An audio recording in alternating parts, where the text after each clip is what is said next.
Mommy, stop recording. Sorry about that.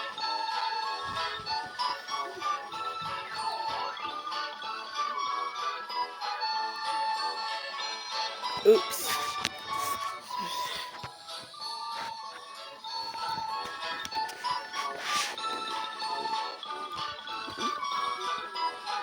Oh, God, crap. That's crappy patty. That's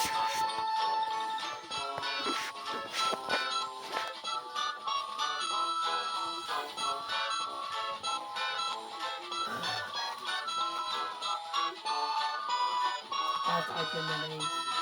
We're not recording, it's too much storage. Too much memories.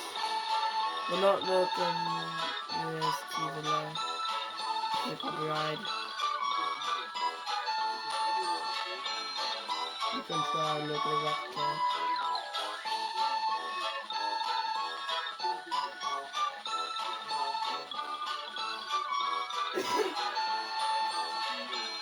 Sorry. DB.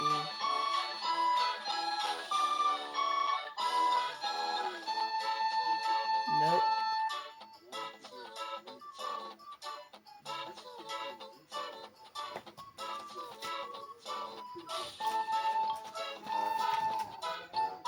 No, not the 87 sliding. Go back and turn it on. Down Chinese tablet. Shut up. Chinese tablet. No, I'll show you passcode. I'm not showing my passcode. There you go.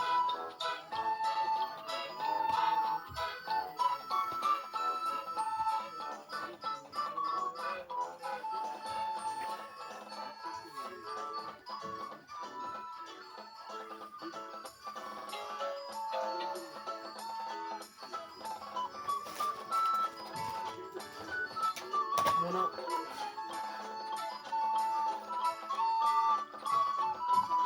We need to keep recording voice recorder. We need to keep from voice recorder from my tablet is my main tablet.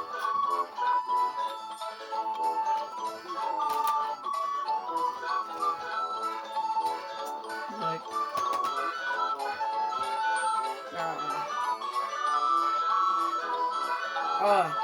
I can actually turn on my fingerprint.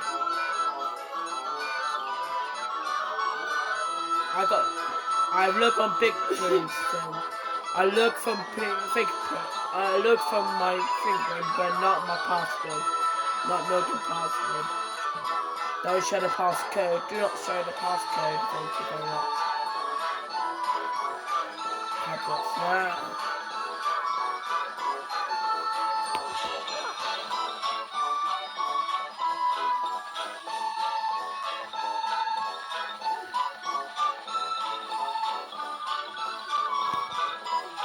We just can't see.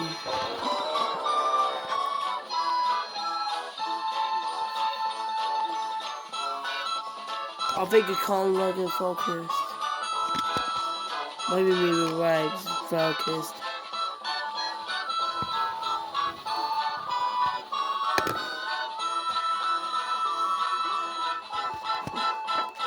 Oops. Oopsie daisy.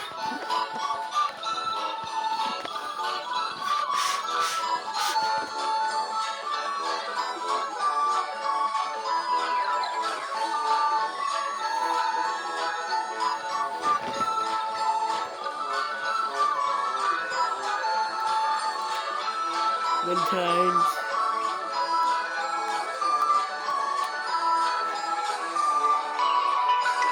No, I'm mostly ringtones. There we go. What's my battery's dead now?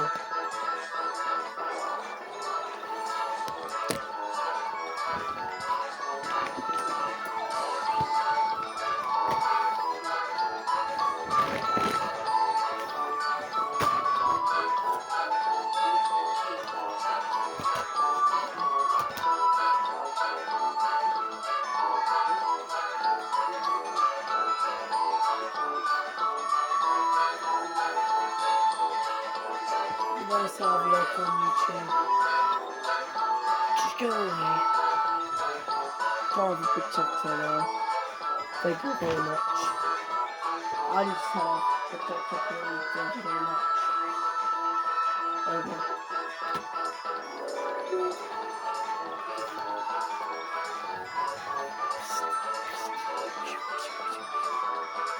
Oh, it's 3 AM, very late.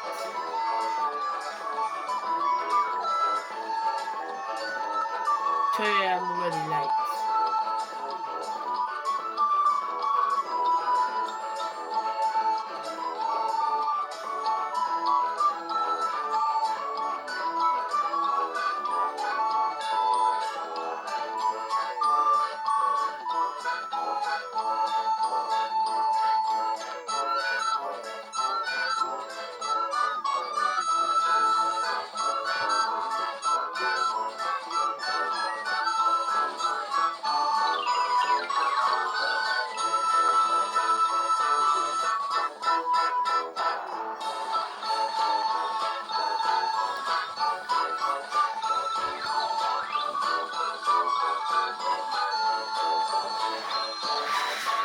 Really good focus.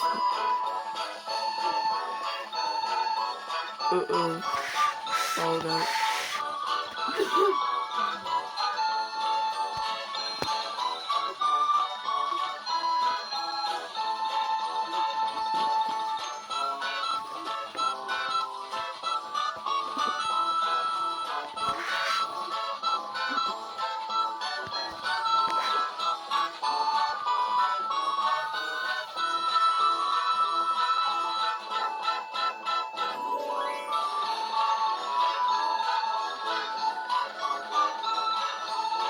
Spell it. I-K-K-O.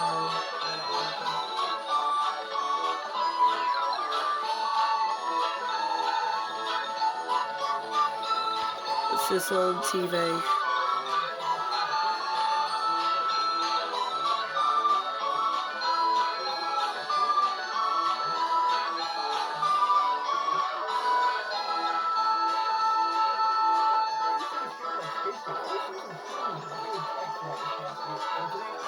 Oh, so it started on the top.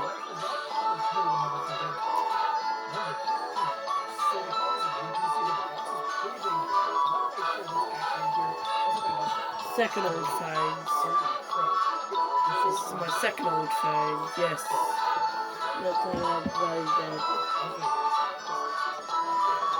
My Kindle is my work tablet. I'd say Kindle is my work tablet. Not showing passcode, but showing my passcode. Almost passcode.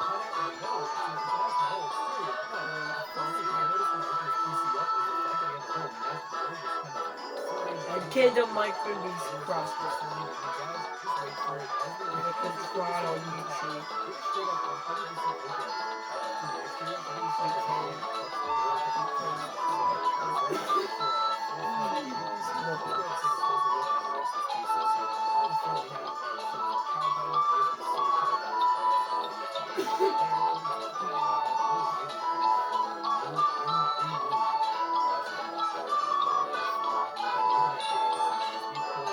Oh, it's a weird update. I'm gonna look for what's update tomorrow on store.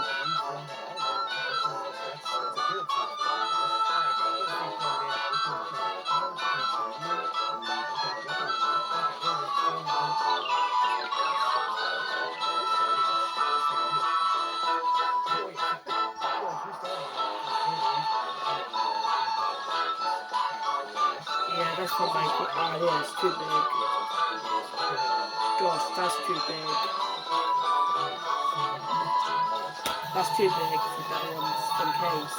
This one might be too big in case. No?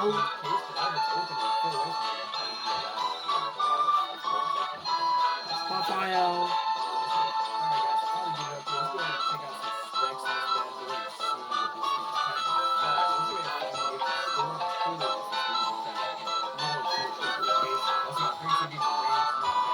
Oh crap, excuse me. Excuse me.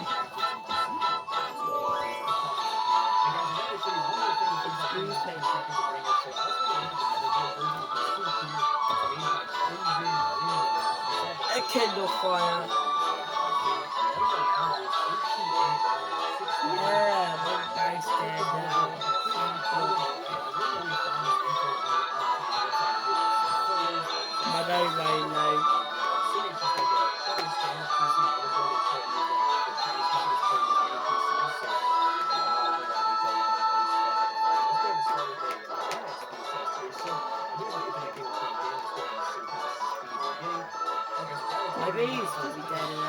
or anything.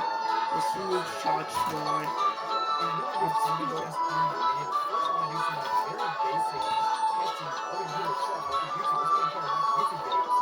Maybe like the store. That's the headphones.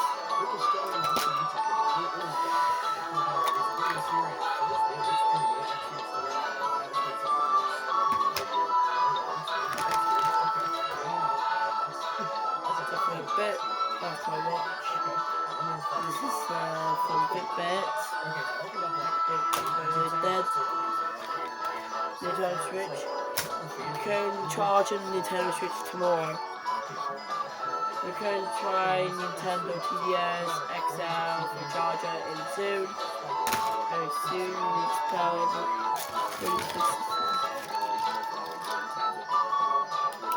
don't work.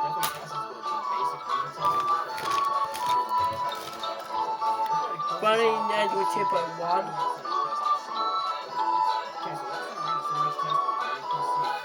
Rubbish, not working. Not charger. That's iPhone SE 10 on.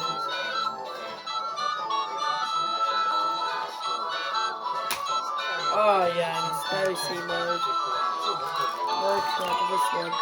That's why we picked one for you. I really enjoyed it. One needs to charge it tomorrow after school. Galaxy S9.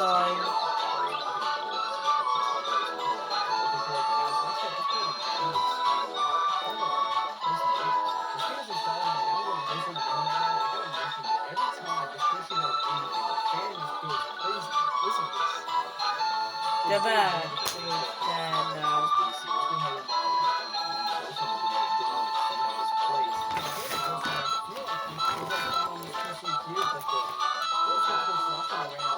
That's the headphone.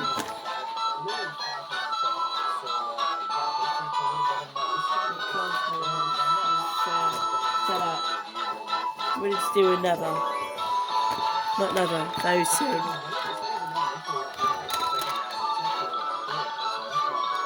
That's the 15. Patterns. Phones.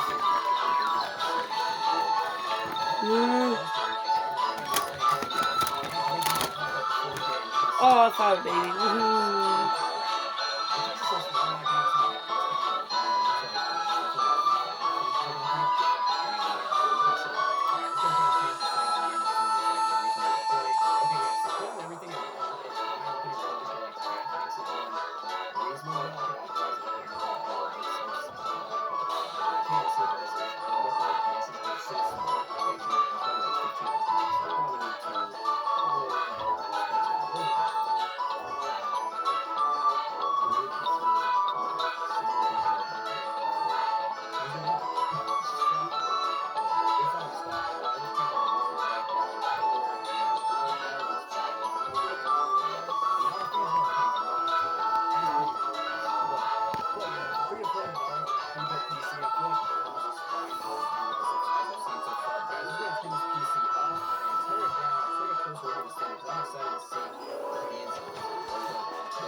Why can't see the focus?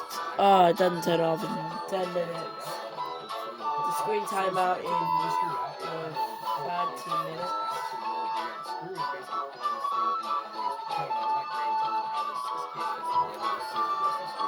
It's on passcode. No, not thank you.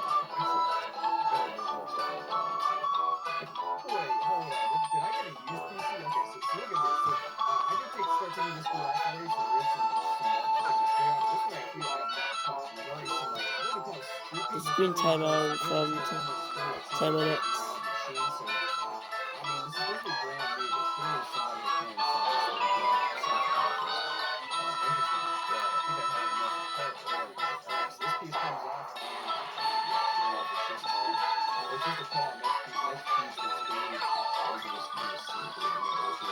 The screen timer in 10 minutes, so record instead. Shall we?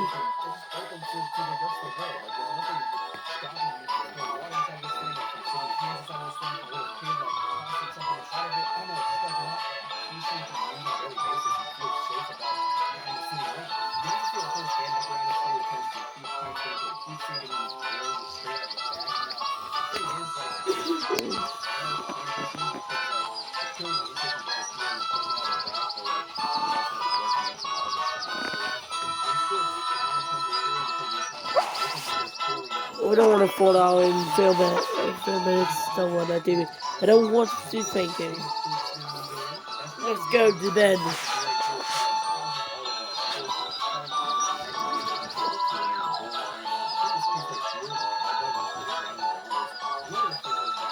Might be listening to TV.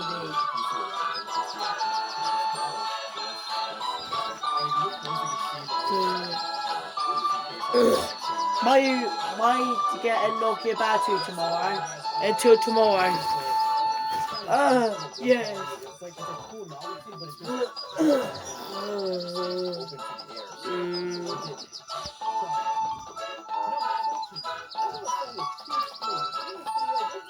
Oh no. Excuse me.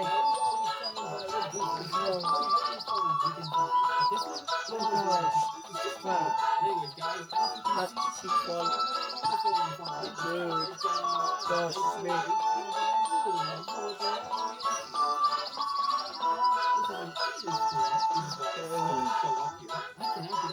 Oh, thank you.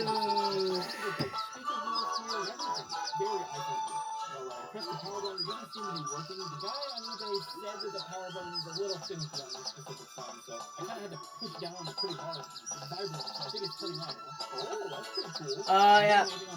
Not yet. My Chinese tablet's the battery will be dead now. Yeah, that Chinese tablet, this one, the order tablet, it doesn't, my battery's dead, yes, look, my battery's dead. Oh, look at that. Because my Order tablet is dead. The Order tablet, the battery might be dead. Yeah.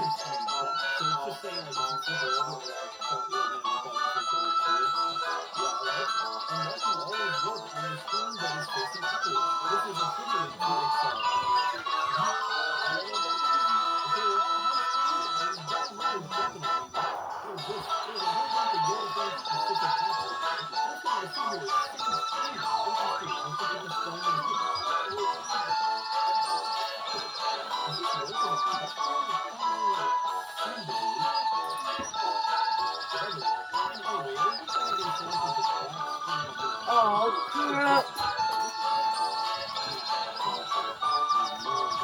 Oh, shoot.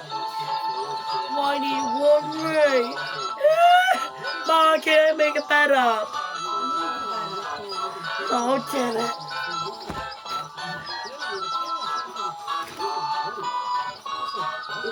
Excuse me.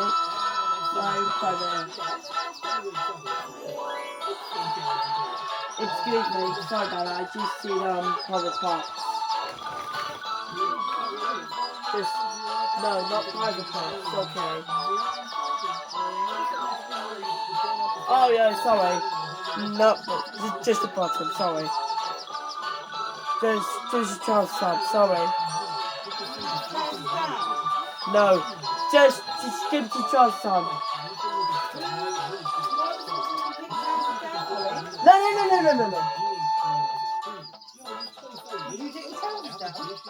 No, you just take this one. Why do you let say keep the drums on? Who are you talking to? Me. You do not take your clothes off your video maker. Do you understand me? Yes. Who are you talking to? Yeah, let's try to stop recording to try again. You don't take your clothes off. It's private. That's private. What were you doing? We can look for the tablet. Yeah, but you don't take your clothes off. That's sorry. It's like its own version that works better with the on screen. And by the way, I think the other screen is still off. Yeah, it is. You're not videos of your clothes off. That just looks so terrifying. What else do we have here? We have keep, capture anything, make lists, take photos, speak your mind, whatever works for you. Works in the video. Get started. By the way, I don't think I can see that there's some ghosting going on back there. There's like things that were displayed on the screen before. I don't know how to get rid of those. Nothing silly. You can draw with an obvious screen. This is off screen. Today, I am trying to draw from and I'm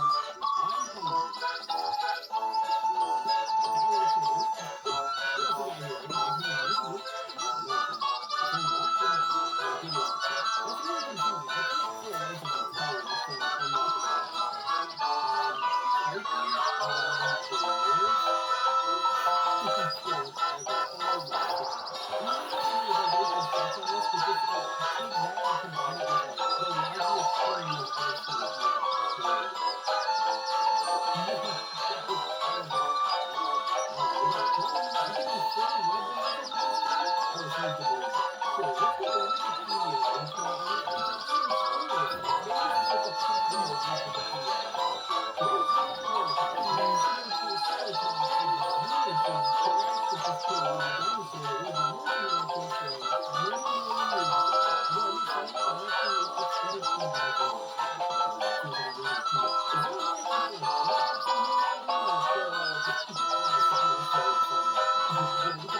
Or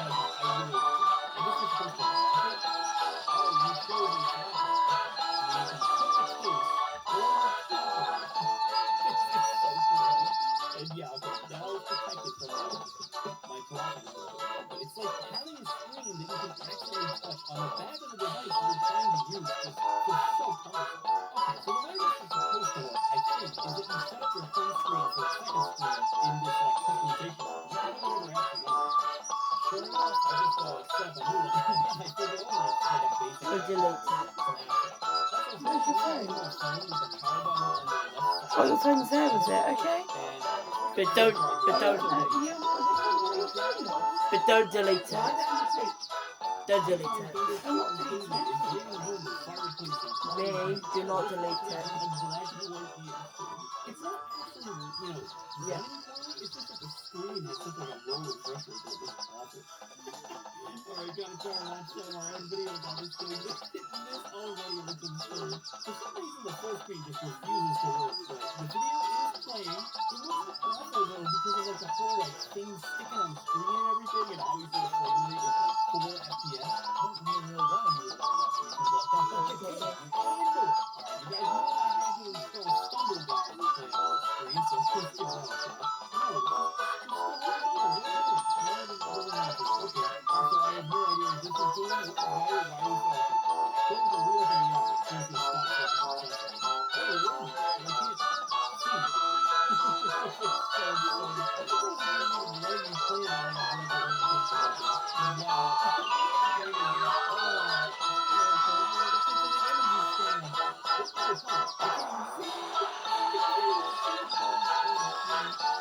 It locks me in 30 minutes.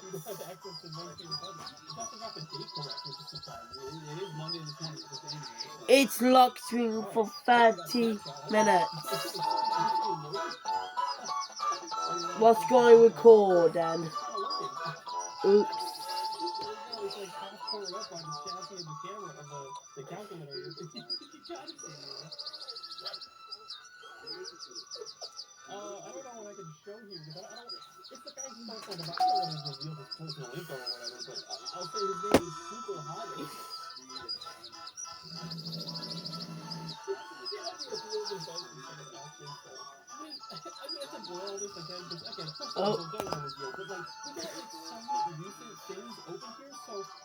Oh, okay, it's okay. The battery's dead yet. Not battery's died yet. Would be an hour. The battery's dead an hour. We got the battery's dead an hour. We got battery's dead an hour. Oh dear. Oh.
You spent all this time making this thing when you could have just been sending it for a test. Why? Like, the ingenuity, I guess I can applaud it, but you gotta put that work in the right places, man. Go through the entire app. Anything interesting here? Oh, we gotta check the settings. Hold on, that's interesting enough to check. We're not signed into iTunes, so okay, that's good. So I don't have like full access to this guy's stuff. It is indeed a 64 gig iPhone. I think that's what it's on the listing. Got 48 gigs available. Sounds about right. And we're on software version 15.2.1. Are we on like 19 now? I want to say 19 something. Nope, we're still at 18, but hey, that's quite a bit higher than 15. All right, we're connected to Wi-Fi. Will our little math thing work now? I don't know. Yeah, that. Sure. Yep, that's it. Yep. Okay, you get the idea. It's a math cheating thing. It works though. The moment I connected to Wi-Fi, it started working again, which is pretty impressive. And wow, sure enough, we really have no search history. We've got nothing. It's weird to me because it's like the phone was reset, but like it's not. I don't know. The whole thing is just bizarre. What does Snapchat say now that I'm connected to Wi-Fi? Is it gonna sign me out? Nope. I don't really want to open this guy's Snap. I'm just gonna leave.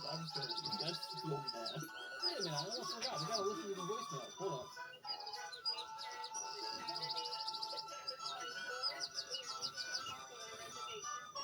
It was just a lady calling to cancel her reservation. That leaves me more confused than before I took on the voicemail. Where did this phone come from? It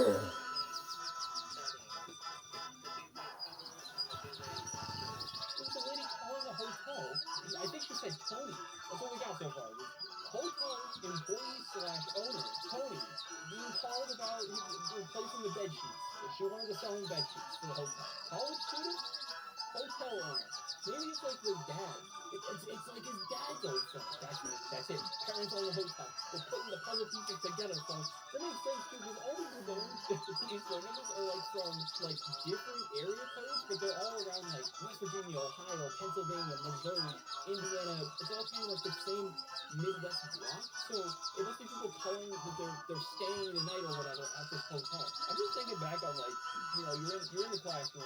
It's like a big open room, right, with all the desks around. Even with everyone having their calculator out, you're in the back of the room trying to hide this thing. It's like, how is this not the most obvious thing in the world? You clearly have a phone inside your calculator. How are you getting away with this? But all right, guys, that's going to do it for the dumbest device we've gotten in 2025 so far. But yeah, thanks for watching this video. Next time, maybe it's the principal. Principal may arrest me for using this. I don't know. Number 12. I got one of the coolest phones I've ever laid my eyes on. In this video, we're going to unbox it, test it out, and you'll see why I think it's better than most new phones here in 2025. And man, the crazy thing is, we've seen some awesome phones on this channel, like a phone disguised as a smartwatch, or even a custom-built PlayStation phone, but trust me guys, this one today is better. Let me show you. Now, we should have a complete unboxed phone here, and then an untested version here, so let's start with the complete unboxed one and see what this is.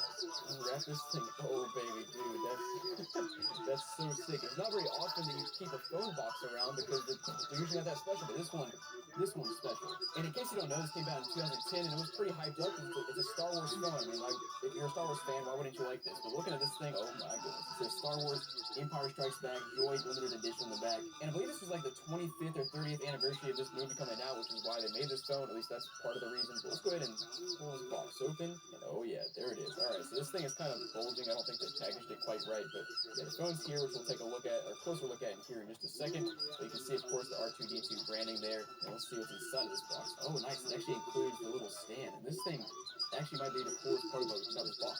And we also have a charger here, which looks like it's probably the OEM charger that came with it. Of course, some manuals. We even got our R2-D2 manual there.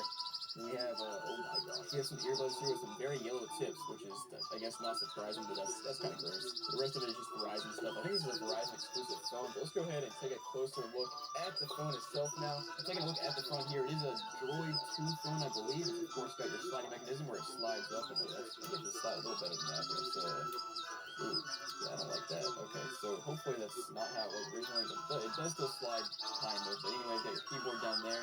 We do have like a hairline crack on the side there, which I believe they said in the eBay description, so no worries there. And guys, looking at the back, this is where this phone really shines. We've got the R2-D2 artwork back here, and this is just so sick. I'm not even a huge Star Wars fan, but this is just like, it's one of the coolest phones I've ever seen. I don't know why they don't make more limited edition phones these days. Like, I just feel like I don't ever see see them, and even the camera lines up with the artwork. It's just a very nice addition, and I gotta say, I think the battery might be bloating a little bit, which is unfortunate. We'll try to open it back up later and see how that looks. But next up, I want to try to plug this into the little dock here and see how that works. So just slides in place there, as it should. Yeah, and just like so, it just sits there. That's a nice little touch, man. Anyways, guys, let's go ahead and turn this thing on and see what is special about the phone itself. Because I think there is stuff loaded on this phone that is special to the phone as well. So let's check it out. It surprised me. It somehow still has battery, which is that's great. Yo, that's so sick. And here it is. Cool. Welcome to Droid 2. Let's go. Let me pass this, please. Ah, thank goodness. Here's the main menu. We got a Star Wars background by default. Guys, we're gonna take off the screen protector because I would like to see this thing in all its glory. And okay, well, it's not that much better underneath it for some reason, but it is a little bit better. And actually, most of it is gunk I can just wipe off, so that's good. Let's go ahead and explore this phone some more and see what's on it. And first thing I gotta mention, viewing angles are pretty bad. Not surprising for this era of smartphone, but gotta mention that there. And I actually want to start by seeing what Android version we're on, if I can even find the settings menu here. And wait, dude, as I'm scrolling around, we've got what is this? It's R2D2 shining the time bag. That's pretty sick. We've also got a little photo of Darth Vader here. What is this? Is this a photo or a video or what? It's a widget that's just there. Oh, yo, we have the Blockbuster app. We have the old YouTube app. This thing is a time capsule. Hold on, let's go ahead and see if this thing will open up. That YouTube, dude, you can't do anything obviously, but like that's such a time capsule. Also, let's try the Blockbuster app. Let's see if anything opens. It does. Dude, no, kind of. Please, let me pass this. But you can kind of see in the background new releases, find a store. I honestly did not even know Blockbuster ever had that, but that's, you learn something every day. Otherwise, just a bunch of, I guess, by default things set up on the home screen. I'm still trying to find my settings. Where the heck are my settings at? There we go, finally. Alright, yeah, so like I said, this is a Droid 2 phone. It's on Android 2.3.4, which is just, I don't know, it feels wild to see a phone on that or an Android version at this point in time. And our battery level is 100%, which is very impressive. I had this phone, I don't know, a few months ago, and it's just been sitting in the box, so that's impressive that it's still at 100%. Let's go ahead and check out all the other apps that come on this phone by default. So let's say we press the launcher icon and it'll take us to our apps. You can see we got Amazon Kindle, Amazon MP3, Blockbuster as you saw, City ID, whatever that is, and the old Gmail app. That's hilarious. Let's see. Messaging. We got Need for Speed Shift, which is pretty sick. We got Skype, which is just defunct now. We got a couple Star Wars icons. We got Star Wars ESP binocular. I guess that's what that says. And then the best of R2D2. Okay, let's start with this binocular thing and see what that does. So I think I'm supposed to look around, but I think the gyroscope or accelerometer or whatever they use to measure my tilting is not working properly. So it's just like, what's going on? It's just moving randomly. And use this to zoom in. So I don't know what the goal is here. I guess it's just to look at stuff maybe.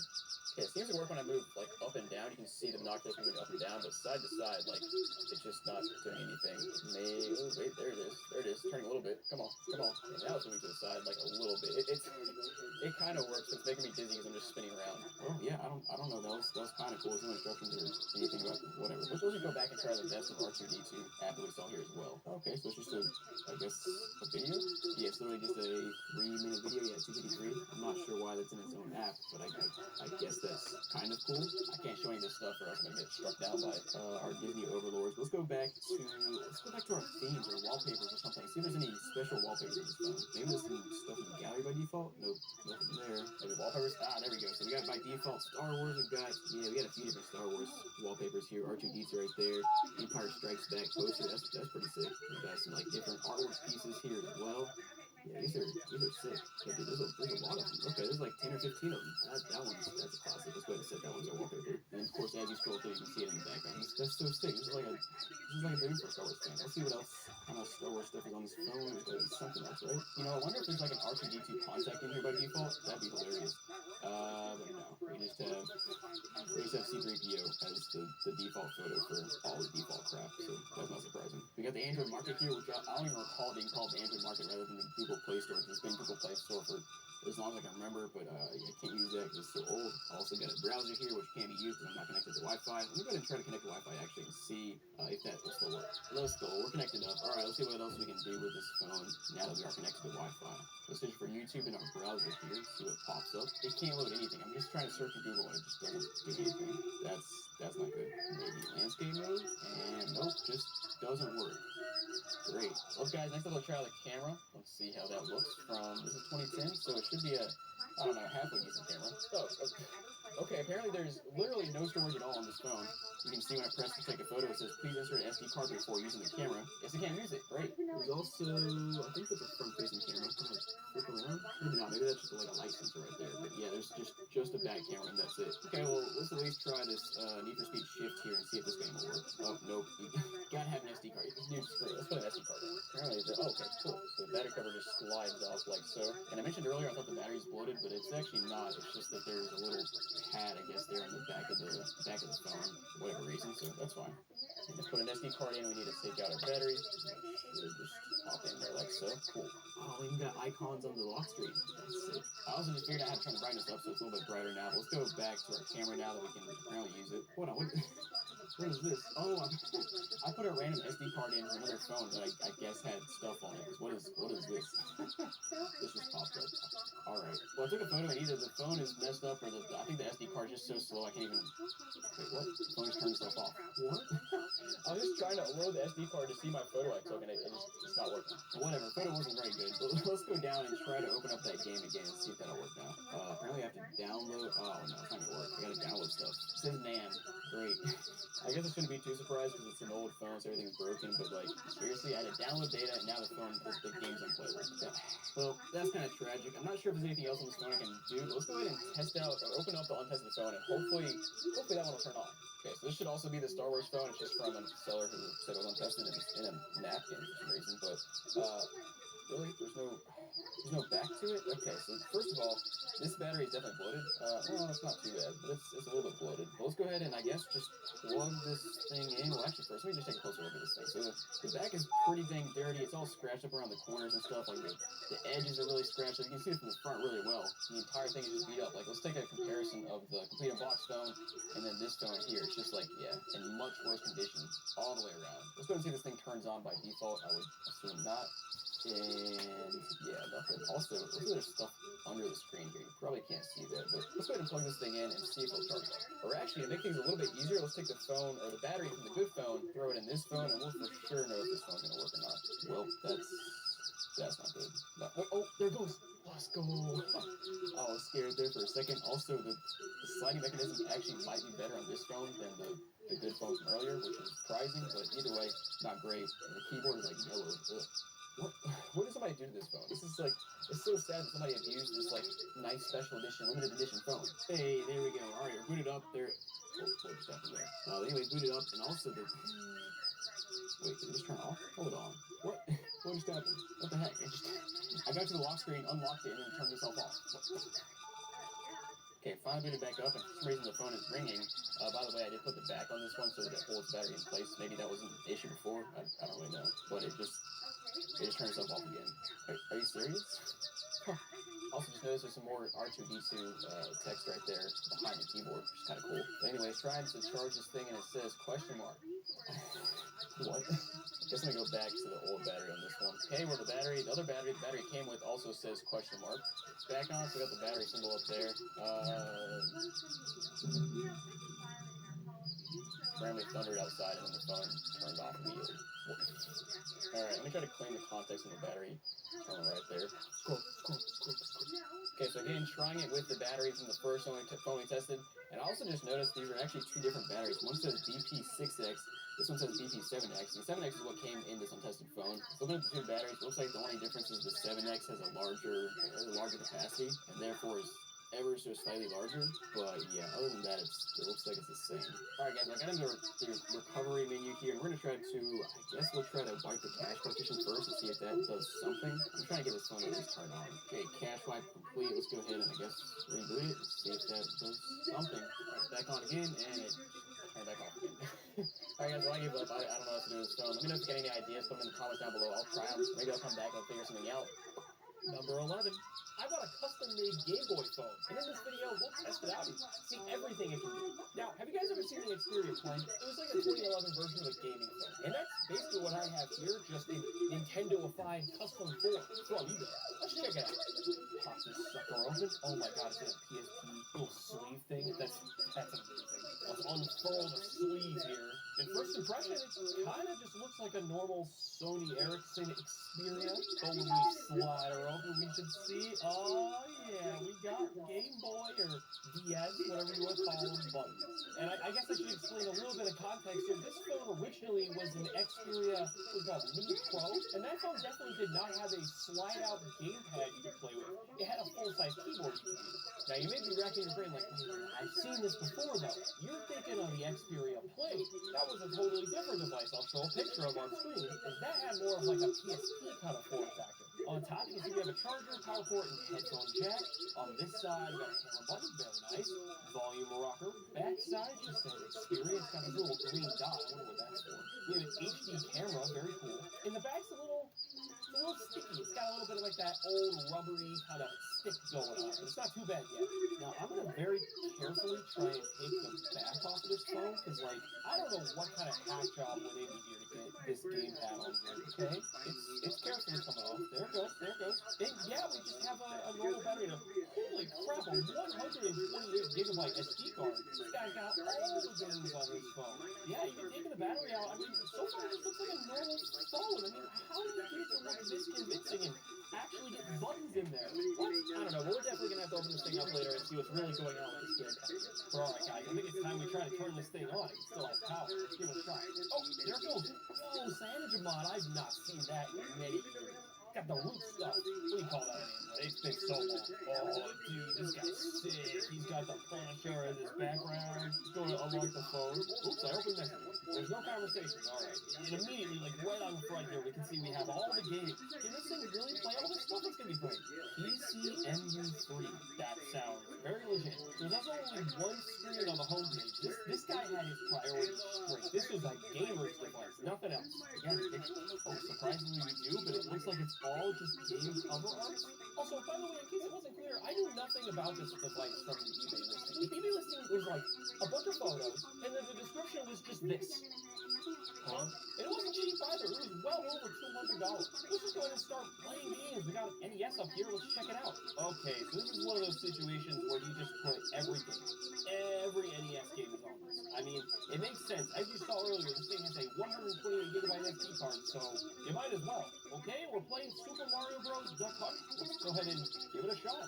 He's got the jump button all the way on the right. Come on. And see, this goes into the mystery of this device, right? I have no idea how this gamepad is actually hooked up to the phone. Like, is it some kind of like hack job Bluetooth situation? Is it like actually pushing a keyboard button? It's really hard to tell. There is a lot of input in there, I gotta say. Oh, that's fine. See, on a real NES, I never would have died there.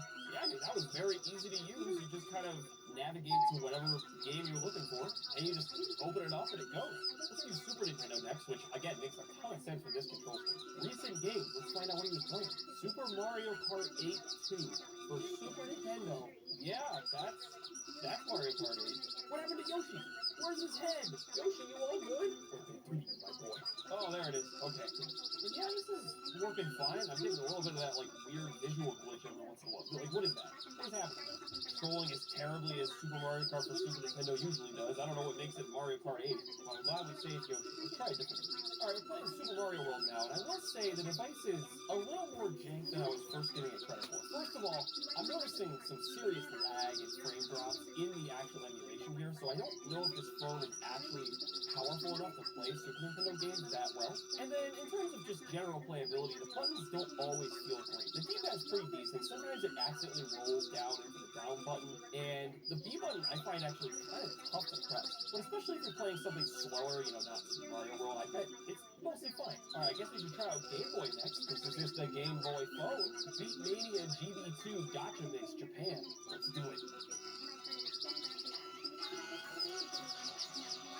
Ah, yes, I can read that. Oh, boom, eat. Okay, so it's just like a rhythm game, but I don't know what the buttons do. It looks like they control different lanes. It's pretty cool, though. It's honestly a pretty fun game that I randomly chose here. But yes, indeed, this does actually play Game Boy games, and most Nintendo things play that. Let's try out something a little more intense. Let's go N64, because, like, this thing doesn't have any analog sticks, so, like, this should not be a good time. Doom 64 is the most recent game played. Goated. That's awesome. I can't see. The game crash? What's going on? Oh, I can kind of see now. I can see it dropping a lot of frames, but you guys definitely cannot see that, so let me try this again. It's a little laggy, but it is technically running Super Mario 64. Alright, except the buttons don't want to work. It's weird, they were working in Doom. Alright, I guess we can't play Super Mario 64. That makes me sad. I see there's a DS emulator on here. That can be pretty cool. Let's try that out. Load new game. What happened? Oh, Metroid Prime Hunters. Oh, sick. Let's give that a try. Not a valid ROM. Oh, come on. New Super Mario Bros? Oh.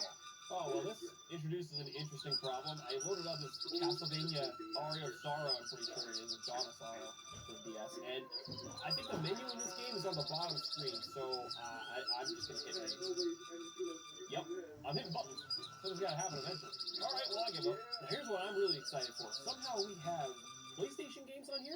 This thing was having trouble with Super Nintendo. I really would be surprised if it could handle PlayStation 1. Yo, I mean, Castlevania Symphony of the Night is loading. I mean, that's working pretty alright so far. It's a little laggy, but not too awful. To be fair, mostly this is a 2D game, so it's maybe not the most demanding PlayStation 1 game out there. Also, I don't hear any music for some reason. No voice acting. Aww. This emulator sucks. Or this phone sucks. That's probably the more likely situation here. Anyway, let's see what else we have. PSP? That might actually be okay on this, maybe. We've only got Tekken, Dark Resurrection, and Ultimate Ghosts and Goblins. That's an interesting group of games. Let's try Tekken. Running slow. Try frame skip. Sound is choppy when it's slow. It sure is. Gameplay is horrible. Oh no, this is not working at all. Hey, I'm winning though. The CPU can't handle these frames. I have buttons in between the frames out here. I spoke too soon. No, please. Go easy. Just kidding. It's over, nerd. Let's see what this NGPEMU3 is. What is this? World game. NGP.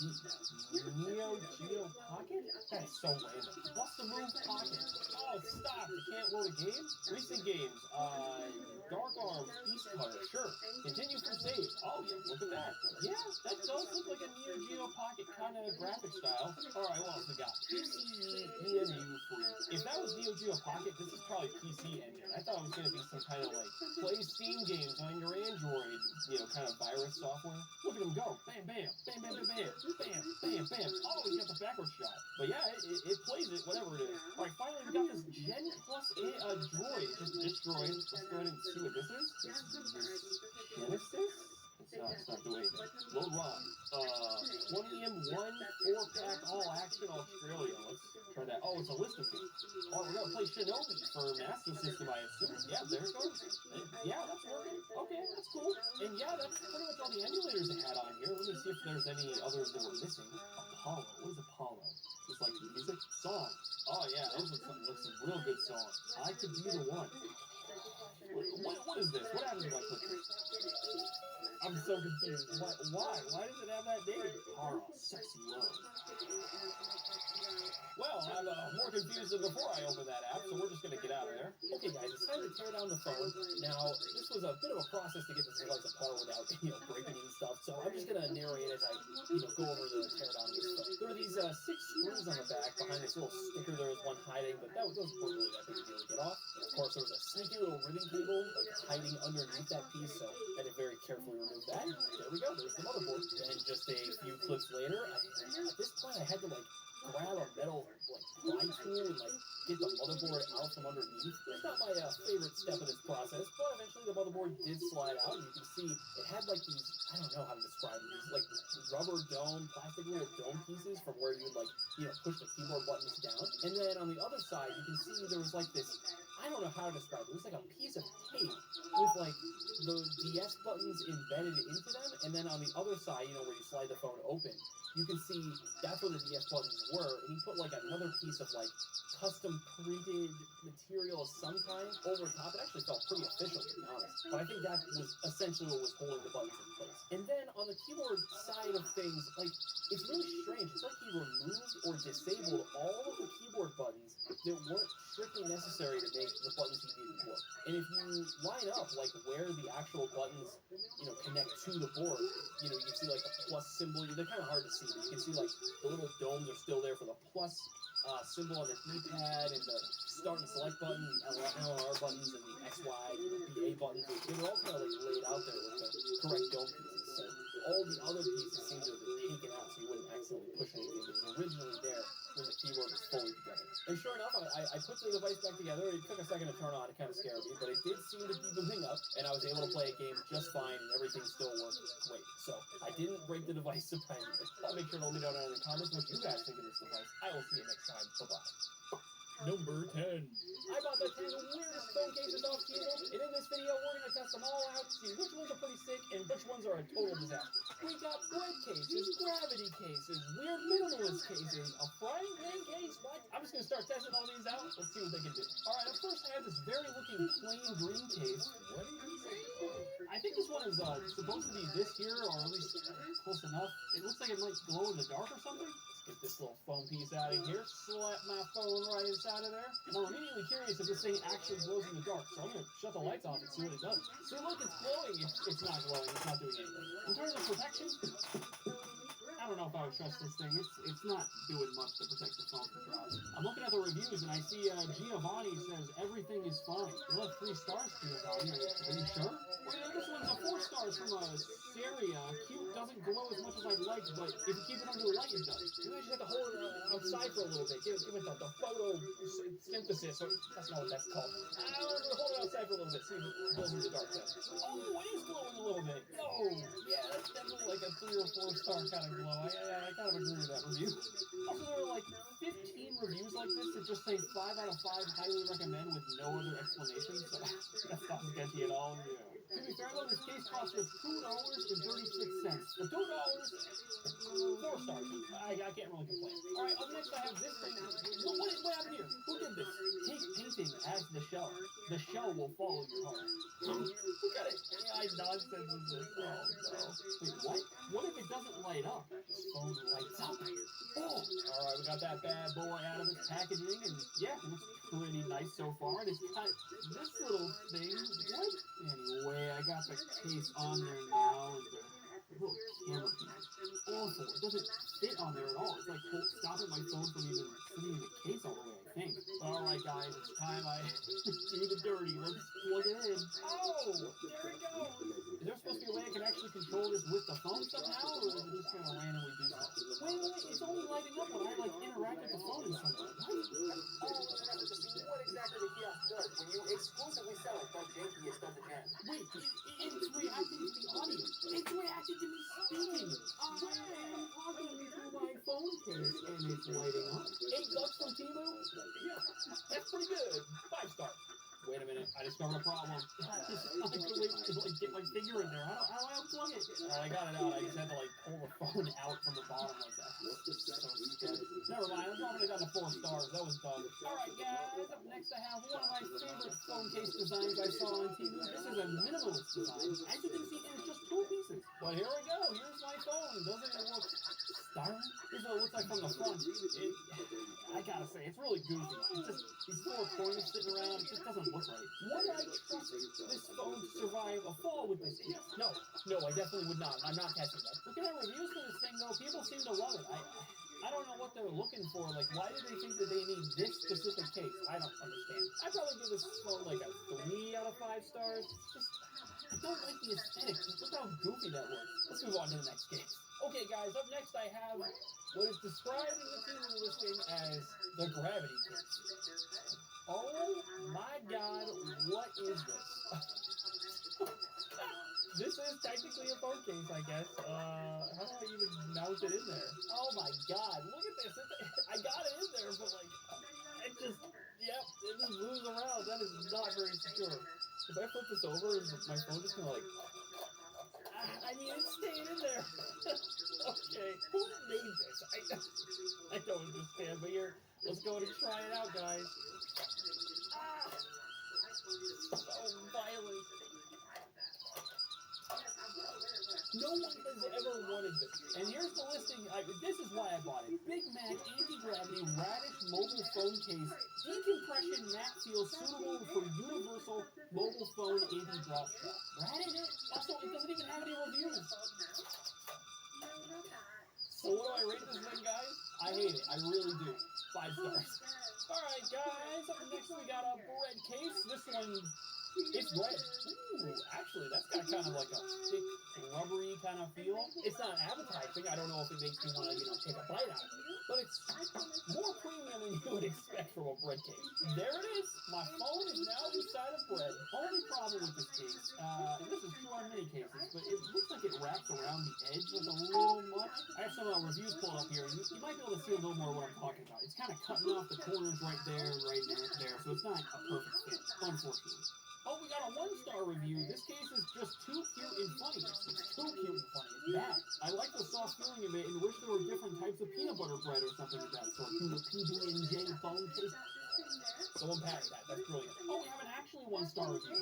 We give this no stars, but that's not possible. The phone case is cute and all at first glance. However, buyer beware. The lock button on the case pushes down on your actual lock button on your phone and causes the Siri button to keep popping up on your screen. Sounds like a fitment issue. We have an iPhone 15, so I don't know. Maybe if you have a different phone than a 13 Pro, you're going to have different problems. But overall, this thing is pretty tasty, I'd say. 5 stars. All right, up next we got this wallet-looking thing. It's in a Ziploc bag. What? And yeah, sure enough, here they are. We got the wallet, and you can keep all your wallet things inside of here. That's kind of cool. It's perfect for when you need your emergency Pokemon cards. Even like the little buttons here are magnetic. They just kind of pull shut and then snap together. That's quite satisfying, actually. And then, yeah, sure enough, it just goes bam onto the back of the phone case. Let's go ahead and put my phone in there and see how the fitment is. Ooh. It's actually quite good. It's cheap. I mean, as you can see, like right here, it's just like this little leathery, quote-unquote, leather sticker. In the hand, it actually doesn't feel too bad. How's the button feel? Perfectly fine. It's a little too sensitive for everything. Now, is this thing actually usable with the wallet in the back? It's just this big, bulky thing sticking out the back. I don't know about this. Maybe I'm alone, though, because all these reviews I'm seeing are pretty positive. Wonderful quality of this case. Extremely elegant and practical. Oh, I finally found one-star review. Had high hopes for this one, but was sadly let down. Installation instructions are unclear. The video insinuates that 2 pieces of rope are required to tie down the saddlebag. I don't think you meant to leave this review on the product, sir. This seems impractical just from like a fundamental design standpoint, but if you want a wallet and a phone case that go bam together, 4 stars. All right, what do we got here? Taking it out of that bubble wrap, sliding out of more bubble wrap. What is this? It comes in a little alley key. What do you need this for? Oh wow, this is a thick case. Oh man. Congrats! You've used the included standard M2 tool to remove all 6 screws. Have I? A little presumptive. Alright, I guess I have to do it. There it goes. I got all the screws out. Wow, that is straight up metal. What in the world? Wow, look at all this stuff that comes with. Holy crap, there's like extra screws. You got a microfiber cloth. What? Set the vibe switches on your iPhone and tap tape to their off vibrate position. Okay, alright, I got like 4 of the screws in there, just these ones, because those are probably all you really need to stick secure. Sure enough, this is the most rugged phone case. You ever look at like the Tank 3 Pro, which is a video we made before? It's like a big old rugged phone, right? But if you ever wondered, could you just take your normal phone and turn it into a rugged phone? It's pretty good for that. Despite the absurdity of it, it feels really good in the hands. It's not real glass, unfortunately, so it doesn't feel as good as the actual like material on the front of your phone. But as you can see, it looks great. I mean, kind of probably there's like something in front of the screen, but it's not super noticeable. And it adds like, I don't know, a solid inch to the side, so like, if this thing gets damaged, it's on you. Actually, now that I think about it, one of the weird things in this case is that it covers up the little speaker grill and microphone thing right there, so let me test that out. Yeah, it looks like the sound is coming out like these little speakers right here, so it's redirecting the sound towards you, and it actually sounds pretty good. It sounds a little better than my speakers usually do. What? Is that an upgrade? Saw the reviews now, seems like everyone likes it. Super strong and durable. It's a little awkward at first because it's a little big, but after about a week of use, I won't take it off. Love it. Now, is he not taking it off because it's annoying to take it off, or is he actually like it could go either way? Uh-oh, 1 star. I don't like it. It makes phone too bulky. Pics come out blurry. Too long to assemble. Really wish I could return it. Pics come out blurry. There's nothing covering the camera, so wouldn't that be your fault? Wait a minute. Now that I think about it, maybe that person complaining about the photos was talking about the front of the phone, because the screen is actually covering up the front camera. So let's see what happens here. I mean, that looks pretty horrifying there, but I wouldn't say blurry. Oh, 1 star. We got a video. Oh, they sent this person the wrong size. It doesn't fit in there. Oh, man. At least a 1-star review makes sense. This is a very practical case if you want something that's going to make absolutely certain your phone is not getting damaged. 5 out of 5 stars. All right, guys. Up next, we have a fashion case born to love named Smart Ink Screen. This is the case with the screen on it. Oh, I'm excited now. I also by the same company that made the Faction Weibo. You know, they kind of go together, don't they? This phone is from a wild video. Check it out. Right, I got the wrapping off. Let's go ahead and open it up. And, oh, okay. It looks like a fairly normal phone case with this really bizarre pattern on the back. The back is really sticky for some reason. I don't know. It doesn't feel very good. Oh, we got a little instruction manual here. It's in the shape of an iPhone. That's kind of clever. Let's just go ahead and try this out. How is this going to work? I have to install the Ink Show app. I will say, just right off the bat, the buttons on this case are phenomenal. They feel so clicky. That's a clicky button. Alright, here we go. It's Ink Show time.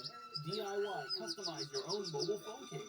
This is the worst tutorial I've ever seen. What is this? Miracast. Load material to DIY. Is it even doing anything? I don't even think it's connected. We'll take a photo. Perfect. Miracast. Projecting picture. Ready to scan. Preview success. What does this mean? Oh, it's doing something. Refreshing screen. What is happening? Whoa! What? Oh my god! That is terrifying. What is... Oh! No! It was just the way it was like slowly fading in. It was like he was breaking through the phone. Oh jeez. Alright, I am updating the photo. I have put something new on here. Let's see if this works. There it goes. It's coming in. Guys, what kind of technology even is this? Is this like some kind of like weird screen thing where it has to refresh like this? Here she comes. Passing through the void. I gotta say, this is a really goofy feature, but I love it. This is amazing. The only real downside is that I don't like the material on the back of the phone. It's like this annoying glossy texture. It's like really sticky. That's not good to hold. But as a case, I mean, I think it's very, very fun. By the way, this is all the listings show. It just says Smart Ink Screen Projection Phone. I don't know what that means. It just showed Anime Girl. And you know, when I bought this case, there actually weren't any reviews, but it looks like there's a bunch that have come in now. And it's a bunch of positive reviews from what it seems. Yeah, all 5 stars. That's amazing. And I kind of agree. It's 5 stars for me as well. Alright guys, up next I have... What do I say? What is this? Taking it out of the packaging. Apparently this is like a flip case design. Oh my god, it has a mirror. What? It's so floppy. This is not protecting your phone from anything. What does this say? Please tear protective film before use. How do I get the protective film off? Does it want to come off? Oh, there we go. I'm slowly getting there. There we go. Now I can look at my very, very, very gorgeous face all the time. Look at that. That's incredible. Wow. Go ahead and get my phone in here. And here it is. I can't. Good eat. No, that cannot be the name of this company. What is this? It's just this little... Yep, it's just hanging out. Cool. Bam. That is actually kind of sad. Not gonna lie. If I flip that open like that, ooh, my phone is already almost falling out there. It's just so flimsy. There's no actual thing like holding the phone in here. It's a funny joke case, I guess, because it looks really goofy, but this is not practical at all. And then looking at the reviews, looks like I'm not alone. We got 3 stars from Jerica. It's super cute, but made of super thin, flimsy rubber. It's hard to keep it clean. I just wish the front of the case that covers my screen was made of plastic. But anyways, I don't know, guys. Unless you really love the aesthetic of this phone case, or you really need a mirror on the top portion of the foot. 2 stars. Let's move on to the next case. Alright guys, oh man, I'm excited for this one. As you can see, this is a frying pan case. What? Sliding this bad boy out. Wait, the end comes separate. What? I guess I just slide my phone. No, it's the wrong side. This case was the whole reason I wanted to make this video. And they sent me the wrong side. It looks like it's for a Max, I would imagine, so it's not gonna, yeah, even the 14 doesn't fit in there. Alright guys, I have procured an iPhone 13 Pro Max that will actually fit inside of this case. And as you can see, it is just as glorious as we had hoped. Look at the egg. The egg is just there. It does indeed just stick to the top of the pan like that, but come on, how good does that look? Now, is this actually usable? No, but honestly, besides the stupidity of like, you know, not being able to fit it in your pocket, or like, I don't know, you're gonna need like the biggest purse on earth in order to make this work. But beyond that, I don't even think this is functional. Like, even just pressing the power button is so awkward because you have to like squeeze your thumb into like this little space right here. So there's no one hand in your phone anymore. You have to like hold it by the handle or hold it up here and then like do this kind of thing. Let's go ahead and do what we all came here for, though. Let's go ahead and make a phone call with this bad boy. Oh, hello! I am calling you from my frying pan phone. Yes. The plastic is so cheap. I feel like it would break if you just kind of like, oh god, oh it's already slippery. What? And sure enough, I'm looking at the reviews now. We got this 1-star review from Straw. It got sent the entirely wrong site, so I can't even use this. 5 stars. I love being a Temu customer. I don't think that's a real review. I'm just gonna tell you, I don't think so. But I don't know. It's obviously a gag gift, but they also sent the wrong case. So like 3 stars? I don't know. Number 9. I spent $200 on a huge smartwatch that doubles as a smartphone, and in this video, we're gonna unbox it, test it out, and see if it's worth the money. Now, the crazy thing is, I bought a really big smartwatch a couple months ago, and I thought that thing was big, but holy crap, guys, this thing is so much larger. If you're not ready, let me show you. Here we go, baby. Here we go, and oh my goodness, this thing is absurdly large. This is not a watch, dude. This is a freaking phone, bro. I mean, holy crap, it's like sliding over my wrist. It's so large and heavy. Dude, look, it's freaking the size of my head. Well, let's just go ahead and take a look at what kind of things are on this bad boy. So first of all, you have your screen here, which I think they said is 3 inches, basically the size of an old iPhone. Then we also have what appears to be like a charging mechanism down here at the bottom. A couple of screws here that looks like it might be a SIM card slot. I'm not sure. It also appears that we have some sensors on the back for, I guess, your heart rate, maybe your blood oxygen, that kind of thing, which is kind of cool for a watch. And here at the top, I think that is a camera lens, along with this front-facing camera lens as well, which is just insane for a watch to have a camera. But guys, let's go ahead and compare this thing to the last smartwatch I got that was already massive. And I mean, I thought this thing was large on my wrist, but just the comparison speaks for itself. Let's go ahead and turn this one on though and see what happens. Wait, what is this? Hold on, I gotta scan this QR code and see what this does. Okay, it gives me this watch app here that has 1 rating. I'm not downloading that. Alright, oh my goodness. Dude, this is trying to build a Windows watch. There's no way. That's actually awesome. So it's got the tiles here, I guess, for like the Play Store, calling, camera, music, heart rate. It looks like when we swipe, you see some cool stuff. So swiping to the right gives us more apps. Maybe the Photos app was just like the iOS photos, which is kind of funny to see. Actually, we have health twice. That's strange. Along with Wiz Files, Setup Wizard, Calculator, Google Maps, and the Play Store. So it actually is the real Play Store, which is good to see. And then swiping to the left, we get what appears to be kind of like an Apple Fitness type of thing with the whole 3-ring system, along with the heart rate. We have some more exercise modes here, music, record. What are we gonna record? Sound, I guess? Weather, stopwatch, and timer. What is that? And by the way, again, after this, you gotta scroll all the way back, which is, that's a bit sad, but let's also try scrolling up. We got notifications, and swiping down, we have like a taskbar with Wi-Fi, airplane mode. Is that Skype? What is that? I guess that would be fitting for Windows, but let's go ahead and just try some of these apps and see what happens. And actually, first, guys, I want to check out the settings and go to My Devices if we can get some more details on what this thing's got going on. So they call it the Apple Max. There's a section called About Watches. So we have 4 gigs of RAM, 64 gigs of storage, which I guess is not bad for a watch. And we even have a Find Mobile Phone option, which I guess is kind of like the Find My Device on Apple. So that's cool if it works. We gotta try the cameras. I completely forgot about the cameras. Let's go ahead and pull up our camera app, and oh my goodness, that's a camera right there. That's insane. I mean, dude, imagine having this watch anywhere you're not supposed to have a phone. Like maybe school, maybe work, maybe you're at the grocery store and you see some dude, some friend you haven't seen in 20 years, and you want to be creepy, so you just kind of like sneak up around and take a photo like this. And then you text a photo to him and be like, hey dude, I see you. Alright guys, so I decided to take this thing for a spin at my local Mexican restaurant, and guys, holy crap, this video quality is so bad. You can see me walking in here, you can see me looking at the menu. Oh, and here's a picture of my food. Now, I did try to get some like sneaky photos of the inside of the restaurant just to see what they look like, but trust me when I tell you, there's no sneaking this thing around, so I got nothing. Now, I also got some footage of the inside of CVS, and yeah, maybe let's just say this thing is not very useful for sneaky footage. Let's go ahead and flip this thing around to the front-facing camera, and oh wow, that's horrible. And yeah, there it is. It's just like completely washed out. I mean, I guess I can't say I'm surprised for a front-facing camera on a watch. Alright, so next up I want to try out some of the actual watch functionalities that you should have on a smartwatch. So we'll start with the heart rate monitor here, and I'm going to put this on my wrist and see if it's even close to being accurate. Alright, so it is measuring, and you can see the sensor underneath is flashing green, which means it must be doing something. My beat per minute is 62, which sounds about accurate. Let me try my Apple Watch and see how it compares. Okay, wow, so this thing actually is pretty close. We just saw, well, it says 67, then it went to 61, 66 here. So they're at least in the same ballpark, and the Apple Watch is pretty accurate for a smartwatch. So that's honestly impressive. I'm also curious about the other functionalities here, like I guess it counts our steps here. We can select some exercise here. So let me select outdoor run. Sure. Oh, it's got, of course, the same style the Apple Watch has. Yeah, you click on the Apple Watch and it's 3, 2, 1 countdown. So yeah, I wonder where they got that from. And now, will this thing actually count steps? Let me just walk around a little bit. I'll count my steps and see if it's accurate. Okay, so I counted 39 steps. This thing counted 0. Awesome. And guys, I did connect to Wi-Fi earlier, so next up I want to try out some just applications that utilize Wi-Fi, like the Play Store. And wait, hold on, what did I just do?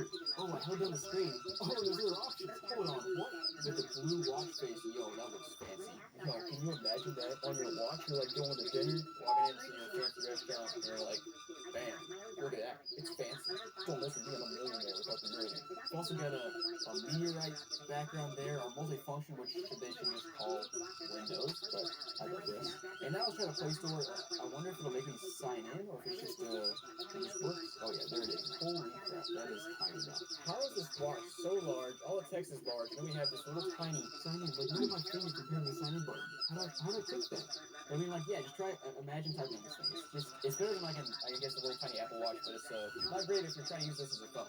Oh, we're signed in. Let's go. That's what I'm talking about. Let's go ahead and download some apps like YouTube, maybe a device info app, and a game. I'll come back. Gotta say, this thing's getting a little bit toasty. Keep going, but keep our eye out. The vibration on this thing is absurd. Listen to this.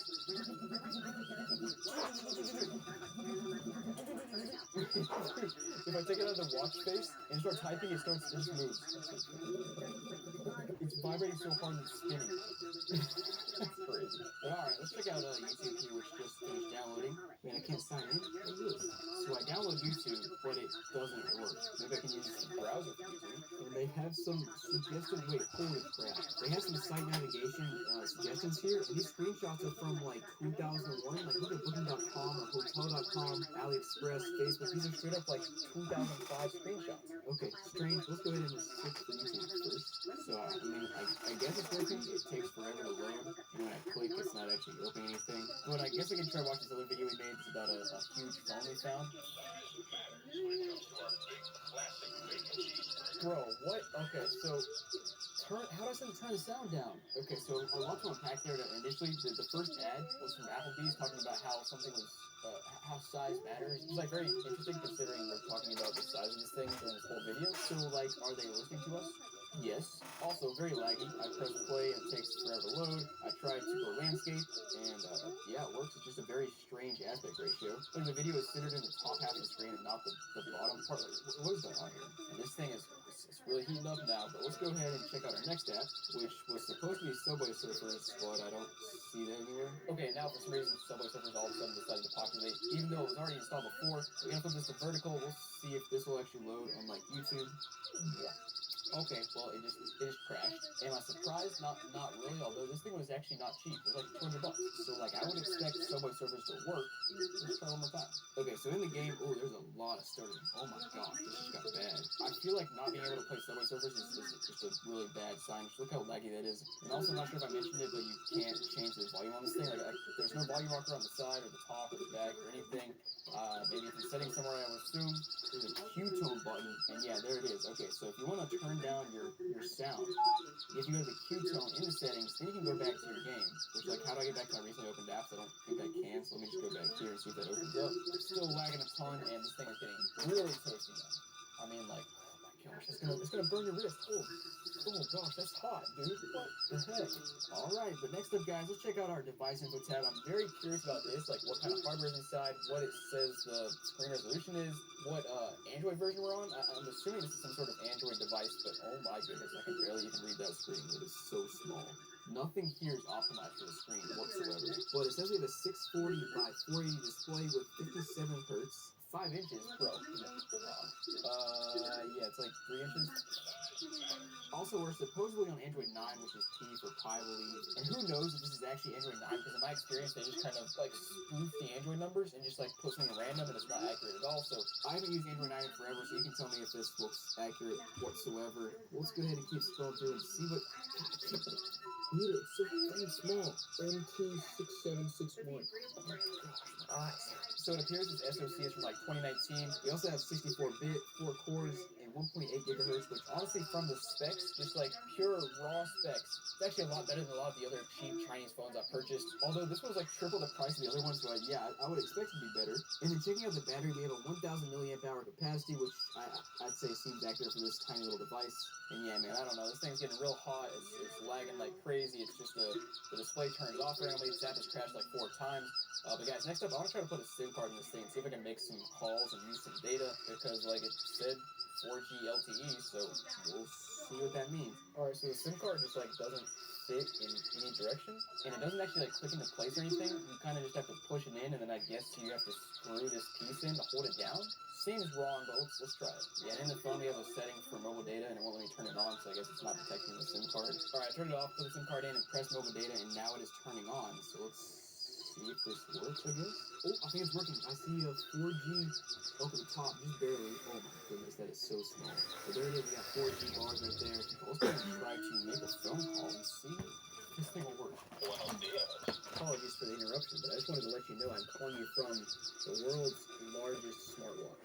The world's largest? How many meters are we talking? At least 12. At least 12, okay. I can't wait to see that. Wow, so that actually works. The speaker sounds fine. Apparently the call quality on the other end sounds fine as well. Thumbs up. Who's calling me? Huh? But alright guys, there you have it. The world's largest smartwatch. I don't know what else to say about it. It's absurd. But guys, thanks for watching. I'll see you next time. Number 8.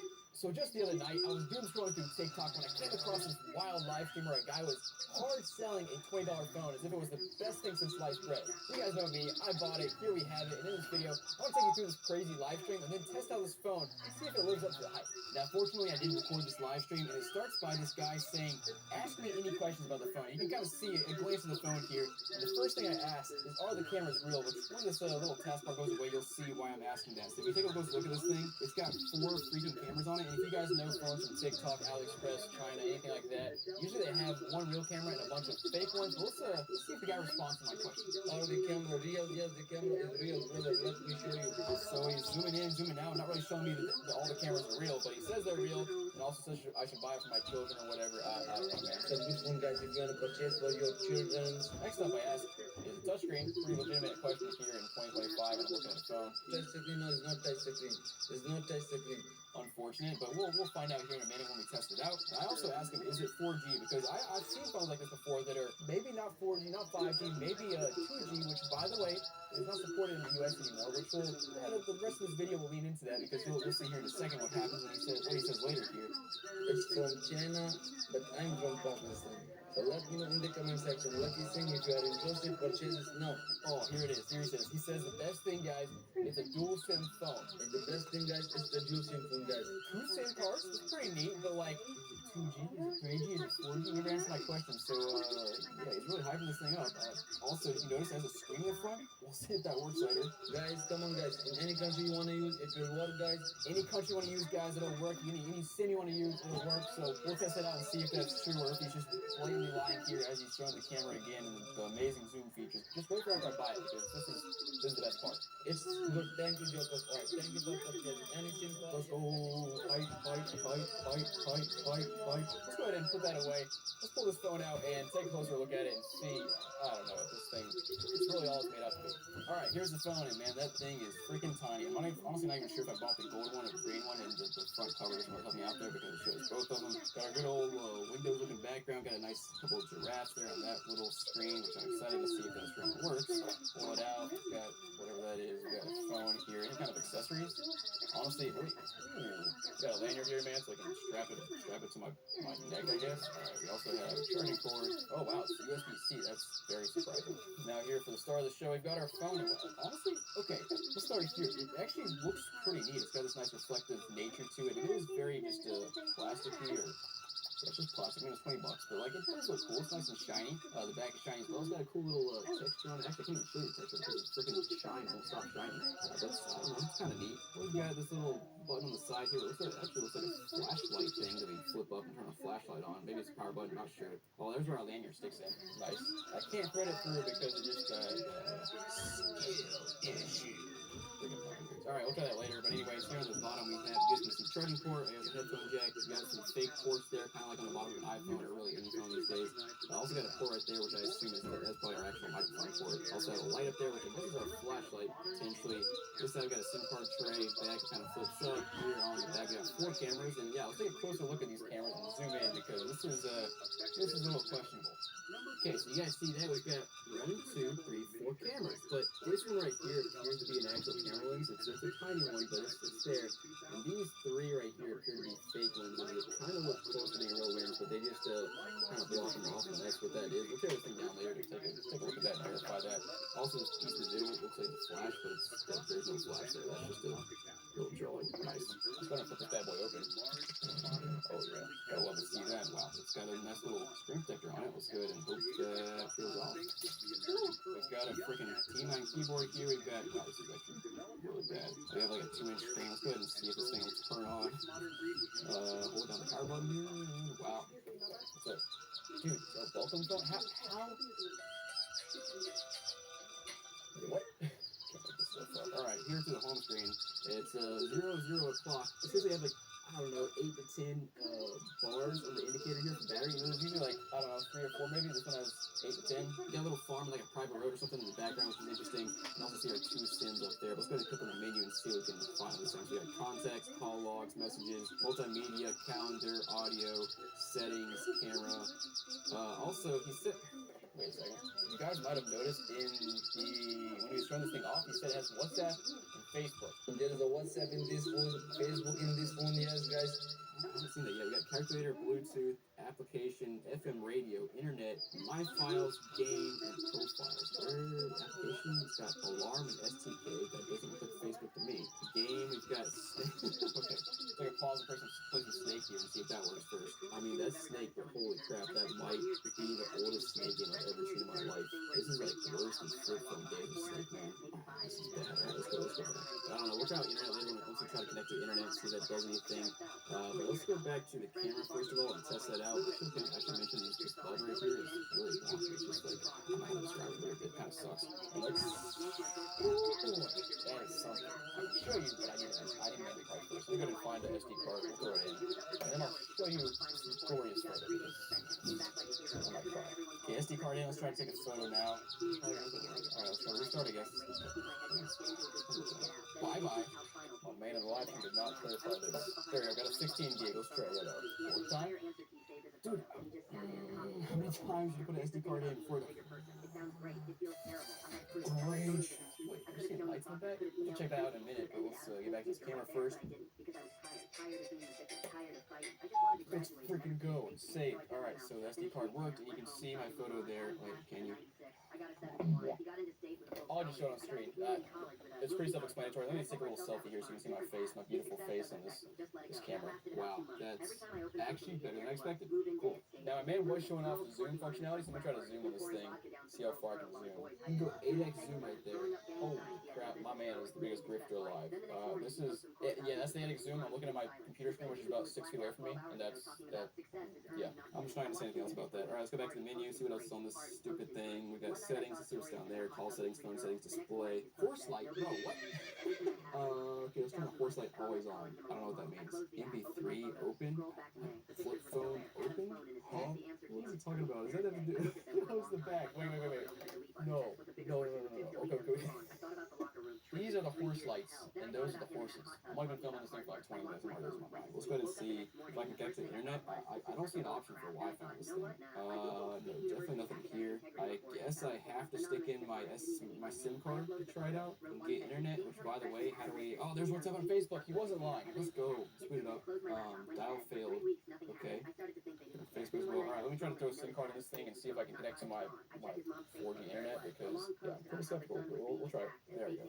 Got it jamming in there. I'm about to toss this thing off a bridge. Searching network. Okay, nothing yet. I'm going to enable this on my Verizon account. Just make sure it's enabled there, and then we'll come back. Anyways, tried to put this IMEI info on my Verizon account, and it said device validation error. I've tried this on like 10 different devices over the past like 6 months and had no issues. So yeah, thank you. And there it says confirming no service. In any country you want to use, if you're work guys, This man is messed with the wrong dude. I'm gonna see if I can, I don't know, call a number. Okay, it actually is attempting to call. What is it doing? By the way, where is this? There's no sound button anywhere on this thing. Oh, I just deleted the call. Also, there's a music button right here. What is that for? It's looking for audio on my SD card. What? Oh, there's also a camera shortcut. Let's go. That's hype. Now I can take a crappy photo anywhere. Look at that. Don't you love it? Also, for guys, we have this other button over here, which maybe that's for the horse light. I don't know. Let's try that. Oh, wow. Okay. Yeah, it works. Oh, by the way, guys, if you're wondering if the front screen works, it doesn't. It's just a picture. I guess they just want to lie to you. But one more thing I want to try on this phone before we tear it down. Let's go ahead and see what this calculator looks like. Okay, that actually looks legit. And also, I want to check out this FM radio here. I'm very surprised this works, but we'll find out. if you like smoking silicon, you gotta like and subscribe. Okay, guys, so it actually does work, which is really surprising. And by the way, I don't know where the speakers are. I think they're legitimately underneath the keyboard. And just because when I play it, yeah, I can feel my fingers vibrating when they're resting on the keyboard. I have no words. Let's go ahead and tear this thing down and see what's going on inside of it. Nice. That is just a sticker. Oh wow, good thing I didn't punch the battery there. It looks like the battery might be already bloated. That's literally just a sticker on the back. That's awesome. Popping the battery out. There we go. You can see our 2 SIM cards right there, and an SD card, and just some other, our server board and whatever down there. I was going to try to get the top piece off, but I assume will come off the same way. Just a little look-to-do here. Yep, there it goes. Oh man, this guy said I can return this thing. We have a return policy. You don't need to think about for that, guys. We have a return policy for you guys. I wonder if I can return it in the state and saying, yeah, those cameras are just ripping out of place. Oh my goodness. Yep, and there it is. So we have 3 fake cameras around the edge there. One little hole to reveal that one lens that was actually real up there. That is the smallest lens of all time. And then guys, you can see our 1, 2, 3, 4, 5, 6, 7, 8, 9, 10, 11 LEDs that kind of just light up in sequence. This is like truly the definition of e-waste. I'm not really sure who's buying this legitimately. Number 7. Guys, we've seen a lot of strange phones from TikTok in the past. Anything from fake Galaxy phones to weird kids phones. But today, I have a $500 rugged phone from TikTok that supposedly has 2 fully functional screens. And in this video, we'll test it out to see if we got a deal or if we've been scammed again, because something feels off. Let's check it out. Guys, taking it out of the packaging here, it looks very rugged, and it's in a massive box. What on earth? First things first, we got some manuals there, which I don't care about. Also got the phone, which, holy crap, is a behemoth. This thing is humongous. What on earth? Even got a pre-installed bubble in the screen protector, which is always awesome to see. But let's go and take a closer look at the phone here. You can see on the front, we got our punch out for our camera, which is pretty typical. Here on top, we have this giant oval thing. I don't know what that's for. Also got a little sensor right there. Even got a headphone jack, which is, kind of nice here in 2025. Flipping to the other side, we got some more buttons, some more screws as well. Probably the volume button, power button, standard stuff. And flipping to the back, we have this thing at the top, which looks like a rim on a car, which is interesting. And also, we have like 3 lenses around the outside of it for, I guess, for our cameras. Also, probably a flash right there, maybe a sensor down there. And then, of course, the true star of the show, we have a screen on the back of the phone, which I assume is fully functional, but I don't know. We'll test it out later in the video and see what that thing can do. See if it's touchscreen, see if it has additional functionality the front screen doesn't have. I don't know. We'll find out. And yeah, obviously this thing is just humongous. Let me go ahead and weigh it on the scale to see how heavy it is. So in terms of weight, it's actually not the biggest phone we've seen on this channel before. It's a little bit over a pound, but let's go ahead and turn this thing on and see what it can do. Okay, boot it up here, and at first glance, the screen looks pretty high quality. We have a little bit of a fading up there, which is, I don't know, pretty typical for a punch out of the screen. But at least the battery icon is showing on the screen, unlike the phones I saw last week in my video where I got stuff from Dollar General and the battery icon was falling off the screen. The guys, phone booted up here, we have a nice background there. I like that, and also the viewing angles in this thing are actually very solid compared to a lot of other phones. Now, obviously it is $500, so it should be a pretty good phone. Let's go ahead and scroll around and see what's pre-installed here. Looks like we have all of the Google apps, the whole Google suite of apps is pre-installed. We've got Freezer. You add apps to it to make it run faster, whatever. We'll skip that. We've got Netflix, Remote Control, Sim Toolkit, Widget Box. So honestly, not that much bloatware on here, just some fairly random apps. And yeah, not really sure how to use the back screen because the back screen is not on. So does this thing even work? How do I turn that on? We'll test it out in a second, but first I want to test out our camera because the cameras look very funky. Let's start with the front-facing camera, the selfie cam here. And okay, that's not bad. Now again, $500, so it should be pretty good. But you can see there it's pretty solid. Let's go ahead and try our back-facing cameras now. We have what? We have a 1x zoom, a 2x zoom, and a 0.6, not 0.5, 0.6. Try it out. 0.6 of course won't be the best because it's zoomed out more. That's 1x and that's 2x, and I feel like both of those are a bit more grainy than I'd like to see. So yeah, not amazing there. Another interesting thing I noticed in the camera settings are the night vision camera here. So let's go ahead and try that out and see how that works. Let me turn our lights off here. Okay guys, I'm sneaking around my room now. Wow, this thing actually works really well. I can see everything in my room, and every light is off. So this is yeah, this is good. Wait, hold on. We have photo, and we also have 50 megapixels. Is that a different camera? What's the difference here? I don't know. Honestly, the 50 megapixel looks a bit more grainy to me. But let's go ahead and check out the settings on this thing and see what this thing is packing next up. Let's hope it's packing something big. Let's go ahead and check it out. So first of all, storage. We got 512 gig free, so that's not bad. Got plenty of storage here. Now in terms of brightness, this thing gets pretty dang bright. It even says the screen is too bright when you make it brighter than like 80%. Now in the about phone here, we have a Dimensity 7308 core, 2.5 gigahertz. Wait, hold on. Dimensity. What a strange word. But anyways, we got Dimensity 7308 cores, 2.5 gigahertz CPU. Sounds decent. We're also on Android 13, which is not the newest, but you know, also not super old like some of those other phones that are like on Android 18. Now another thing I want to test here is our fingerprint and our face unlock settings here. Let's go ahead and see how those work. I'm not really sure where the fingerprint is. And oh, it looks like the home button here is a fingerprint sensor. Let's test that out. And yeah, sure enough, that works. And the face, wow, that was fast. That was a little sus. Let's try that out.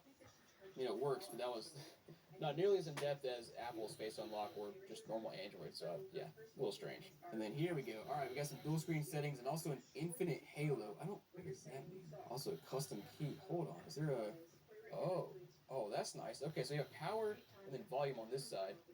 As you can see, that's volume. Power right there turns it off. But on this side, we have our custom key. What can we customize that to?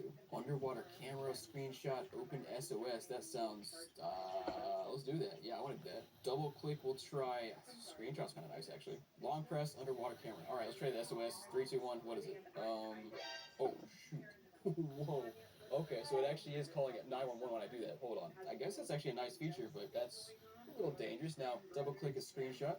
That's nice. Long press is open underwater camera. Okay. Looks the same to me so far, but I guess if I go underwater, it'll maybe work better. We'll test that out later, but I want to go back and test out our speed, see if the Wi-Fi in this thing is decent. And as you can see, 400 down, about 500 up, so definitely on par with what I should be getting over the air on my Wi-Fi network. I'm very curious to see what this infinite halo thing can do. Let's try that first. So music halo. I'm assuming the halo has something to do with this thing here, but I'm not really sure. Oh, yo. Okay, so when you charge this thing, you can set it up to do something like constant or flicker. Okay, yo, so the backlight there will flash. Oh, yo, that's so cool. Also do leaps when you're getting an incoming call. That's pretty cool. Let me turn the lights down so we can see this better. So leaps here, you can see it flashing. It's honestly not that bright, but it is a nice little addition. Also, I'm gonna try out the ramble here. What does that do? It looks like it just flashes slower. Alright, let's go ahead and try out our dual screen settings, see what this thing can do. So display mode, we have dual screen intelligence display. Hold on. I'm not quite sure I understand this display mode thing. I guess it just intelligently splits the screen. We also have main screen display, sub-screen display. Okay, let's start with the dual screen same display and see what that looks like. And oh wow, yeah, there it is. Dude, that's ridiculous. Take the screen protector off, and sure enough, is this a touchscreen? It's not, I don't think. I can't do anything with it. I can't touch it. Yeah, it's not doing anything. But yeah, sure enough, that is, that's the same screen on both sides. Alright. Oh wait, hold on. I can switch this up so that the back screen is, yo, wait, hold on. Okay, so now the back screen is touch enabled. Yo, that's sick. And the front screen is not. I don't know why you'd want this, but this is actually so sick. What in the world? Hold on. Like, let's be real. Why would I even take a selfie photo from the other side anymore? I can just take a selfie with the back cameras, which are always going to be better than the front camera. I look like I'm standing in 200-degree heat right there. What is going on? That's wild. Now I got to find my way back to the settings on this little tiny screen. So let's go ahead and try to do that. Come on, man. Can I scroll? It's not the best feeling touch screen, but it works. What happens if I try the brightness here? Will that change both sides? It does. So the one brightness indicator changes both sides of the screen. Now it's super bright on that side and bright on this side. That's interesting. Okay, flipping back to the front here. Let's go ahead and change our display mode. I'm going to try sub-screen display. I'm not really sure what that does. Okay, so it's just one display at a time. Okay, that makes sense. I'm not sure why you want to only use the one in the back and not the one in the front, but alright, sure. There's also main screen display, so it should go ahead and flip it around, so that one will turn off. this one will turn on if I can not press the power button. Yep, so that makes sense. How about dual screen intelligence display, which is the one I'm most curious about. I'm not really sure what this thing will do. So it looks like if you're at a certain angle, maybe it'll switch the screen to the back because it's not doing anything right now. Ah, that makes sense. Watch this. If I have the phone facing towards me, like, you know, let's say you pull your phone out of your pocket, but wait, first of all, this thing is absurd in my pocket. Like, it's so heavy, it's gonna drag, my pants are gonna fall down. So that's one thing. Oh, I also accidentally pressed the SOS button, which is, that's dangerous. But anyways, watch this. So let's say I have my phone pulled out of my pocket, I pull it up like this, I press the open button, and sure enough, pops up on this screen. Now let's go ahead and try the opposite way. I'm going to lock it, turn it around. Let's say I pull it out of my pocket, and I want to open it up on the small screen here. I'll pull it out and press our unlock key, and it automatically pulls it up on the small screen. Yo, so okay, so it's using the whatever you call thing inside that basically determines how you're tilting it. That's kind of cool. Nice. Now, to be honest, I was kind of hoping there'd be a display mode where it like work somehow in some fancy way with different apps, but I haven't seen that yet. We do also have a screen switch mode here, which is tap the screen to switch the floating icon and flip to the subscreen within 5 seconds to continue using it. What? Oh, okay, so there's a little button there. You enable that, press the button, and after 5 seconds, I guess it'll turn off this screen and flip to the back. Oh, so it gives you 5 seconds to flip over. Okay, so if I flip over, then it'll enable. If I don't, though, it just won't. So flip it over, and boom.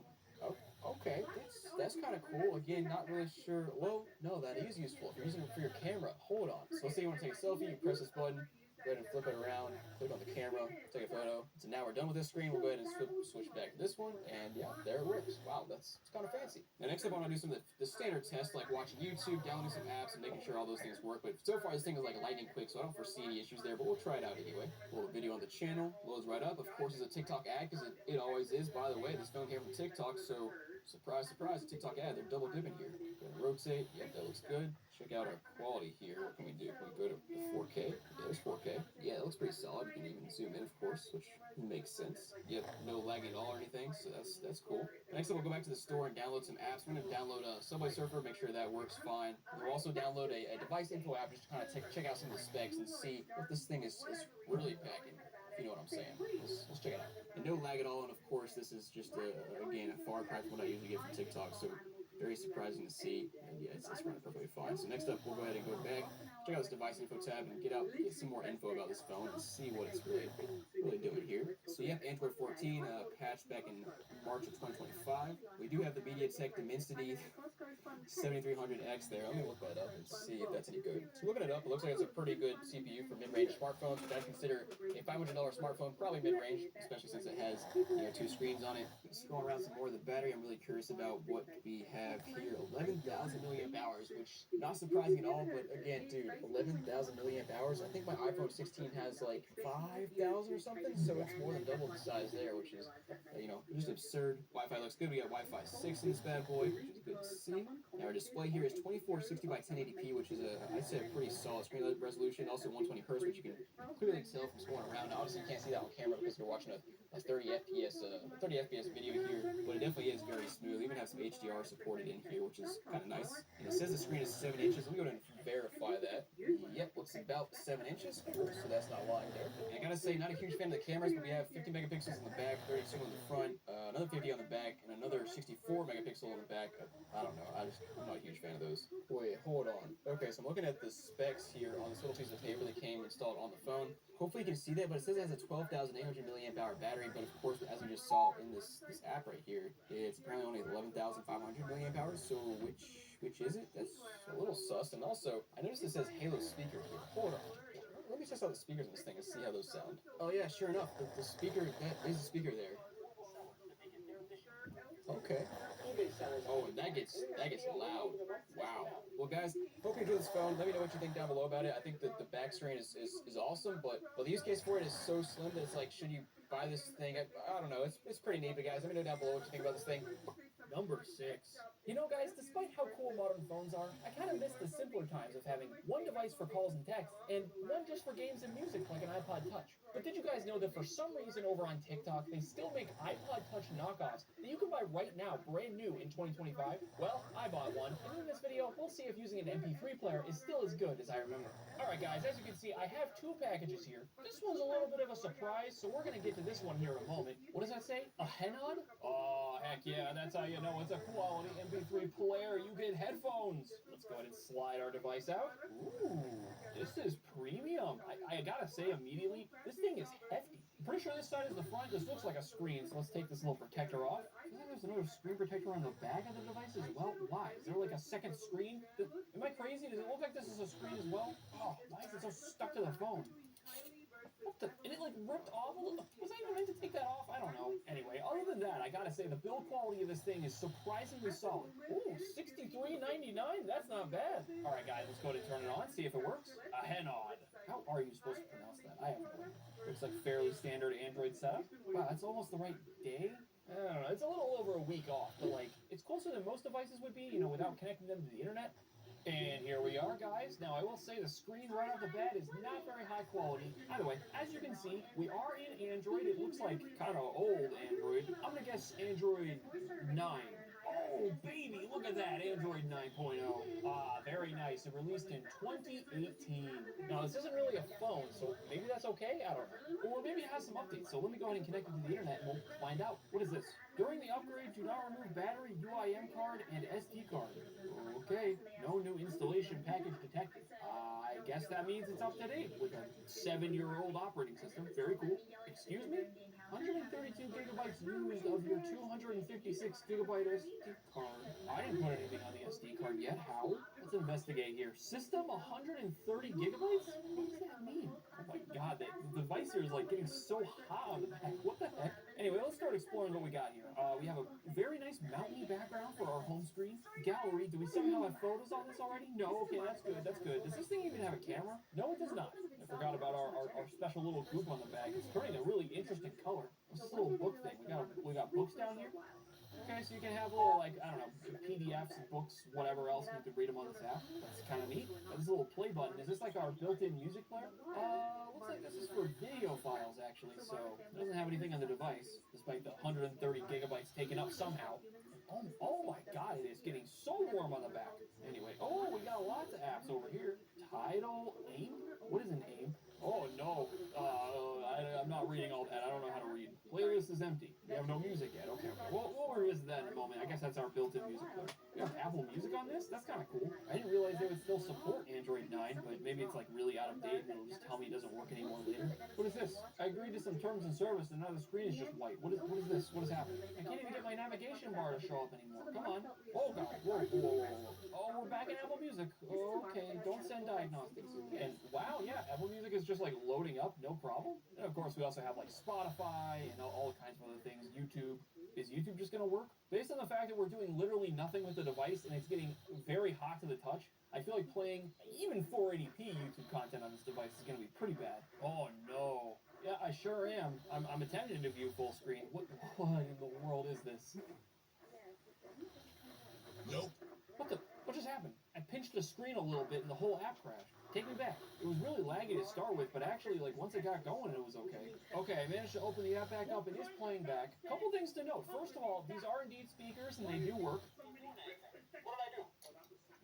It does not sound very good. It's also like a mono speaker situation, so if you cover this up, you are hearing absolutely nothing. There is something interesting about this device, though. I didn't notice this before, but this is a 16:9 aspect ratio screen, which means when you're watching usual YouTube content, it fills out the whole screen really nicely. It's a terrible quality screen, so you know, that doesn't help, but just a cool little thing to note. What kind of resolution are we playing back at right now? It's having trouble keeping up. Oh, it's trying for 1080p. That sounds ambitious. Let's just set it to 480p and see if that helps a little bit. Yeah, you know, that actually does look like it's playing back a little smoother, having less of a hard time. Anyway, there's no actor on this device, and I can't really seem to scroll anymore, so I think this is everything installed. Let's go ahead and open the Play Store, get signed in, and see if this works. I just got a notification in it. It made a noise, which is kind of annoying, so I went to, like, turn it into vibrate mode, but for some reason this phone only supports sound on and sound off. No vibration. That's a really weird thing to emit on a device, but I guess on an MP3 player you might not need that. Wow, this thing supports stumble guys? That's actually kind of shocking considering the usual state of phones we buy from TikTok.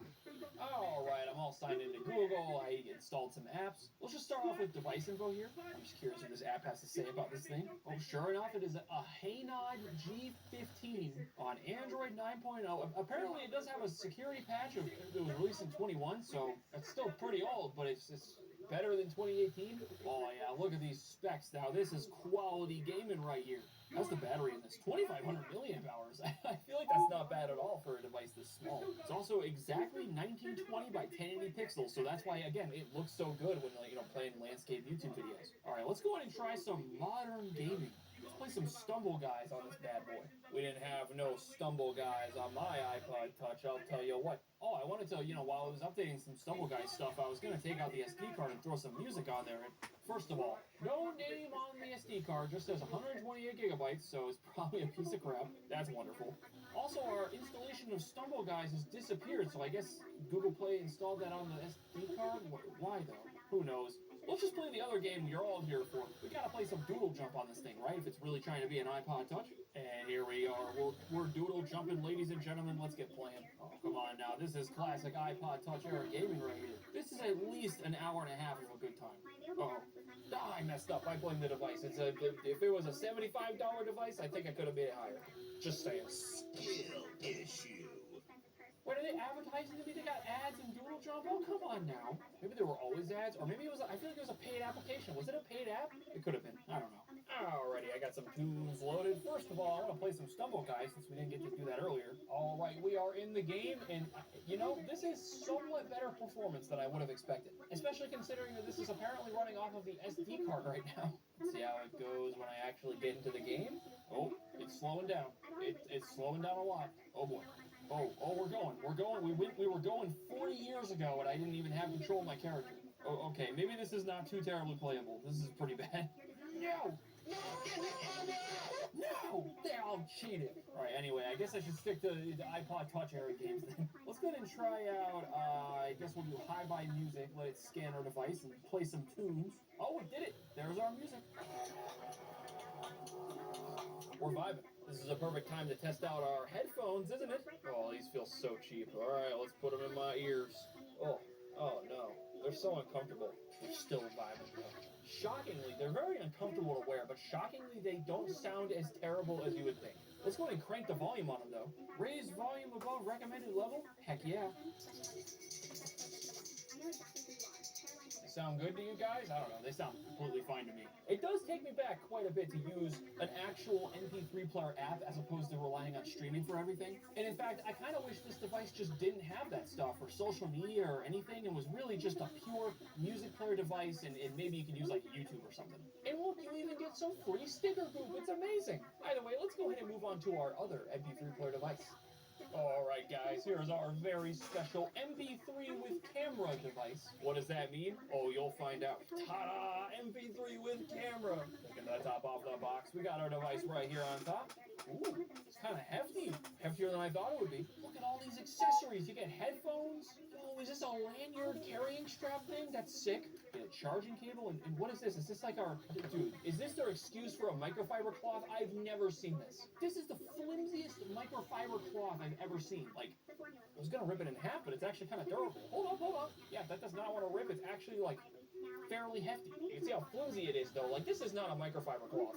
Anyway, here's our device. Look at this bad boy. This is, from what I can tell, this is supposed to be some kind of, like, Polaroid camera mixed with an MP3 player device. How does this work? Oh, it rotates. Oh, baby, look at that. And look, you even get a dedicated, like, camera video recording button, so you can, like, point the camera at things and go ka-chunk, ka-chunk, just like a real camera. And you can flip her around for the selfies, and you have your viewer right here. This is brilliant. Am I crazy, or does this look like an Apple Watch? It looks like they took the face of an Apple Watch and then, like, glued it inside of this outer housing. Who knows? Let's go ahead and press the power button. She's launching up, and there we go, ladies and gentlemen. It even looks more like an Apple Watch than I thought it would. This is kind of crazy. They're clearly going for, like, the iOS apps and stuff here, which is fine, I guess.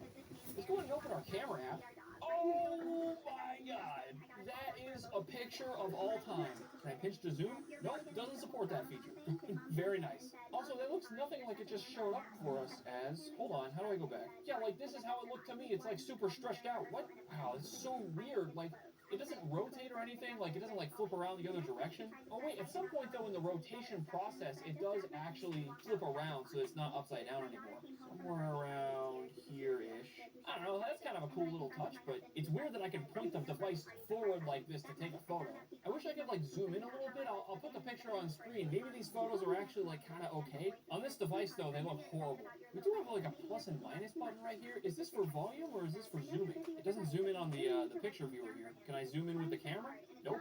I have a little flash button. Should I try that? Oh, baby, we just get a light that's on all the time? Yep, that's a flash. Anyway, I guess that's our Polaroid functionality right there.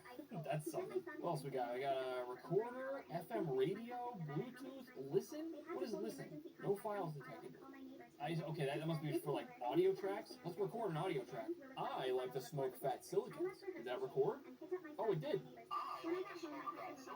Oh man, that is a speaker. I'm kind of shocked it has a speaker, but there it is. It's very loud, like way too loud for what it is. Also, we have a calculator app. Like of all the apps to have, why that one? There it is. It's just straight up the iOS calculator. Why? 5 plus 5 equals 10. Yay.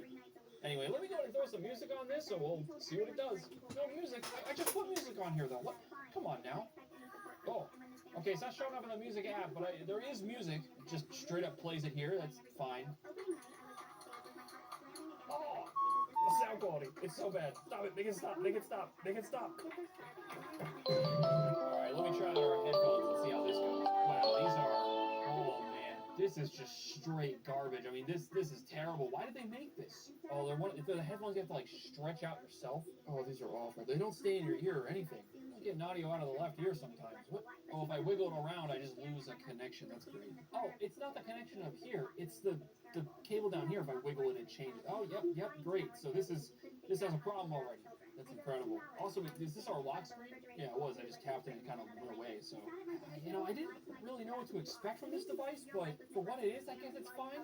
It is $23 though. That's, I don't know, man. If it was like $10 or under, I could almost see the argument, but this is pretty bad for over 20 bucks. Number 5.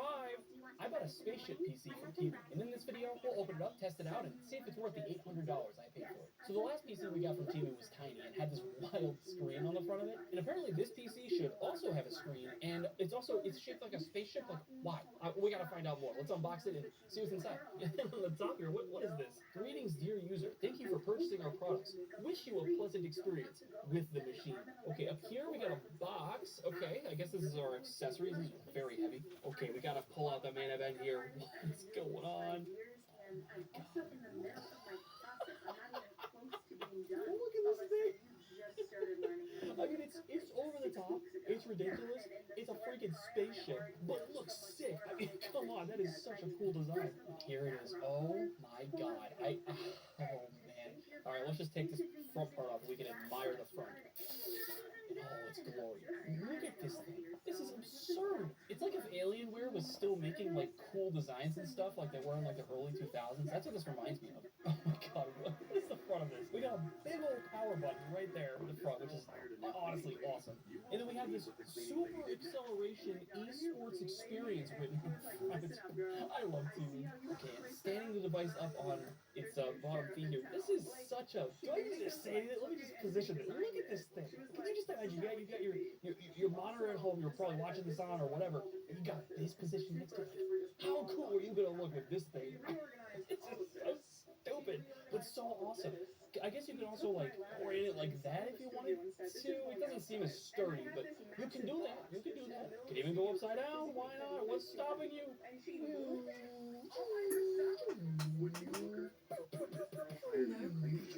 It's so cool. Also, what else is going on here in the front? This like plastic see-through thing here is so cool looking. I don't know, it looks like a visor or something. It's sick. I don't think these little arrows or anything indicate anything. They just look cool. But right here in the middle, you can probably barely see it, but that's going to be our screen, I think, on this machine. What is this? I'm looking at the back here. projector. This is a big old warning. Look at all these ports. We got our power right here. 6 USB 3.0. 6 dual LAN, a DisplayPort, 2 HDMI, audio, USB-C, and a security feed. You even get a little bonus hole down here for something. I don't know. Also, I didn't mention this before, but on the top, I got these stickers. These are on the last device as well. I guess they have to put these on there, but why are they like so crooked? They just ruin the aesthetic of this machine, to be honest. Scan and join. Scan and join what? What do you want me to join? I don't trust this thing. Flipping over to the bottom, not a whole lot going on. Just some vent stuff, sticker stuff. Wait, what is this? Hold up. What are we looking at? Okay, on the website, this is something we got to figure out together, right? They say something about it having some projection features. I do not understand what that means. Is this our projector? What is it projecting? We got to plug it in and find out. Let's go. I should have everything hooked up now, ready to go. Let's do it. Let's press this big old power button and see what happens. Oh, there it goes. Wait. You guys see that? There it is. Ace Magic, baby. Wow, that's so cool. Alright, the device is on. It's doing Windows stuff. But guys, look at this thing. Look at the Ace Magic moving across the table. You got the crazy RGB lights. There's more RGB lights on the front. It says mini PC. This is a mini PC? I don't know about that one. Alright, we're on the desktop here. We got some things. We have Edge this time around instead of Chrome. And then we got our, screen management software. And then whatever this is. Oh, no, this is our screen management software. Okay. We'll go into that in a second. Hold on. What is this one again? This is our RGB lighting control software. Wait, this is where we can control the projector. On. Off. On. How cool is that? I wish I could, tell it what to display. I don't know. Put a picture of Frank up there. That'd be great. Okay, and then I can turn the RGB for the top pieces and the front bits right here on and off too. That's cool. Alright, so first thing I figure we can try out here is Cinebench, like we did with the last TV PC. Let's see how strong this computer is. Now, this PC is 4 times as expensive as the last one, so I'm pretty confident this should be way more capable. It's got an actual dedicated GPU and everything. I think it has a mobile 3060 or something like that, so this should be able to actually spit out some somewhat decent performance. And I gotta say, it's chugging along just fine, and I don't hear anything. This thing is silent. It says on the website it's got 4 fans. I don't know where they're hiding them inside this thing, but we'll try and take it apart a little bit and find out if that's even the case, but this thing's dead silent, to be honest. And actually, while we're doing this, I figure we can mess around with our screen here and see if we can get it to display some useful information. So let's see, we got CPU and GPU stuff. Sure, this works. Oh, there it goes. Look at that. It's honestly a really clean looking display. I don't know. I think it's the exact same one they used in the last one, and it's really helpful. It's telling me how much power it's drawing and the clock speeds and the CPUs and GPUs. I don't know. We got 65 degrees on the CPU right there. Not bad considering we're running a benchmark right now, and I hear nothing in this computer. Hey, look at that. I was able to get Frank on there.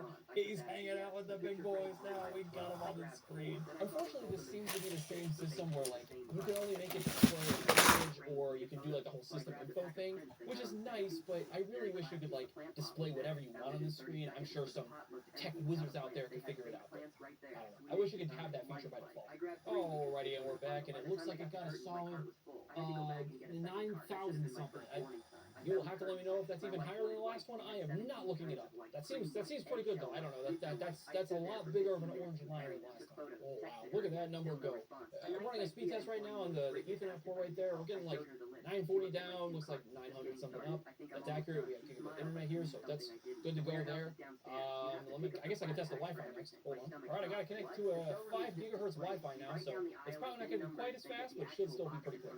And no surprise there, we're getting 600 something for the download and upload, so yeah, not as quick, but still pretty good. And then before we go into testing a game, it looks like we have Intel 12 Gen 12700H, that is what they say on the website, I'm pretty sure. It has 14 cores. That's a strange number for that, but okay. We also have 2 GPUs. Okay, so this CPU does have integrated graphics, which is unnecessary because we also have an RTX 3060 laptop GPU. I mean, I'll take it, but weird. And then we also have our 32 gigs of RAM. And what do we got for our SSD? We got a terabyte. All this matches up. Nice. Honestly, so far, the only thing I don't like about this PC is that I feel like it just kind of takes attention away from everything else in the room. It's just, nothing else in your room is going to look as good. Why are you going to want to look at the game you're trying to play when you have this to look at. Now, I do want to say there, just as a little note, apparently Ace Magic has gotten some trouble in the past for installing some Chinese malware on their machines. If I were to actually buy this and use this, yeah, it's probably a good idea. Install your own operating system with your own copy of Windows, your own copy of Linux or whatever, but I don't know, you might miss out on some of the software that comes included by default, but for us just testing it here, I'm sure it's fine. Alright, we're up and running in Ghost Runner here. Got basically settings on high-ish, 1080p, and it's fine. I don't know. What does it say up in the corner? 70-ish FPS? For a machine that looks like a spaceship, it's pretty good. And again, I mean, this is a relatively intensive game, and it is silent. And there's air moving, it's just that the fans are super quiet. Very impressive. Super acceleration esports experience, indeed. But alright guys, that's the software experience so far. Honestly, super impressed. This thing is great. Much better than the last one. You'd expect that for 4 times the price, but yeah, it's pretty great so far. Let's turn it off, tear it down, and see what's going on the inside if I can figure out how to open this thing. Okay, I got this little rubber foot piece off, and I see a screw inside of there, so I'm going to take all these off and get all the screws off, and I'll come back when I'm done. Alright, I got all the screws off. What happens next? Does this come out? I think it might. Oops. Well, I broke something, but that's okay. It'll go back on. Don't worry, don't worry. All right, inside I see 2 of our 4 fans so far. Let's keep going. Oh, I think this is their warranty seal. I think I feel a screw underneath this right here. Let's give it a shot. Yep, here it comes. You gotta break right through the QR code, too. How are you supposed to scan it to get some help if you break your own PC, huh? You can see some cables right there that go to the projector thing you saw earlier. All right, I got the fans out, and look at all this. Okay, you can see some copper stuff and heat pipes all around it. It said it had lots of copper heat pipes. That's good to see. Now, I don't see 4 fans. I just see 2 kind of decently sized fans that were, again, doing a great job. But 2 is not 4. I don't know where they got that number from, but oh well. Okay, I think I finally have all the screws out of the heat sinks here. And look at this. This is all one gigantic piece that all just connects directly to the board. No wonder this thing was staying cool. It's got a whole, I don't know, pound and a half, it feels like, of metal here. And that is some goopy paste. Look at that. That is such overkill. It's all around the chip there, and it's all, oh no, it's all on the board there too. Like, that's crazy. They also have this giant, like, thermal putty piece. It's like real squishy. I guess that's our SSD right there. Let's just peel this up a little. No, I think that's like some little bits for the GPU and stuff, so I'm just gonna put those back. We can also see some other things in here now too. This is our little Bluetooth Wi-Fi chip, I assume. Yeah, it says Wi-Fi and Bluetooth, so yeah, that's definitely what that is. I still don't see our SSD though. Let's keep going and see what else I can find. Alright, I got the board coming out there. It's a little messy because there's a lot of cables installed, but there we go. Okay, on the other side, we can see our M.2 slot right there, and there's actually another slot right there, so you could upgrade this thing surprisingly. But I'm not entirely sure how you're supposed to get to this other than getting this far, which is pretty intensive to be honest. The last one was really easy to slot another drive in there, so that's a little disappointing. And then we also have our 2 things of RAM there. Would have been nice if they slapped all 32 on one stick. Again, would have just made it easier for upgradability, but not a big deal. Just something to complain about, I guess. And then right here you can see some like little custom boards, I would assume, for like, actually it looks like it's just one for our screen up here and whatever else is going on in the front. But I think if I kept going, I could probably get these like fins and stuff off, but I think you guys get the idea. This thing is insane. I mean, it's a lot of pretty good computer packed into this. Who doesn't want a TIE Fighter PC? It's so crazy. But anyways, guys, as always, make sure to comment down below how wrong I am. I appreciate you watching this video. I hope you enjoyed it. I will see you next time. Bye-bye. Number 4. We always get the wildest phones in this channel, like this $20 crab thing or a phone with a pen built inside. But today, oh man, I have the Tank 3 Pro here to test out, which is 4 times heavier than an iPhone 16. And it also has some features that I'm really not sure are legal. Let's open up the box and I'll show you.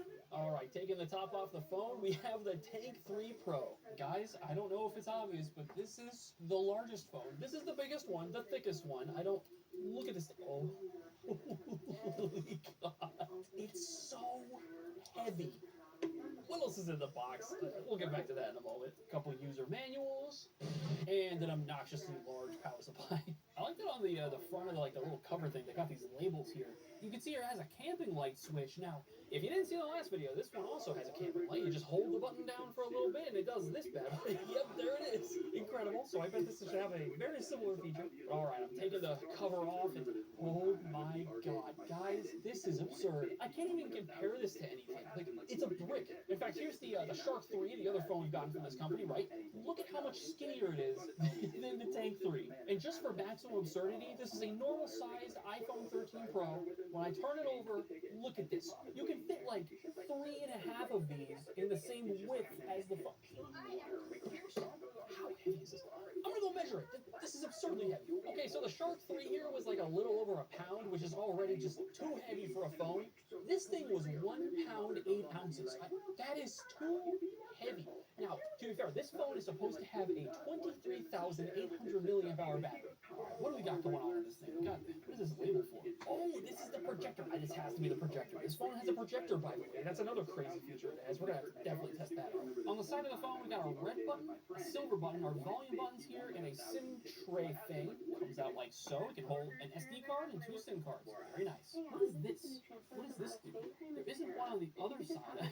I'm confused. And then on the back, we have every feature you didn't know you wanted. We have like all the cameras. I think this is another night vision camera. The last phone had that too. This looks like our normal flash. Why would you use that when you have this? I don't know. I think these 2 lights up here, by the way, above the yellow part, are like red and blue police lights. We'll definitely have to test that out. I don't know how that works. Alright guys, let's go ahead and turn it on and see what it does. I'm kind of hoping for another crazy background. As you can see, the Shark 3 has a shark coming out at you. So what is this going to have? A tank? I really hope so. I'm going to go ahead and press the power button here. Look, we got a tank. What is the background though? I think it's just like cool robot part things. I don't know. It looks kind of goofy, but I like it. It's not quite as cool as the shark though. Let's be real. What is this? What does this do? Is turning on projection avoid eyes? Wait, what? There it goes! Wait, what?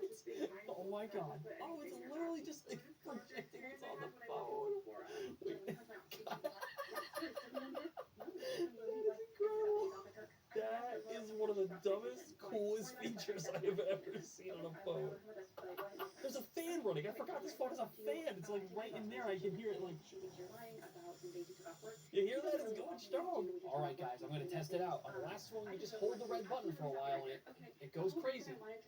Yep, there it goes. I'm not going to look at that. I'm a little scared, but it's very bright. And I also could like tap it. I got a little dimmer. Oh, yeah, the last one had that too. That's really not good. Wait, what is this? I found this toolbox thing. I opened this up and it's got a bunch of features this phone can do. Plum Bob? You're going to need to explain to me what the heck that is. What is this doing? Pick hanging. What does this do? What? So it's got like a... You know, most phones have some kind of like gyroscopic capability. I've never seen it be called pick hanging before. That's amazing. Warning simulator? When encountering vehicle accidents, traffic, road dangers, natural disasters, man-made accidents, and other emergencies, as you daily run into, of course, it opens to play a simulated warning roll. Guys, if this is about to do what I think it's about to do, this is definitely illegal, right? I'm a little scared. This is about to be really loud. She asked my ex-husband, before we discuss arrangements, what school does your daughter currently attend? Kyle Rose. For 2 years. That's already too much. I don't think I can use this. I'm in an isolated room. No one can see the lights flashing. Is this allowed? You guys have to let me know. There's something about this that doesn't feel right to own. What are the other options here for sound? Submarine.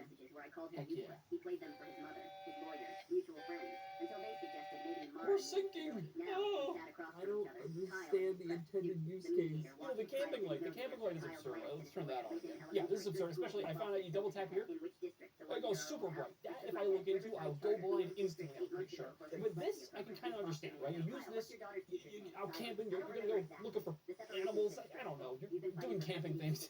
This, though? What are you possibly using this for? Bears gonna come sneak up on you, and you're gonna turn that on. You'll be like, oh crap, it's the feds! Run! I love that they also have this camping lamp app. Camping lamp. Warning, after the camera lamp is turned on, do not irradiate your eyes. Mode, SOS. Oh, it's like Morse code? That's pretty clever. Okay.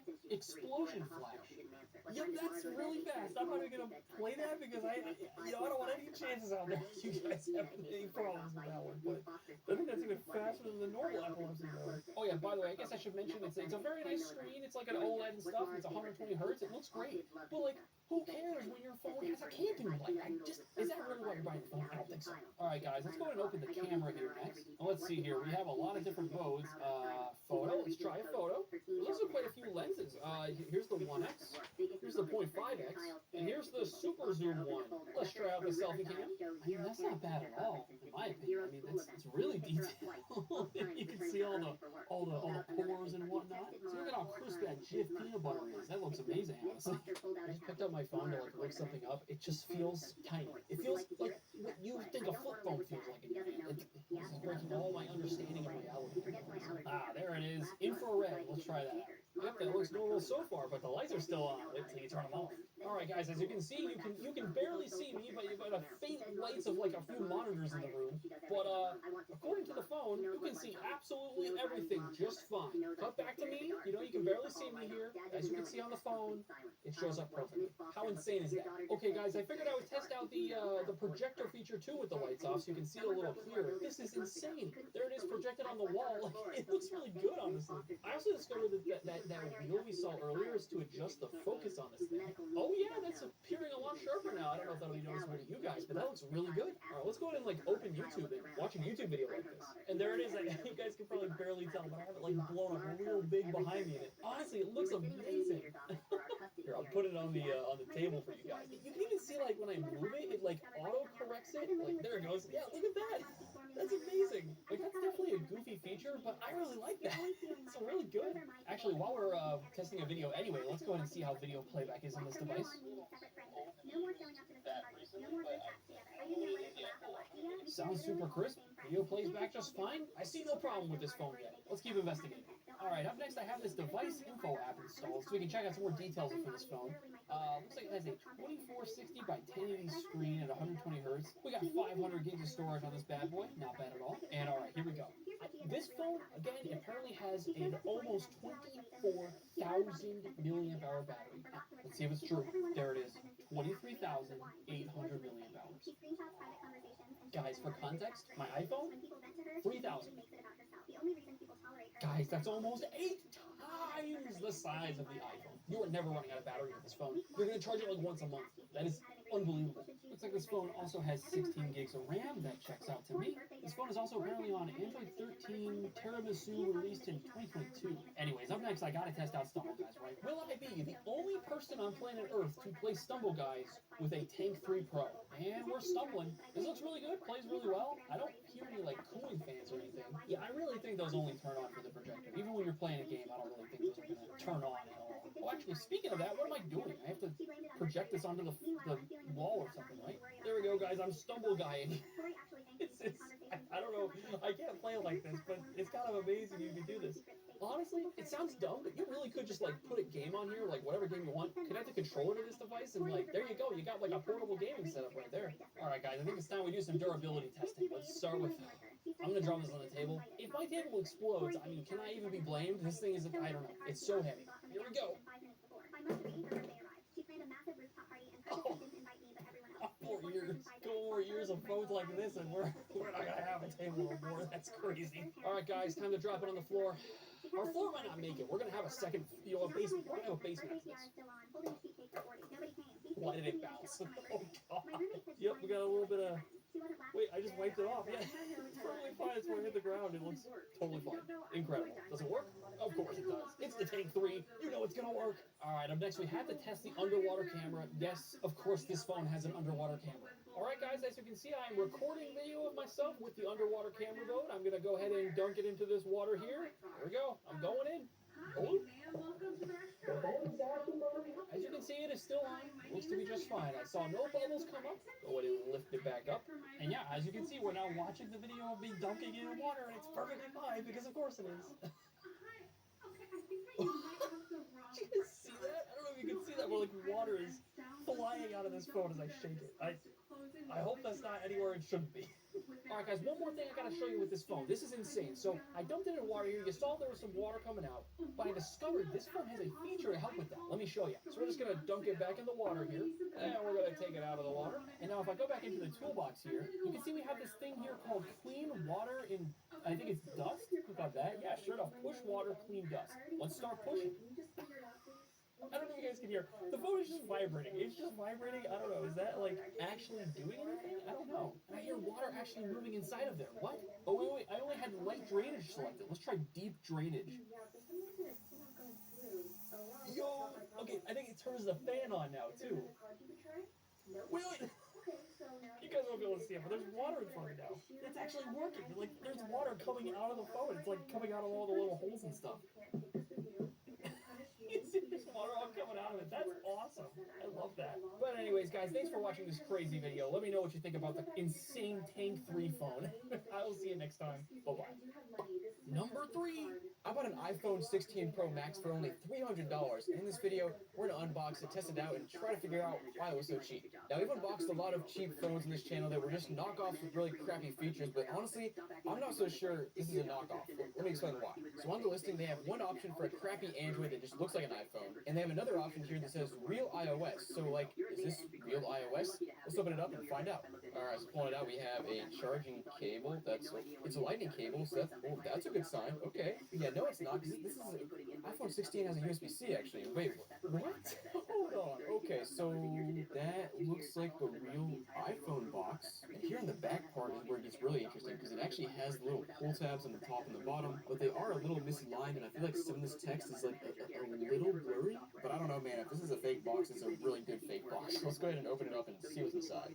Okay, so first thing I noticed is we have just like a cardboard cutout thing here at the top. That's not right. Yeah, so just a quick note, the little cutout is normal on an iPhone box, but what's not normal is the fact that this thing, the cutout was mutilated. Like, is this phone used? Very weird. And yeah, here we have a little, it's like the correct little pull tabs and stuff, but it's a USB-C to Lightning. The 16 has a USB-C port, right? Alright, let's put that stuff to the side and go ahead and open up this little package here and see what the actual phone looks like. And, what? Okay, so at first glance, it sure enough has an Apple logo there, and it has some, what is this? Long here at the bottom. That's, what, 2023? Then on the side you have your power and your SIM tray. This side is our volume and our, oh wait, no, this is supposed to be an action button now, right? Not a little, whatever you call this thing, I forgot what it's called. What's going on here? But otherwise, it looks pretty normal. Let's go ahead and try to turn it on and see what happens. I'm a little scared. Sure enough, there's an Apple logo. Yeah, that looks like iOS, dude. What? Screen looks really crisp and everything. Let me just go ahead and start with the settings here and see what it says. Our iPhone has, I guess that's some Chinese right there, so maybe it's just a different region of iPhone that are way cheaper. Like, this is like $1,000 off, guys. Really sketchy. We'll check some more specs in a little bit, but first thing I noticed is this thing seems laggy. Like, look at that. It seems like it's lagging right, and also I'm pretty sure it's at 60 hertz, which a Pro Max is definitely not a 60 hertz phone, so that's off. And yeah, like comparing to my iPhone 13 Pro, you can see, just watch us scrolling here. Mine is a whole lot more responsive on the right side than the left side. It's just like, it's really laggy. But, also, I just noticed the top part is not right. The iPhone 16 Pro Max has a little island up top. It doesn't have the whole notch. I guess let's test out the camera next. And wait, we only have one zoom level. What? Are these fake cameras? Hold on. Okay, so that's definitely a camera right there. And if we put our finger over it, yeah, that's the real camera. But these two, I guess, are fake. Let me just take a few photos and see how it looks. And yeah, the photos match up with what I kind of expect from an iPhone. Maybe not perfect, but like there's your selfie mode, and those from the back camera. I mean, pretty good. Much better than the crappy knockoffs you usually see. But next up, let's just see what's pre-downloaded on this phone here. So it looks like all pretty standard from the get-go. Weather, shortcuts, passwords. What is AS Tools Pro? And what is this? Is this a browser? So it's just like a built-in browser. That's super sketch. Also, what is this AS Tools Pro? I can't read that. Let's translate. Okay, so at the top it says AI Assistant. At the bottom it says Featured, Application, Game, Search, and Mine. What is this thing? We have a bunch more random stuff on this page, including an FAQ, toolbox, and Apple information. What is? Hold on. Okay, it took me to like a Wi-Fi thing. Yeah, let me just go ahead and connect to the internet now, which I'm a little scared to do because this is super sus, but let's give it a go, I guess. Might as well. Oh, I just noticed this says WLAN instead of Wi-Fi. Looking this up, it appears that some iPhones do say WLAN depending on what region they're from. So I guess that's just like a Chinese thing. All right. It's getting even sketchier though. Alright, well I think we're connected. Let's go ahead and see what this Apple information shows me now. Oh, it's just downloading apps. What? Now it's freezing. Bro, it's literally frozen.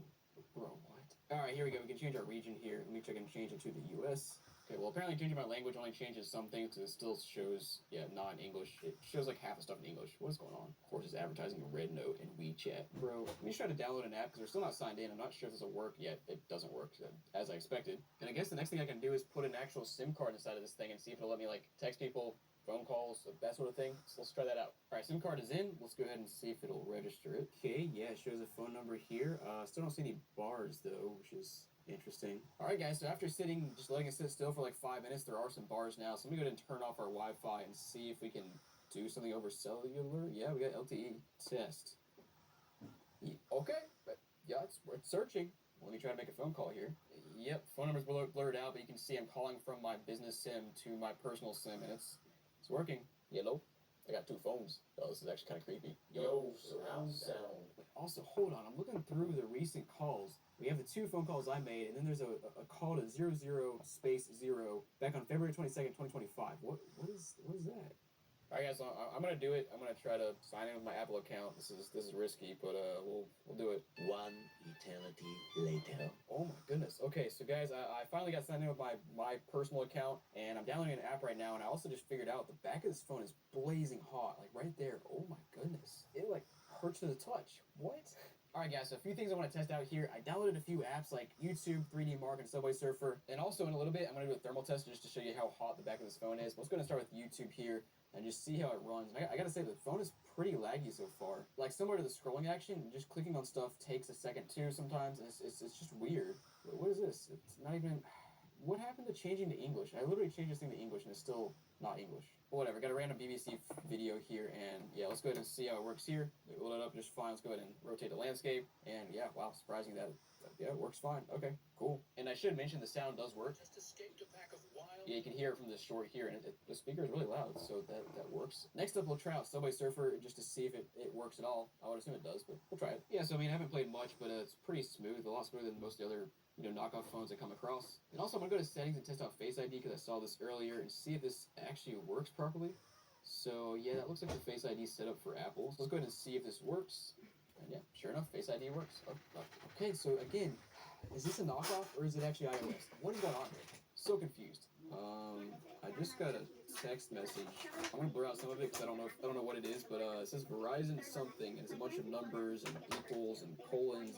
This is getting sketch. I might need to take my SIM card out of this thing and sign out. Well, let's keep testing. Next up, I have a 3D Mark tool, so we can do some benchmarking and kind of see how it aligns with a real iPhone 16 Pro Max to see if it's even close. So here on the UL website, we have 3D Mark Solar Bay test. Let's go ahead and find that. I can't find the Solar Bay here. I do see Steel Nomad Lite. Okay, so we can run this one. And wait, hold on. It says your device does not support all the metal features required to run this test. You need at least 8 gigabytes of RAM.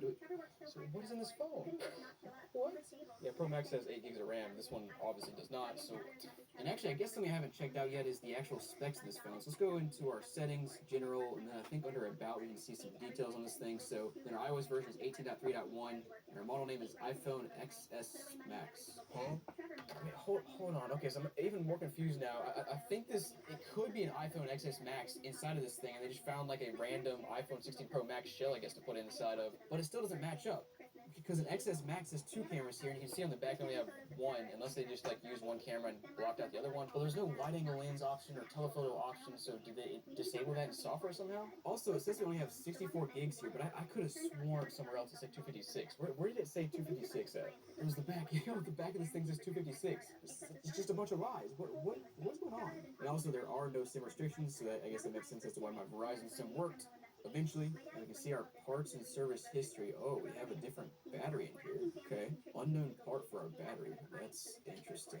Yes, I'm not quite sure what else to test on this thing. It actually did cool down a little bit after a while, but I'm going to still show you the thermal test here. Yeah, so like I said, it's actually not quite as hot as earlier, but you can still see a heat signature around the Apple logo, then up towards the camera, it was pretty hot to the touch. Just like, why is it so hot right there? It's also where your finger rests, so it's gonna burn. Now guys, I really did not want to take this iPhone apart, but we we probably should so we can see what's actually inside of this thing. And I've never taken apart an iPhone before, but I bought some tools and we're gonna try to do it today, and hopefully it comes apart in a reasonable manner without breaking it. And also it might just fall apart because it's not a real iPhone. But anyways, this little sticker down here I guess is a warranty seal because it says void now after I peeled it off, and it's covering one of the stickers, or excuse me, one of the screws. So let's go ahead and take those screws out and then we'll try to peel this thing apart. So I got the 2 screws out of the bottom, and now we're supposed to heat up the back so we can loosen up the adhesive and then kind of peel it apart with our suction cup here and a pry tool. So let's go ahead and see if that'll work. Okay, got that heated up for a little bit. Now let's try to do the suction cup thing. Oh, alright, so the whole thing just separated on its own. There was really not much glue there. Alright, let's go ahead and loosen this. Okay, now taking this thing apart, and at first glance, sure enough, that looks just like an XS Max on the inside. I'm looking at a photo right now. And the first thing I noticed, and you might have noticed this too, is from the videos I watched. On the XS, you do actually need to heat it up and loosen the adhesive, but I don't seem to feel or notice like any adhesive anywhere on this iPhone. So I actually don't even know if they used adhesive. Like, it looks like they might have just, it might have just been clipped in by these little clips in the side. And there's some other little interesting tidbits here, like this little Apple sticker with some sort of symbol in the middle that doesn't look like a real Apple sticker, of course. And the battery here looks definitely different than what it does originally in the XS Max, which makes sense because we got a warning on our iPhone that we have a third-party battery in here. And guys, the main thing I want to note here in this teardown is that this scam is so elaborate, so deep, that they custom built an iPhone 16 Pro Max shell to perfectly fit an iPhone XS. You can even see on the inside they added, I guess, a little bit more buffer here between the edge of the phone and the batteries. Like, looking at photos of the XS, I don't think there's quite that much buffer on the side of the phone. Also, one more strange thing to note here is the fact that this device, that the screen or the front of the phone pops off first, whereas on the real iPhone 16, the back actually pops off first. But guys, I'm not going to tear this down any further. I think we've seen everything we need to see, and I can tell you for a fact, this is one of the most elaborate and deep scams I've ever seen. So guys, if you ever seen an iPhone 16 Pro Max for $300, don't buy it. Number 2! I bought 2 phones from AliExpress for $5 each, and in this video, we'll see just how much phone you even get for that price. Now, we've seen some cheap phones in this channel before, like real cheap, but I don't think you're ready for what kind of phone $5 at AliExpress can get you. Let's get into it. Now, as you can see, I have 2 phones here. They look exactly the same, but when I turn the boxes over, this one is an MKTel EXO, and this one's an MKTel M2023. But I want to start with the Evo here. Let's see what's in the box. Wait, that can't be the phone, right? It's so small. Oh, man, look at this thing. MKTel. Wow, hold on. This isn't the right phone. Hold on a minute. This is the Evo, right? EXO, my bad. The EXO, yeah. This is what this phone looks like, right? And then here's the listing picture it's supposed to look like. Wait a gosh darn minute, I'm gonna open the other box. Do we actually have 2 of the same phone? I'm gonna be so sad. Come on, MKTel. No, I'm just sad. Okay, well now that my day is ruined, let's see what's inside of the rest of the box. We get a high quality premium micro USB cable, not even USB-C. Nice. Let's take a look at this instruction manual. Focus on. Anyway, boring. But alright guys, let's take a closer look at the phone here. As you can see, there's our speakers, I assume. And this thing is supposed to be our camera. Are we certain there's a camera in there? It is so small. Okay guys, I am trying to zoom in as far as possible. And I cannot see if there's an actual camera in there. We'll just have to find out, I guess. Got a little, like, kind of texture on the back. That's interesting. What are these 2 things on the top? Are those like our flash? I think it is. I saw on the website they had a picture that showed these 2 laser beams coming out of the phone. And on the front of the device, you can see it says M2023 right there, and of course, so does the other one, which confirms that we definitely have the wrong phone, because the other one was supposed to be an EXO. Let's go ahead and take the screen protector off. Bam! These are some very glossy buttons. Do they feel nice? No. They're fine, I guess. I like that we got a big old button just for the flashlight. That's something. Oh, I didn't even notice on the bottom there's our micro USB charger right there, and we have a headphone jack. Why? Alright. Oh, it looks like I can take the back of the phone off. Nice. Let's try that out. Okay, and there's our battery. How big is this battery? 800 milliamp hours. That's, yup. Not quite as much as the 23,000 milliamp hour battery we found in that tank phone a few weeks ago. Please watch that video if you haven't already. Wild device. And actually, underneath the battery, we have a fair amount of things going on. We got the 2 SIM card slots, full-size SIM card slots. That's kind of nice. And there's our SD card slot as well. And yeah, sure enough, I think there is a very, very, very tiny camera in there. Holy crap. I might be mixing up this phone with the one that, didn't come in, but I'm pretty sure this thing said it had a 0.08 megapixel camera. But alright guys, let's slap the battery back in there and turn the device on. Also, without the battery, this phone weighs nothing. It weighs less than like a McDonald's toy. Honestly, at $5, I feel like you might actually expect to get this at a McDonald's Happy Meal. Alright, let's turn it on. Go. Please? How about the other one? Will this one turn on? Nope. Maybe they need plugged in real quick. Hold on. Alright, let's plug her in. Will it turn on now? Oh, yep, there it goes. Holy crap, that booted instantly. What the heck? Here's our lock screen, I guess. Whoa, what was that? It was flickering for a little bit. What does that say? Charging complete? How could that be possible? It clearly was out of battery 3 seconds ago. Yeah, okay, it refuses to turn on. Let me try the other one. Oh, God. Why? Okay, guys, I figured out the problem. This little battery here, you can see it here, had this little yellow piece of tape to cover the contacts, which I've seen before, but because it's yellow, it just kind of blended in, and I somehow just never noticed that was there. So that would explain why it wasn't turning on. Now, when I insert the battery, press the power button, the phone should actually turn on this time. Oh, there it goes. Why is that so loud? Why? Why do you need it to be that loud? That is ridiculously loud. God, this is the worst screen. Like, there's no good viewing angle. Every angle has downsides. What kind of operating system are we even looking at here? This looks like a, your average flip phone from 2004. Oh, I pressed the little flashlight button. For some reason, that opens up a bunch of apps I can choose from. Contacts, messaging, okay. Call logs. We got settings, okay. Display. Can I make the display actually usable? There's not even a brightness control. You only get contrast. Actually, that does kind of help a little bit. Yeah. Connections. Bam. Network account. Try that. Insert SIM. Okay, that makes sense. Now, I don't think it matters if you use a SIM card. This phone, it only supports 2G. Like, 2G hasn't been supported in the United States in, like, a while. Multimedia. You got any multimedia? Oh, it looks like this is how you access the camera. Okay, let's try that out. Here we go, guys. The less than 0.1 megapixel camera. Oh, my God. First of all... Oh, that was so loud. Oh, wow. Look at that. What I was going to say is that up here, it says the resolution is 128 by 160. That is horrible. And you know, sure enough, that really does look like a sub 240p picture. Let's try taking a video.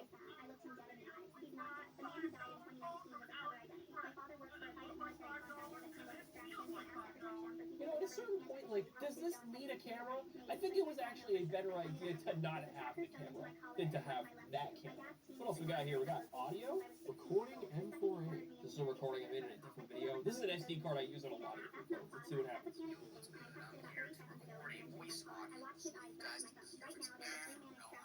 I have no idea how old that audio recording was, but there you go. You got to enjoy that with me. We're gonna pretend I was on the phone already. Oh, we got a sound recorder? Yo.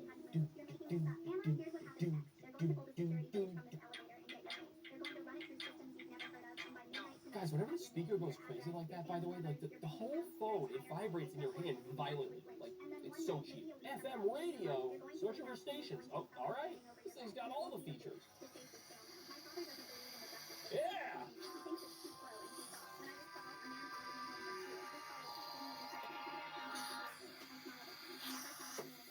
It's so cheap, it doesn't even know how to be a good FM radio, guys. Oh, we got games? Yeah, give me Snake. Wow, this is, yeah, it's Snake. It's very slow Snake. Come on, go.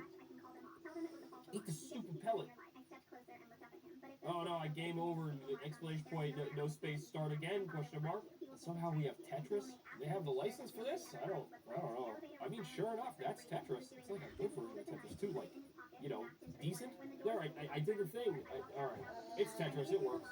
But let's see what else is on this. Is that the internet? No. How would this even work? This phone doesn't even seem like it can connect to Wi-Fi. I opened bookmarks and it's got Facebook, Google, Twitter, and Yahoo.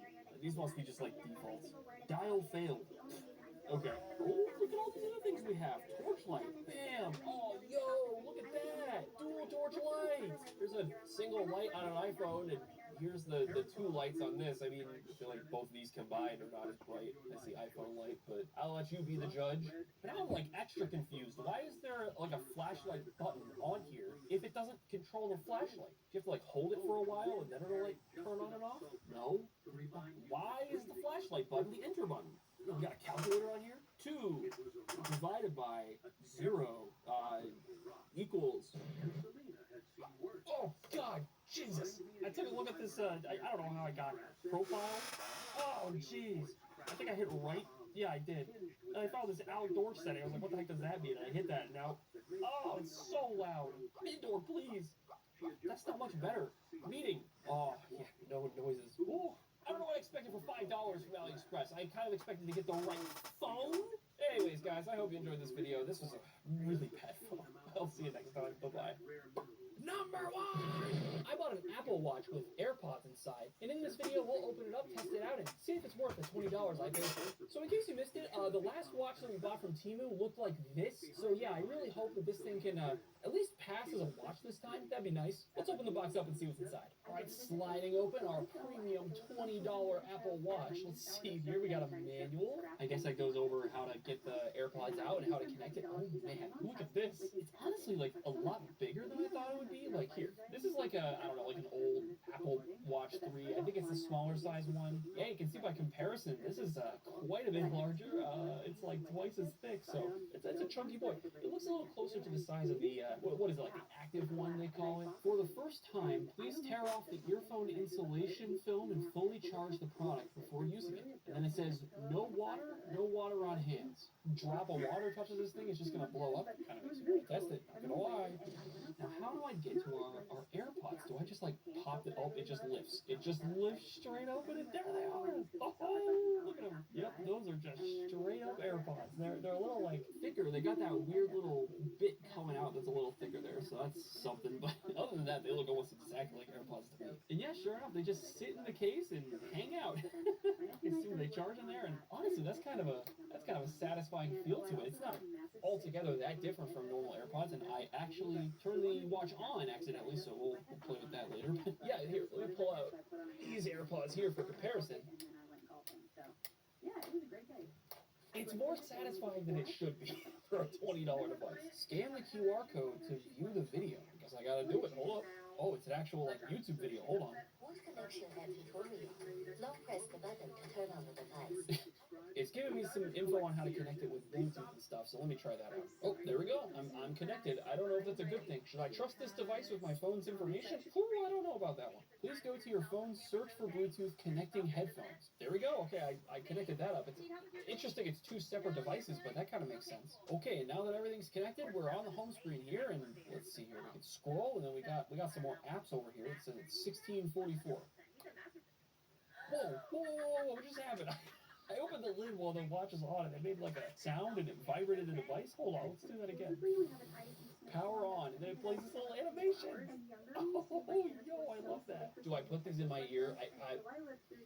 Last time Jacob connected, earphones to his actual phone and tried using them, they gave him potentially permanent hearing loss. So I don't know if I want to do this, to be honest. I'm just gonna like gently rest them on my ears. So not like fully put them in, but like enough. I immediately blasted. I'm so glad I didn't fully insert those. Can I like turn the volume down somehow? They're so loud. They're like max volume by default. That's coming out of the earphones. Like that's kind of dangerous. All right, screw it. I'm putting them in for real this time. Okay, first off, they do not stay in the ear at all. I'm like reasonably confident that if I move it on here, let's try this out. What if I just like, yep, there they go. I can't get the control features to work though. Let me read the manual. It just says click once, click twice to do like various things. But what is a click? Do they mean like tap? Oh, that worked. It paused the video. Dang, that's working. What about click twice? Okay, I'm really tapping it now. It doesn't seem to do anything other than pausing and unpausing. It also says if I click it 3 times, it should open Language Assistant. I assume that's Siri in this case? 1, 2, 3. That's not working at all. Not waterproof and cannot come into contact with water. If it comes into contact with water, it needs to be treated immediately. Like, we gotta take it to the hospital. We gotta test that later. We got to. Alright, jamming out to my own music a little bit, it's fine. They actually sound, in my opinion, a lot better than you would think for, $20 for the whole device, so you assume, I don't know, $10 for the watch, $10 for the earphones. $10 earphones that are wireless. I can't really complain. What happens if I, play something actually really loud? This is a song I'm singing because I can't play the song I'm listening to on YouTube. I don't want to hold these too close to the microphone because I'm not playing, YouTube-friendly music here. I'm just playing some of my death metal that I like to listen to at max volume. It is annihilating headphones. It's even more awful to listen to than my music usually is. Oh my god. Let's move back to the watch here for a sec. Oh, that was cool. Hold on. I put them back and I closed the lid. earphones into watch. That's kind of cool. And there we go. We got it on the wrist. That's not bad. It's big. It's definitely large, but like you can't tell looking at it that it's got a pair of AirPods inside of the watch. I'm impressed so far. I have the wrong strap on. This strap isn't gonna fit me on the normal Apple Watch here, but you can tell looking at it just how much more it sticks off the wrist. You can definitely tell I'm wearing something a little funky. And look at this. See, I have it on my wrist now. We're gonna pop it open. Bam. And there we go. It vibrates to tell me that it's open, and I got AirPods right inside the wrist strap watch. It's stupid, but I actually love it. If it wasn't so large, I feel like this would actually be a thing I would want my AirPods to do. Apple, Tim Cook, Tim Apple, are you listening? Please do this. What do we got here? We got 4? What is the 4? It looks like the Tinder logo. I got 4 Tinder days later. I have a 0 heartbeat. The watch is saying, it needs to be triggered immediately. If this thing is accurate, I think I'm the one who needs to be triggered immediately. That's a little concerning. Unfortunately, tapping on the screen doesn't seem to do much of anything. So this screen right here, you can't interact with it all. Let's see what other functions we have. Yeah, measure my heartbeat. Hopefully it's higher than 0 this time. 64 BPM. Is that accurate? I don't know. I'm kind of amazed it has any kind of sensor at all. In fact, hold on, let me test. Oh, we're up to 77. I got a little excited. Let me take this thing off, actually. We had a device earlier, last year, I believe, where you could put it on the table and it would try to measure your heart rate. In fact, let's try it out. Uh-oh. It's not immediately failing. That's a bad sign. 64. No! Does that just mean it's probably like randomly generating a number as long as it detects that it's resting against something? That's so sad. Alright, how about Yoshi here? Is Yoshi alive or do I gotta take him to the ER here? I don't want to know. Yeah! Yoshi's alive! Let's go! I'm just confused. Why even go through the effort of putting the lights on the back if it doesn't even do anything? It's not even accurate. What is the purpose, TV? Why? Oh, like there's an actual app drawer. That's kind of nice. Look at that. They copied the activity thing. It's got the rings. I've burned 1% of my K counts apparently. If I wiggle it around, does it go up in steps? Oh, it went all the way up to 166. Low battery. Remain 20%. Ignore. We gotta test the rest of these features quick before it dies. Let's check out the settings. Notifications, toast, notifier, dis_bright. That's display brightness. Often bright. Yes, I don't know. We got the weather, 0 degrees Celsius, sunny. No info on what this do. I would assume it would just connect to my phone and grab some info off of that, but I guess not. Calendar. It just displays a calendar and doesn't tell you which year it is. So how was that useful to you? I have no idea. Camera. Click to take a photo. What photo? There's no camera on here. Is it like trying to take a photo with my phone? Wait, that's working? Oh, wait, you just click it there and it eventually took a photo. I can imagine dumber features. Wait, we got games on here? Merit wooden fish. It's like cookie clicker, but I'm clicking a nut. I don't... What is this? Okay, let's try out a void. Oh, please tell me this is Flappy Bird. Oh, yeah. Oh, God, it doesn't work. Game over. Let's try again. Yeah, come on. Can I get past one pipe? The bird doesn't really go up. Oh, yes! Keep going. Keep going. All right, I'm capping it at 12. I'm happy with that high score. Let's try whack-a-mole. Bam, bam, bam, bam, bam. The moles are coming out way too quick. There's no way I could react to this. There, we killed 21 moles today. I'm happy with that performance. All right, let's move on to something else. We got blood pressure. All right, Yoshi, let's see what's going on with you. 105/75. I mean, again, though, the fact that it gave a blood pressure to Yoshi at all invalidates the entire test. I do appreciate how much it is clearly Apple themed. Like, they're not ashamed about it, and it actually does mostly work the way you expect an Apple device to work. Alright guys, I'm hopping in here to explain something. So I actually took a closer look at the Apple Watch interface and UI and stuff, because it had been a while, like a couple of years since I really used an Apple Watch. I did not realize how much of a clone this thing is. Let me show you some examples. So the first thing you'll see here is that I actually discovered that in the settings, you can make the app drawer look much more like the traditional Apple Watch style. Yeah, that's just insane on its own. And despite how obvious it probably looked at first, that this is clearly Apple inspired, let me just run through a few apps here. Look at this. It's not just a little inspired. This is the same calculator app. Here's the activity rings. They look identical, except, hold on, why is our standing at the maximum weight? What happened there? But look, it's even if I scroll down, you can see the details are laid out in almost the same way. This is absurd. They literally copied every aspect of the Apple Watch. Where's the battery life on this thing? It told me I had low battery earlier, but how do you know that? I don't see any battery indicators at all on this thing. But anyways, the thing that's enough messing around with the software on this little device. What I want to do next is I want to do a little scratch test on the screen, because these cheap watches from TU tend to have, very plasticky screens, no protection at all. And, if you're wearing this thing all day, you're going to bump stuff. So I'm just going to bump it on the table a few times, maybe a random metal object I have laying around, and we'll see what kind of damage it does to the screen. Alright guys, it's not looking good. I scratched it across the table as you saw, and knocked it off the corner a few times, and it is already looking awful. I mean, the screen's like still usable, I can see what's going on, but, oh yeah, guys, does that wipe off? Hold on, let me see. Some of it came off, but no, for the most part, that is just permanently messed up. So, I mean, to be fair, you can buy like 10 of these things for the price of your average Apple Watch, so I guess every time it gets too scratched up, you can just buy a new one. Let's go a little crazy. Oh no. I give it one poke and it's immediately having a bad time. Did I break it? It's still working, but yeah, that bubble is just kind of on there now. Oops, that's enough of that, I guess. Okay, guys, for the final test with this device, I have moisturized my hands. You can see they are very wet. There's a lot of shininess happening. They told me very expressly, like, do not touch the earbuds.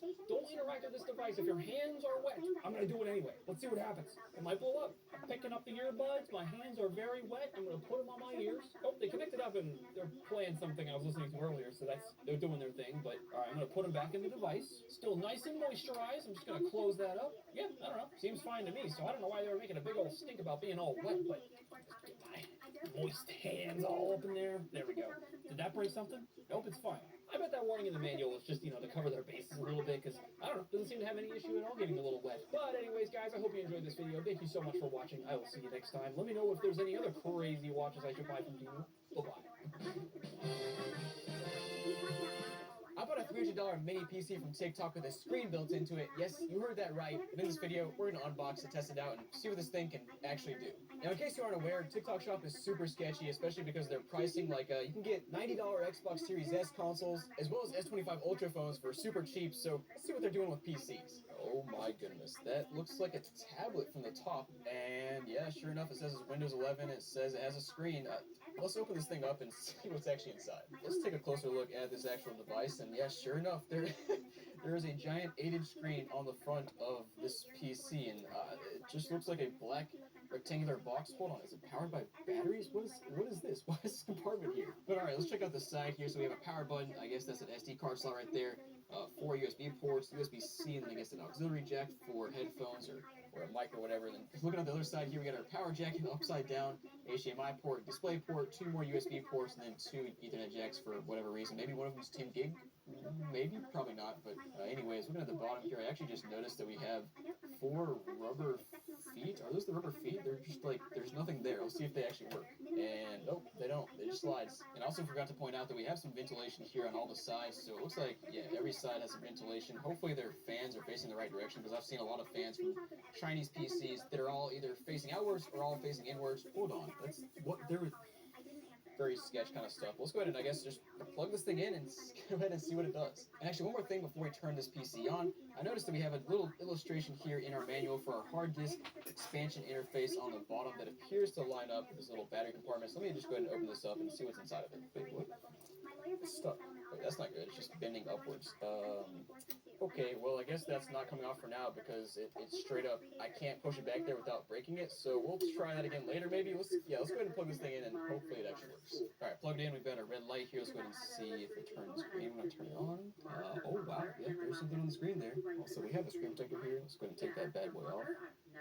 Oh, no. Yep, so I guess by default it is in vertical mode, as you can see here on our screen on the PC. It's also outputting to my monitor right now, so we're kind of double screening it. Let's go ahead and just go through here and see. Oh, it's touchscreen. I just did that instinctively, but did not expect that to work, but apparently it is touchscreen. It's doing something else now. I connected to the internet, and now it's just doing its own thing. Probably installing some scam software.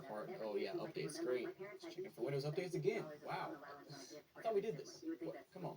Maybe it's some fake TikTok updates updates disguised as Windows updates. Just saying. Alright guys, so this PC finally finished updating after seriously 45 minutes, and now the screen won't pop on. Hold on. What? Hello?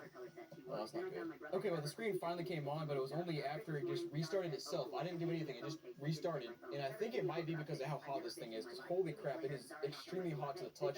Let me go ahead and show you the heat signature with my thermal camera. Yep, so guys, here it is. This entire brick is just blazing hot, and there are a few little hot spots at the vents down here at 115 to 120 coming out, and this thing is like on the main menu not doing anything, so that's a little concerning. It's blazing. Let's go ahead and see if it'll actually turn on or fix the...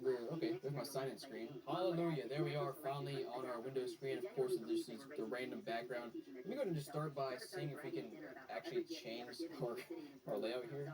Actually, we have a rotation lock here. I wonder if I can tilt this thing and if it will automatically... Oh, it does. Yo, wait, that's actually kind of sick. What is this thing based off of? Is it supposed to be a tablet? I don't quite understand. This is a strange concept to me. It's pretty cool so far, and you can see the screen resolution here is 1280 by 800, so not ideal, but it's something. And I will say I'm actually very surprised it made me set up Windows, because usually these TikTok, Chinese, Temu kind of devices are already preloaded with Windows and like signed in, which is always super sketchy, because just for obvious reasons, you know, maybe malware is loaded up or spyware or something sketchy like that is done. Well, let's go ahead and just start here by checking out our specs and see what's built into this thing. Okay, well I'll say right off the bat, that's not a great sign that our CPU is at 44% and our memory is at almost 50%, and we're just on the home screen. Nothing is open except the task manager. Alright, so under our specs you can see we have a Win JRN371A70SS. Our processor is an N95, so it's an N-series Intel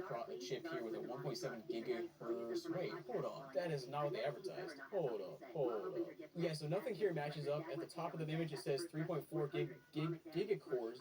What is it saying there? Just gigahertz, right? What? And then at the bottom of the image it says base frequency of 1.9 gigahertz and burst frequency of 4.4. But over here it's 1.7.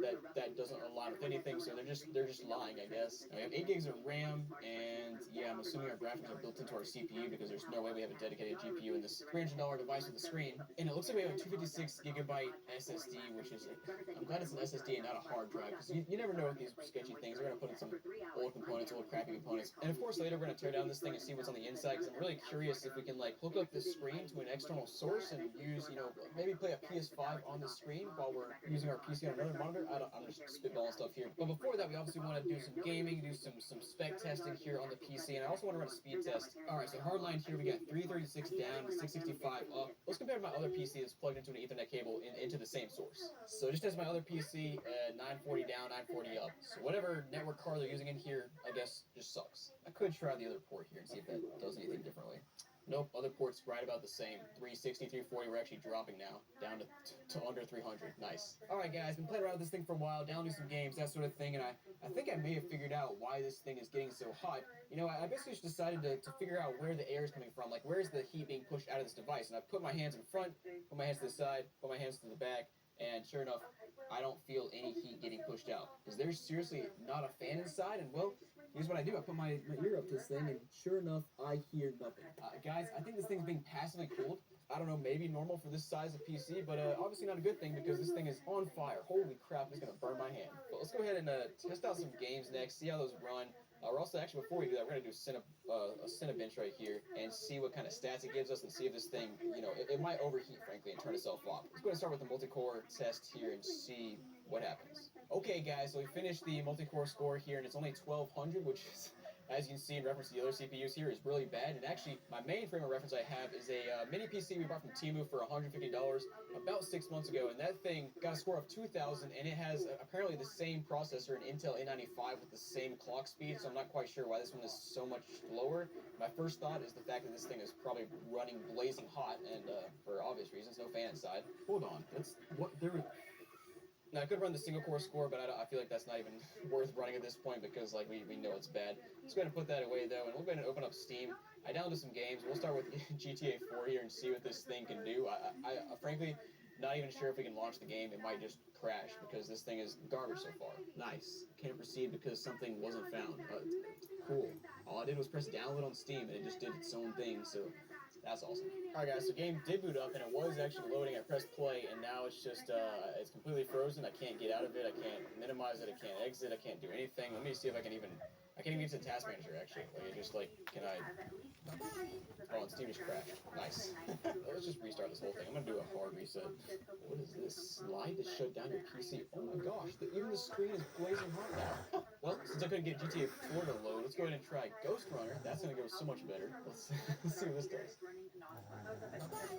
Wow, looks like we actually made it to the main menu here. Let's see if I can do anything. It's so jittery, I don't know if I'll be able to select the right thing that I want to. Alright, so everything is off or low now. We might have to change our resolution later, but we'll leave it as is for now. Alright guys, so we're getting about a solid 6 frames per second. Oh, never mind, 5 frames per second here with our low settings. I cannot see anything. This is absurd. I mean, it's not like I expected anything differently, but let's go ahead and see if I can make the resolution even lower. 601 by 376. Let's try it. Hey, there we go. Let's go a solid 17 frames per second.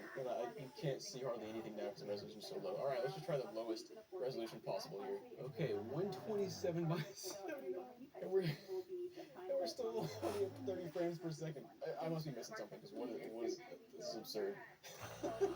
And I have one more game to try here. We have Gravity Circuit, which is, if it doesn't boot this game, then this PC is just, I have no words. So let's see what happens here. Well guys, you can play our NES games at 60 frames per second here in 2025 on our, just whatever this PC thing is. But guys, next thing I want to do is obviously open this thing up and take a look at the inside and see what's going on, because like, whatever it is, it's absurd. Let's find out. And also, just to confirm, yes, there was never any fan noise at all the entire time I was playing games. But let's go ahead and flip this thing over, and I assume there are screws underneath those two parts right there, and probably also underneath these rubber feet. And I actually forgot about this little piece right here that wouldn't open before. Let's try to get this open first. Okay, finally got that off, and let me just go ahead and...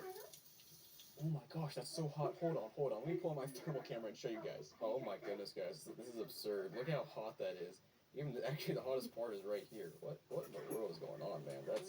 That's messed up. But anyways, ignoring the whole heat situation for now, it looks like we have, I guess that's our RAM right there that's soldered to the board. That's what it appears to be. We also have a slot right here we can put an SSD or a hard drive, I guess. That's not an M.2 slot, that's just for an SSD or something. A normal SSD, which is a little interesting. But let's go ahead and see if we can pop these screws out and get this thing opened up a bit more. Alright, here we go. Got the screws out. This back piece popped off, and sure enough, oh, we got an M.2 SSD down here. And you know what? The other thing I noticed here, it looks like we actually have a left and a right speaker on the grill, side grills right there. So there's an out for ventilation that's actually just for sound. And it looks like this whole apparatus will just kind of fall out of place, maybe. Oh, here it comes. Maybe. Come on. Alright, they did not make it very easy to get into this thing.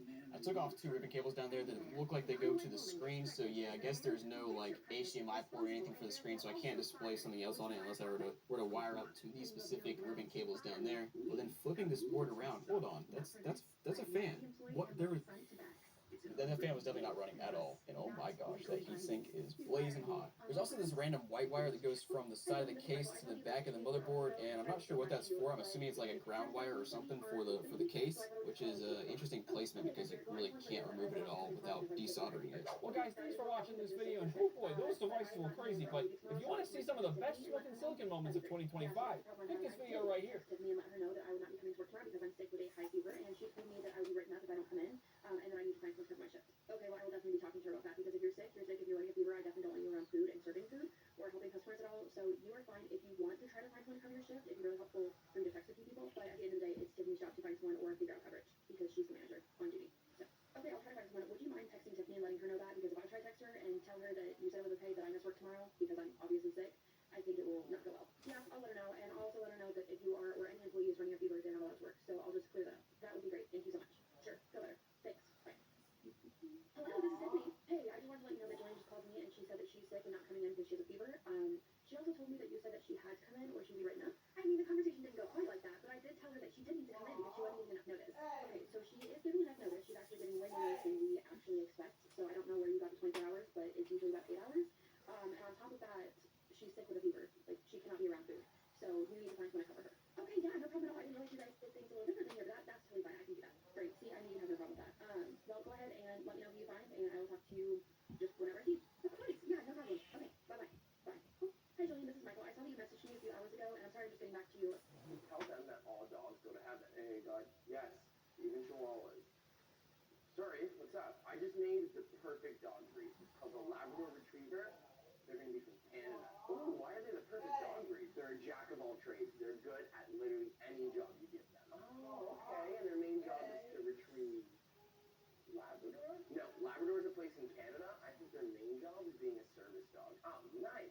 colors do they come in? Oh, pretty standard, yellow, black, chocolate. Chocolate?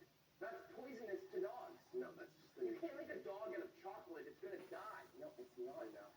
Do people eat the chocolate? I will snipe them so hard. No, chocolate is the color of the coat. What happened to brown? Do you like the dog or not? Oh, I love it. I just think you should have a Canadian's opinion. Ooh, okay. Yeah, let me grab somebody. Am I dead? Oh, relax. I just want to ask you a few questions.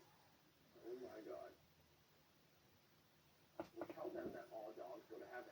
While organizing crafts at the community center, a 7-year-old asked me, do you know how to win the quiet tummy game? I looked up from the construction paper. I don't think I know that one. It's when your tummy growls and you have to make it stop without eating. I'm really good at it now, but my brother Lucas still can't do it. I glanced over at a small boy, maybe 4, sitting against the wall with his knees pulled to his chest. How do you make it stop without eating? You drink lots of water and think about something else. Mommy says the growling is your body lying to you. It doesn't really need food. It just thinks it does. My coworker Renee looked at me from across the room. I kept my voice low. That sounds hard. How long do you play? My longest was 5 days, she said proudly. I got a gold star. Lucas cried on day 2, so he had to start over. Start over? If you cry or complain, the game resets. Lucas has had to reset 11 times. She said it like he was embarrassing her. I noticed how the girl's collarbone jutted out beneath her shirt. Does everyone in your family play? Me, Lucas, and Danny. Danny was the best. He could go 6 days without crying. But then he got sick at school and the teachers called someone and now he lives somewhere else. Danny's your brother too? Foster brother. Mommy said he was too soft. That's why they took him away. Because he was weak and told people our private family business. She picked up a crayon. I'm not soft. I never tell. I watched Lucas in the corner. His arms were thin as broomsticks. His skin had a grayish tint. When did you last eat, sweetie? I asked casually. She thought about it. Sunday after church. Mommy let us have crackers because we were good all week. It was Thursday. And Lucas? Same. But he snuck a bite of his friend's sandwich at school yesterday, so he has to start over. 3 more days now. Lucas started crying quietly in the corner. The girl whipped around. Stop it. You're going to get us both in trouble. I walked over to our snack station and brought back a plate of apple slices and cheese. At the community center, everyone eats. House rules. The girl looked at the food like it might be a trap, but I haven't earned it. Here, you don't have to earn it. Food is free. She grabbed 3 apple slices and shoved them in her pocket. Then she carefully brought 2 to Lucas and whispered, eat fast before anyone sees. While the other kids arrived for craft hour, I watched her break the cheese into tiny pieces and hand them to her brother one at a time. Not too fast. She whispered, you'll get sick. They've done this before. Do you play other games at home? I asked during coloring time. Lucas spoke for the first time. His voice was hoarse. The standing game. What's that? We hold our arms out like this, the girl demonstrated, until mommy says stop. If you drop them, you have to stand in the garage. How long do you stand in the garage? Until daddy gets home from work. Sometimes that's a long time. Danny fell asleep in there once and hit his head on the concrete. There was a lot of blood. She said it like she was describing the weather. I noticed bruises circling Lucas's wrist. What happened there? He tried to sneak food from the trash. Mommy had to remind him. I excused myself to grab more supplies and called CPS from the storage closet. I have 2 children showing signs of severe malnutrition and physical abuse, I said quietly. The girl hasn't eaten since Sunday. She's describing systematic starvation as a game. Back in the craft room, I sat close to them. I could see the girl's spine through her shirt when she leaned forward. Is there a prize for winning the quiet tummy game? I asked gently. Mommy says the prize is being strong enough to survive when the bad times come. She says most people are too weak, but not us. We're going to be ready. Ready for what? To collapse. When all the food runs out and only the strong families survive. That's why we practice, so we know how to be hungry without dying. Their father arrived to pick him up. Clean polo shirt, nice watch, normal looking. Let's go, kids. Training time. The girl grabbed her brother's hand. I handed her a bag of goldfish crackers. For the road. Community center rules. She looked at her father. He smiled at me with dead eyes. That's very kind. Say thank you, Cora. Thank you, she whispered. As they walked out, Lucas looked back at me. He didn't wave. He just stared, like he was trying to memorize my face. 2 hours later, police and CPS arrived at their house. The investigation revealed a nightmare. A detailed chart in the kitchen tracked each child's fasting records going back 3 years. A lock on the refrigerator, a lock on the pantry, a journal in the mother's handwriting documenting resistance training protocols. While organizing crafts at the community center, a 7 See, now if you put a body in a septic tank, you're probably going to get away with murder. Let me explain. I asked a homicide detective what would happen if we found a body in a tank. And he basically let me know to keep my mouth shut. Apparently, the truck, the contents of the tank, and the tank would be seized for evidence. That means that you're immediately out of work and not making any money. Now, for me, that's a problem, because I know my employees, I know my family, and I don't know whoever was in that tank. So my loyalty's to them. And since I don't want to be out of work for days, weeks, months, and years as the state crime lab drags their freaking feet, and I've asked other septic workers, and their response is pretty much the same. Keep your mouth shut. See, now if you put a body in a septic tank, you're probably going to get away with murder. Hey, baby. Hey, Mom. Sorry I missed the birth. I wasn't allowed in the delivery room because somebody forgot to put me on the list. Trust me, I ain't forget.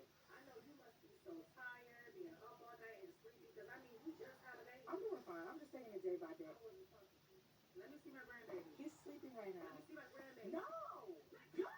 What's wrong with you, Ray? Listen, I'm just so happy your jeans ain't put up a fight because I would have screamed if he came out ugly. Can I please have my son back now? Like, So what did y'all name the baby? I hope y'all named the baby the family we name. named him Jack. Sure did.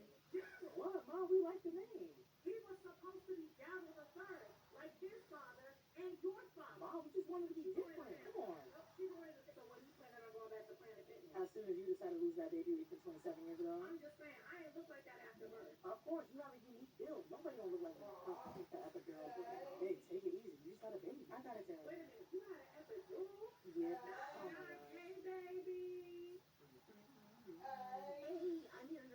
shift. How's it going? Oh, we are doing so good. Soundproof's a blessing. All right, so let's get you laboring a bit more, and then I'll check back in with you later. How's that sound? I'm sure we'll be fine. Things getting a little worse? Oh, yeah, things are starting to get a little bit uncomfortable, but we're doing good. Would you be okay if I checked your cervix, maybe see how things are moving along? Okay, you want me to just lay back? Mm-hmm. Yeah, so, how's it going down there? Your cervix is just barely dilating, maybe a fingertip? Oh, that's okay, you're contracting really well. Things will start to move along. Ooh, you look like you're in a lot of pain. Yeah, things are getting a little bit spicy. Do you mind checking and letting me know, like, how much longer this is gonna take? Your fingertip. Is that normal? Like, shouldn't I have done something? It's getting really painful. Why don't we try some laughing gas? Yeah. All right, that sounds good. My nurse. Oh my God, you all right? I feel like I have to poop. It is probably time to have your baby. Let's check. Did I go poop? No. Okay. Oh, yeah, no, we dilated. Oh, it's not possible. I'm just gonna get somebody else to give us a feel. Hi, Susan, can I check your cervix? Hi there, welcome to my vagina. Brilliant. All right.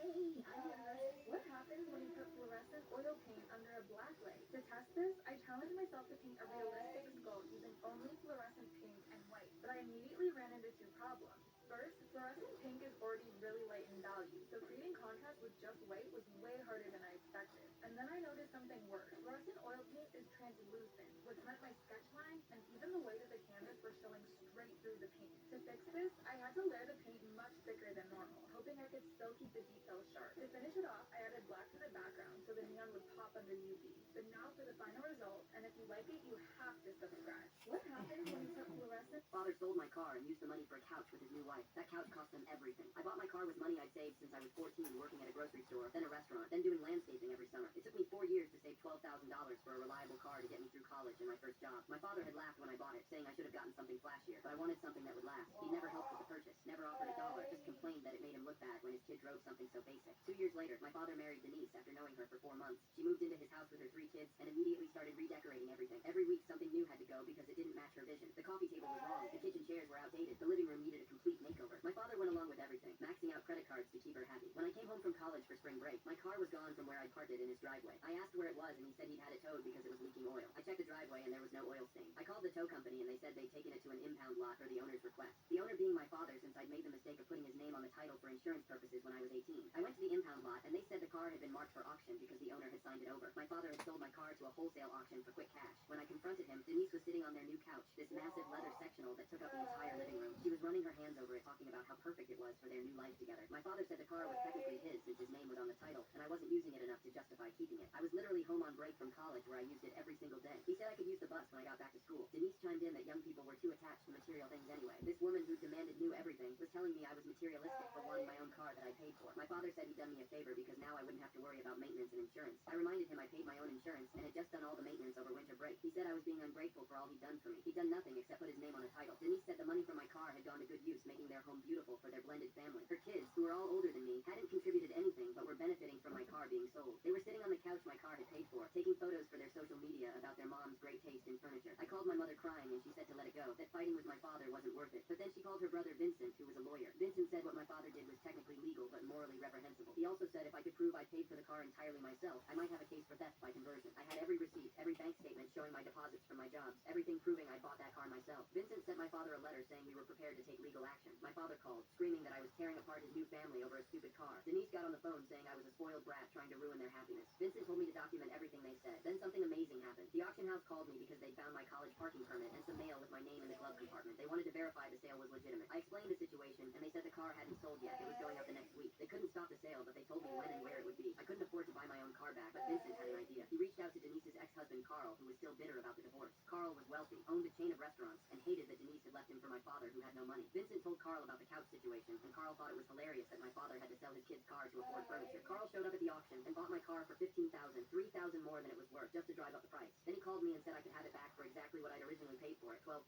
But I didn't have $12,000 anymore. Carl said I could work it off at his restaurants over the summer and take the car now. The best part was Carl knew Denise would recognize the car. He made sure to drive it past my father's house a few times before giving it to me. Denise saw it and demanded to know why Carl had my car. When she found out he bought it to give back to me, father sold my car and used the money for a couch with his new wife. That couch cost them everything. So are we going to my place or yours after this? I'm not really comfortable with that yet. Baby, trust me, you'll be comfortable once I'm done with you. Excuse me. Oh my god, how do I get away from this guy?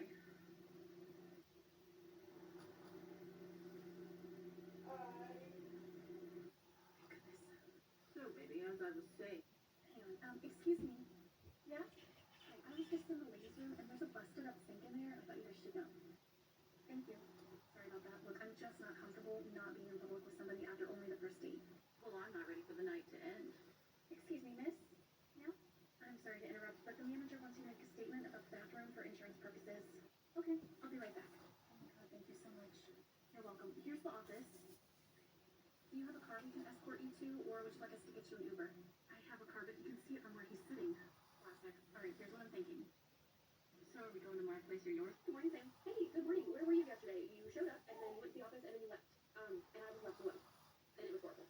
I'm sorry. When I got here, Tiffany pretty much came up to me, called me a liar, and said I wasn't actually sick, and said I just wanted an extra vacation day last week, so then I went to the office with Michael and Tiffany, and Tiffany pretty much called me out for it, and I told her what actually happened, and then called her out, called her Karen, and Michael backed me up. Oh, what? Just really tell me this now instead of telling me when it happened, or inviting me into the office to hear the gossip. If I could have, I would have. And also, she did apologize, but I don't know if she actually meant it. I don't think she would have meant it, but why do you think she didn't mean it? You couldn't look at either Michael or I, so I don't know, but I'm here today. I'm glad to see you, but why are you here today? It's Tuesday. Yes, I work on Tuesdays. Normally, but not this Tuesday. Yes, this Tuesday, that's why I'm here. Oh, you're not on the schedule. You're not on the schedule at all this week. What? What do you mean I'm not on the schedule? Well, your name, the hours you normally work, they're all blank. So, did Michael just forget to put me on the schedule this week? Michael's out of town, so he's not doing the schedule this week. It's Tiffany. You've got to be joking. Are you serious? Yes, it is. Great. I will go talk to her then. Great. I'm coming with. Okay. Good morning, Sam. Hey, good morning. Where were you yesterday? You should.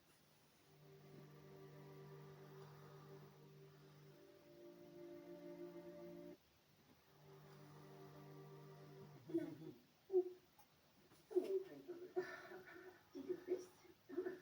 Hello. Why is he always with this door? Isn't that her door? Oh my. What? Her door? Oh, I didn't know it was a secret. Secret? Do you even? Oh, you shouldn't be here. I can go anywhere I please. Let's not cause a scene. I am not causing a scene, Dolores. I am here to see my grandchildren. Well, I'm sorry, Barb. I don't believe you're permitted to see the grandchildren. Not permitted? Dolores, those are my grandchildren. If you'd like to see them, you should speak to their parents. I'm closing the door now, Barb. Larry, I am so sorry. That's okay? Oh, you selfish woman. You cannot close my own son's door. It's my door, Barb. And if you do not move your foot, I believe I am within my rights to smash it. You wouldn't dare. Try me. Nothing. Oh. Hello, Peg. Dude, what's up? I'm sick of being able for the characters of mind flippingly stupid and just walking into situations that'll get them killed. You can't complain if you ask for it. Ooh, I have the perfect series for you. A teenage girl, who's a sorceress. Okay. The federal government is not only slaughtering magic, but also specifically hunting her family. Yeah. So she enrolls in a private boarding school, training 200 other girls to become secret agents hunting down her and her people. I'm sorry, the best friends are also her roommates, and they have no idea who she really is. It's also not explicit, so you can give it to whoever you want if you don't like it. I'm in. Dude, what's up? I'm sick of being able for the characters of mind flippingly stupid and just walking. Lord, I don't normally see you at the beginning of my shift. You're right. When I came in here earlier to do inventory, I saw a bunch of these empty cans sitting out on the bar. You closed last night. Oh, that was my bad. I must have missed those. We don't sell those. We only sell here in Nevada in bottles. So I checked the cameras. Found out you closed 2 hours early last night. You locked the doors, but you unlocked them to let several of your friends in so you could throw a party. Come on, it was a ghost town in here. My sales by 10 o'clock were only $150. We just opened a brand new bar, and you know how important it is to us to stick to our set closing times. It's okay because no one tried to come in. We don't close early, but it's slow. I get that. But we didn't steal anything. We didn't pour any liquor, and we didn't drink any beers from here. But you did bring outside alcohol into a licensed bar. Yeah, but the doors were locked.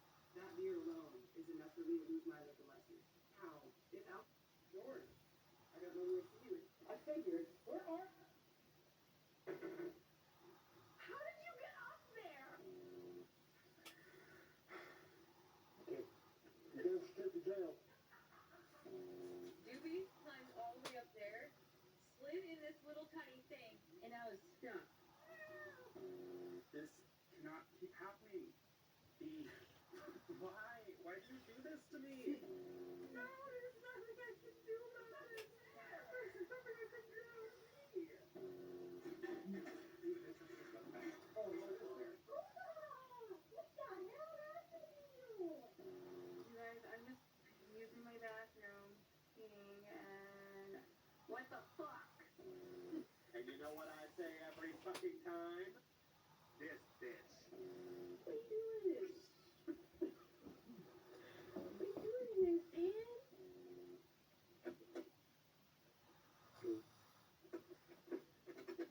I figured, where are...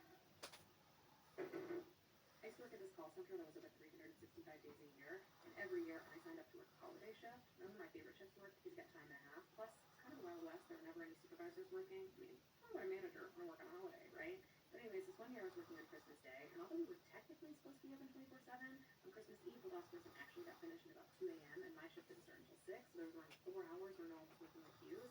Now, if you're the caller, you obviously don't know that. You just hear a robot voice saying, "There is one caller in line ahead of you." If you're the representative, you could see all the people who have called in as well as how long they've been waiting for. And when someone's been on hold for a really long time, that person's name will like light up in red and blink creepily at you. And I would imagine some NBA grad who's probably besties with Kendall Roy and has never left a phone line a day in his life invented this feature for productivity reasons. But anyways, I digress. It's Christmas morning. I log in. I'm the only one in the company that's working. And when I get there, I see a blinking red light, reducing anxiety, and the person has been waiting on hold for about 3 hours. So we're already off to a great start. I pick up the phone. I used to work at this call center that was open 365 days a year, and every year I signed up to work a holiday shift. One of my favorite shifts to work is get time and a half. Plus, it's kind of a Wild West. Like, my boyfriend had a group of 3 guys and 1 girl. Before introducing me to them, he gave me a very serious warning. If you dare to bother that girl, we are over immediately. I nodded obediently, but inside I was excited. Giving the spotlight to the princess of the group. That is exactly what girls like me do best. Even though you are my girlfriend, Emily holds the most important place in my heart, Derek said with a serious face. If you want to be with me, you have to respect her and protect her. After his ridiculous speech, my roommates were about to burst out laughing. I covered their mouths quickly, smiling sweetly while I sat down. Of course, your friends are my friends. Emily and I are definitely going to be best friends. Seeing me act like a submissive, my roommates were furious. You are the beauty of campus, and you are lowering yourself for some guy in a friend group. You are going to regret this. They left furiously, but I did not care. I took Derek's arm affectionately. Let us go. Let us not keep your friends waiting. As soon as I opened the door, I saw her sitting right in the center. She was wearing a white dress. No, she is precious. They are James and Ryan. What are you doing standing there? Give our new member a welcome. She introduced me to the other 2 guys in the group. For some reason, I could feel hostility from both of them. The guy with glasses, Ryan, gave me a fake smile and barely touched my hand. The other one, James with a shaved head, crossed his arms and did not even try to hide his displeasure. I moistened my lips and my smile became even wider. Emily kept holding my hand, chattering nonstop. How could a girl as beautiful as you fall in love with Derek? What were you thinking? Derek ruffled her hair affectionately, took off his jacket, and put it on her chair. You are on your days. This will keep you warm. Emily looked at me immediately. Derek already told me that you are like everyone's approach. I cannot believe you fell in love with Sarah. She must have serious skills. I just smiled, pretending not to notice her subtle stab. Soon the food arrived. I felt that you are so cute and sweet. It does not surprise me that everyone treats you like their princess. Derek and the guys visibly relaxed. Emily's expression froze for a second before she smiled again. You are so different from the other girls. Derek's ex-girlfriends always competed with me for no reason. I wanted to be their friend, but they always hated me. She blushed slightly. To protect me from getting hurt, the guys stopped dating anyone. She paused, looking at Derek with a touch of reproach. I cannot believe you fell in love with Sarah. She must have serious skills. I just smiled, pretending not to notice her subtle stab. Soon the food arrived. I felt that Emily was about to do something. I stayed calm, ready for our first real confrontation. I hoped she was good at this. I did not want to be disappointed. Suddenly, Emily screamed when a bit of warm soup spilled on her. She clutched her dress, her face twisted in pain. I was about to see if she was okay when Derek pushed me to the floor. James was furious. I knew it. All girls are the same. You acted understanding before, and now you show your true face. Ryan adjusted his glasses coldly. We promised to protect Emily forever. Nobody can hurt her. It is the first time you see her, and your girlfriend already hurt her out of jealousy. Derek, you owe us an explanation. Derek's face darkened. Sarah, apologize to Emily now. Emily huddled in the guy's arms, giving me a smug little smile. Most girls would have left after being treated like this by their boyfriend and his friends. But I am not like most girls. Tears filled my eyes instantly, barely contained. My voice trembled as I spoke. I am so sorry, Emily. I did not see you when you were trying to serve me the soup. I lowered my head, looking as vulnerable as possible.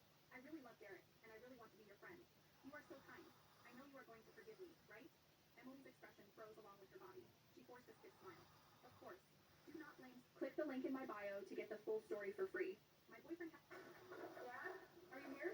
Lila, my goodness, I haven't seen... My boyfriend had a group of 3 guys and 1 girl. Before introducing me to them, he gave me a very serious warning. If you dare to bother that girl, we are over immediately. I nodded obediently, but inside... Dad? My boyfriend had a group of 3 guys and 1 girl. Before introducing me to them, he gave me a very serious warning. If you dare to bother that girl, we are over immediately. I nodded obediently, but inside I was excited. Giving the spotlight to the princess of the group, that is exactly what girls like me do best. Even though you are my girlfriend, Emily holds the most important place in my heart, Derek said with a serious... My boyfriend had a group of... Dad? Are you here? Lila, my goodness, I haven't seen you in what, 2 years? Hi, I'm here for dinner. Oh, hi, ma'am. Just so you know, if you don't have a reservation, I'm not going to be able to eat because we are all booked up for the night. No worries. I'm more than sure all booked up for the night. I have a reservation for Allie. Oh, yes, Allie. I see her right here. Party of 7. I also have one for Callie. Party of 3. And I have another one for Sally. Party of 6. Don't forget Ron, John, Sean, Alex Girl, and Alex Boy. Yes, they're twins. What? Ma'am, you can't just take everyone's reservations.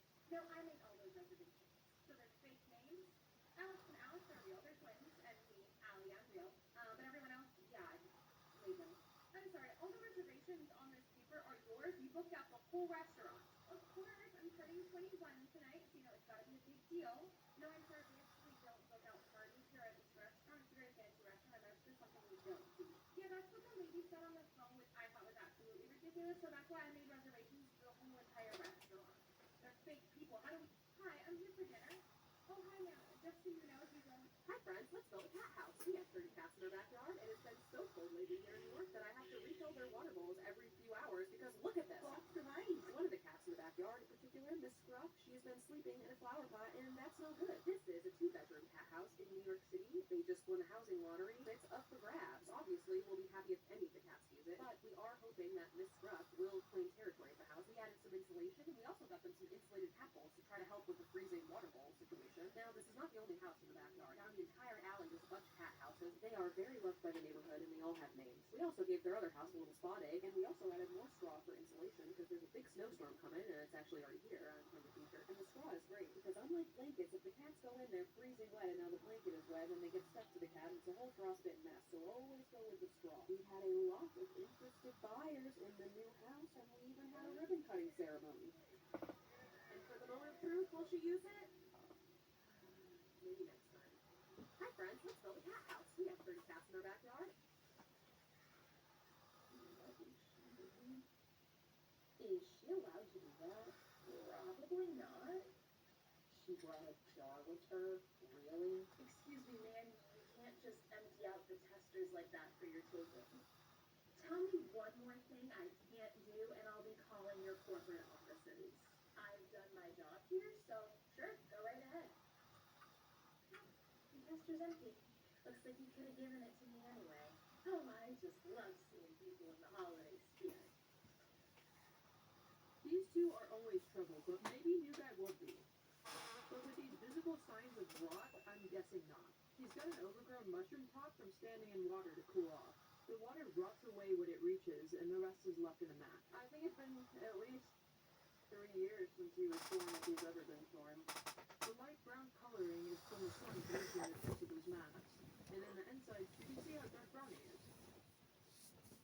And unfortunately, pretty thin. Something that's hard to tell without touching the animals when they're overgrown like this. He's basically unrecognizable by the end of his haircut. And I'm curious to know what the nursing home now that he doesn't have his wild do. You guys gonna be good? Probably not, probably. When the new guy comes around the corner, he almost seems unbalanced and awkward, but his ladies don't seem to mind at all. These two are always trouble, but maybe new guy won't be. That's right. It's party. Nothing rhymes with orange. When people say that the word orange doesn't rhyme with anything, and that kind of pisses me off because I can think of a lot of things that rhyme with orange. What rhymes with orange? If you're taking the word at face value and you just say orange, nothing is going to rhyme with it exactly. Yeah, that's exactly what I said. I would like to use your wedding decor, if you'd allow me.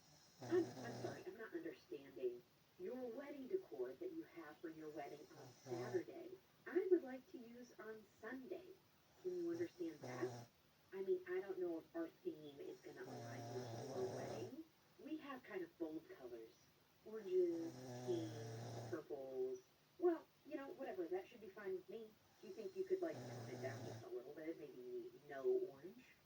I'm sorry, no. I paid for my flowers a few months ago. I'm not changing the order. I wasn't expecting somebody to ask to use my decor, but you know, this could actually be a huge cost savings. I mean, I think if you're using my decor, a third of the cost would be fair, don't you think? A third of the cost for what? Your leftover stuff that you were going to throw out? No, I don't think that's fair. Yeah, that's exactly what I said. I would like to use your wedding decor. So today is my showdown. Who was gonna tell me something under my feet? So I've been using self-care for like 10 years now. So I'm trying to make my own. So I got some samples. You can try this one first. Oh, it's green. I hate green. That smells so good. I'm gonna try it on my left hand. This one doesn't really. Oh, why is it so wet? That smells pretty bad actually. So let's try it though. It's like. What the heck is this? It looks like Smith. Alright. Try the next one then. I'm really excited about this one because it smells like mango. I don't know if it's like this before. It's never seen anything like this before. What? The self-care that I like is brown. And this is this one. Can you see what I mean? Okay, so here's my defense. This is green, this is stinky, and this is too stinky. I'm gonna put some self-care on this thing. So now put on the container, we can move on to our lashes, and my Serena lashes finally back in stock. So it comes with the glue. You put on the base of your lashes like this. The lash line has to glue on it, so you just put it right on the glue like that. And then you just put this on your next slit like this.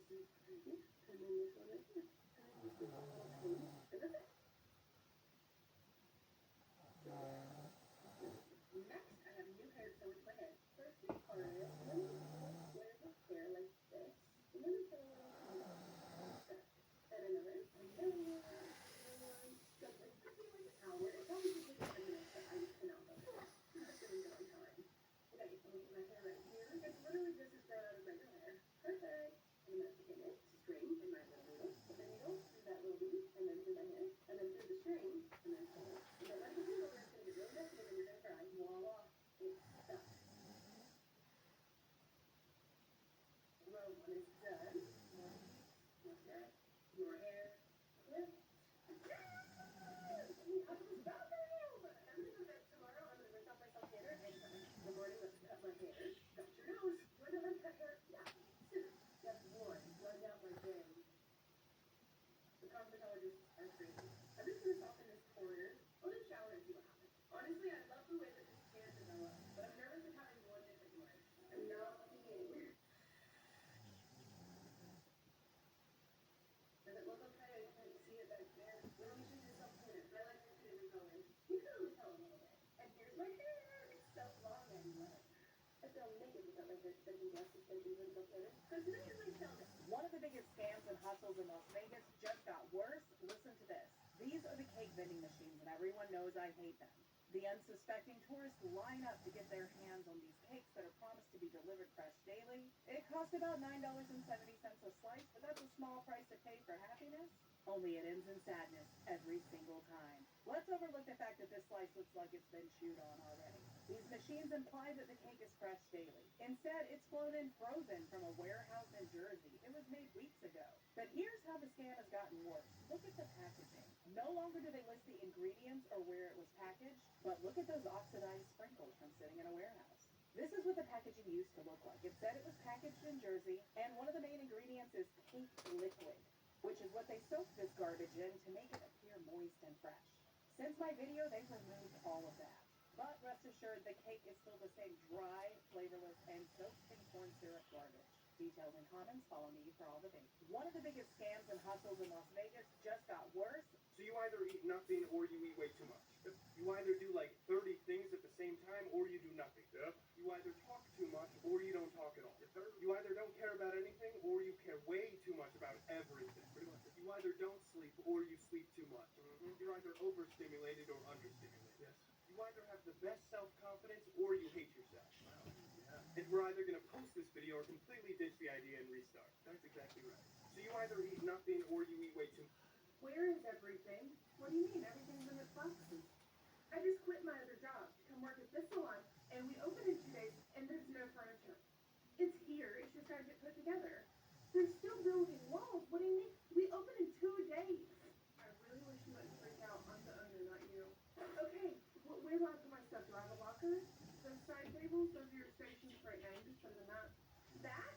You want me? I have 8 more bags out in the car. I have developers and bowls and brushes and colors and toners, and that's not gonna fit. The lockers are on the last thing of the to-do list, so that'll get done in a few weeks. No. You're building lockers today because I and the other stylists deserve to have somewhere to put our stuff. Fine, I guess I'll get my husband to stop working on my office to come build lockers. I don't see why it's such a big deal. Your office is not seen by clients or anyone coming in. Yes, the lockers are more important. Where is everything? What do you mean? Everything's in its spot. What happens when you bleach the world's blackest fabric? At first, nothing happened, but after a minute, it was starting to lighten up. After 5 minutes, it started to turn red, then orange, then yellow, and finally, after 20 minutes, since it looked like this, I decided to try something. I got my favorite hoodie, and my plan was to sew the fabric on it and use the bleach to draw on a design to see if it'd be possible to make art. I had the idea to draw 2 fish just like the yin yang, which works super well with how the banter black contrasts with the white hoodie. And I was starting to get really excited because even though it wasn't even finished yet, it was already looking really cool. But now for the final result, I let it dry before putting it on, and if you like it, you have to subscribe. What happens when you bleach the world's blackest fabric? Barf and Bell Turtles are not doing too well. A couple weeks ago, I showed you guys that Barf had something going on with the vet. We brought him to the vet to check it out, and it started to get better, so I didn't take much of it. During the healing process, they were eating, moving around, it looked pretty alert. I mean, there were a couple things they did that I thought were a little weird, but I assumed they just needed more time. But today worried me. This morning I had to process them since the teeth, but when I put the food in there, they didn't seem interested, which is very unlikely. Them not eating alone scares me. But then on top of that, they seem pretty lethargic. I just can't figure it out though. There's no bubbling from the nose, the temperatures are fine, and overall nothing has changed. And it's bothering me because I can't pinpoint what's causing it. I hate to say it, but I'm really worried that them being so small has caught up to them. Everyone else is doing great, by the way, but we're going to see how the best they can. We'll keep you all updated. Barf. It's your baby. Nikia, it's one of your babies. No, Nikia, that's one of your babies. Which baby is it? Oh, goodness. There's a baby in there. It's Dave.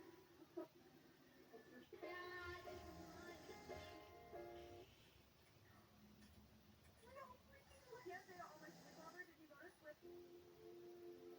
Oh my god. What do you think? You did so good on the balloons, and look, all of this matches so well. They look so good. Oh my gosh, everything's hurting already. Everything came out perfect. You see the little pearls? These are like literally like a pearl necklace. That is so cool. And look at the pearls, they match the little pearl things in it. I love the little stringy balloons. So good. Okay, here's a question. I think you did a little too much. No. Sweetie. Oh. You know I like to wrap each thing individually. I know. So that's like it's gonna have the best happy ever for. I just want it to be special. Well, it's gonna be special. If it wasn't girly enough, I mean, look at it now. I literally am like, I cannot wait to see this. Oh my god.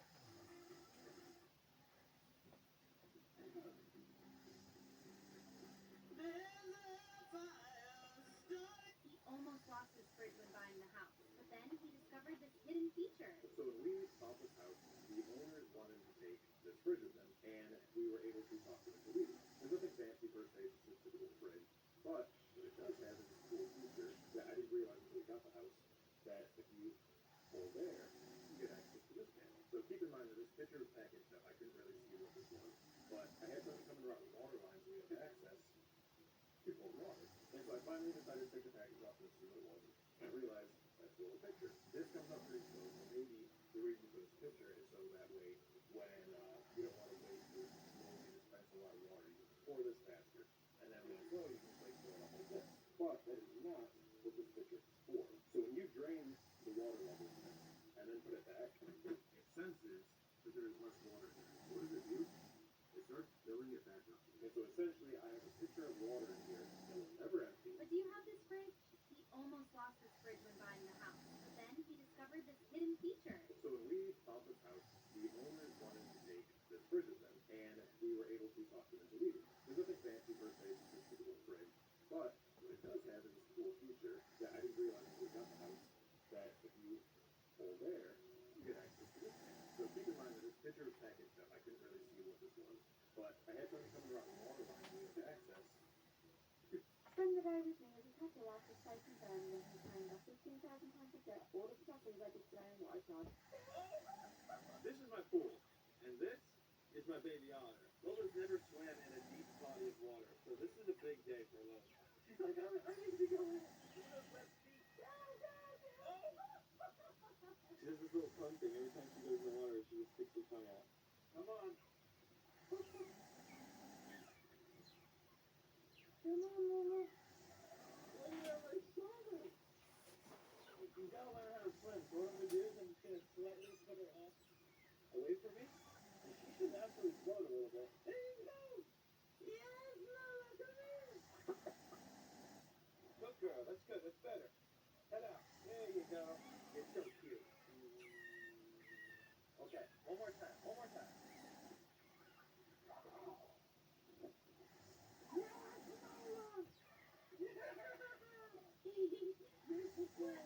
Little coach snap.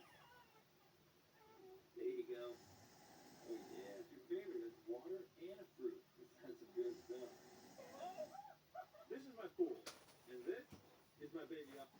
Right, you get one dispenser for luck. Cinnamon roll. Take my money. The that one scared me.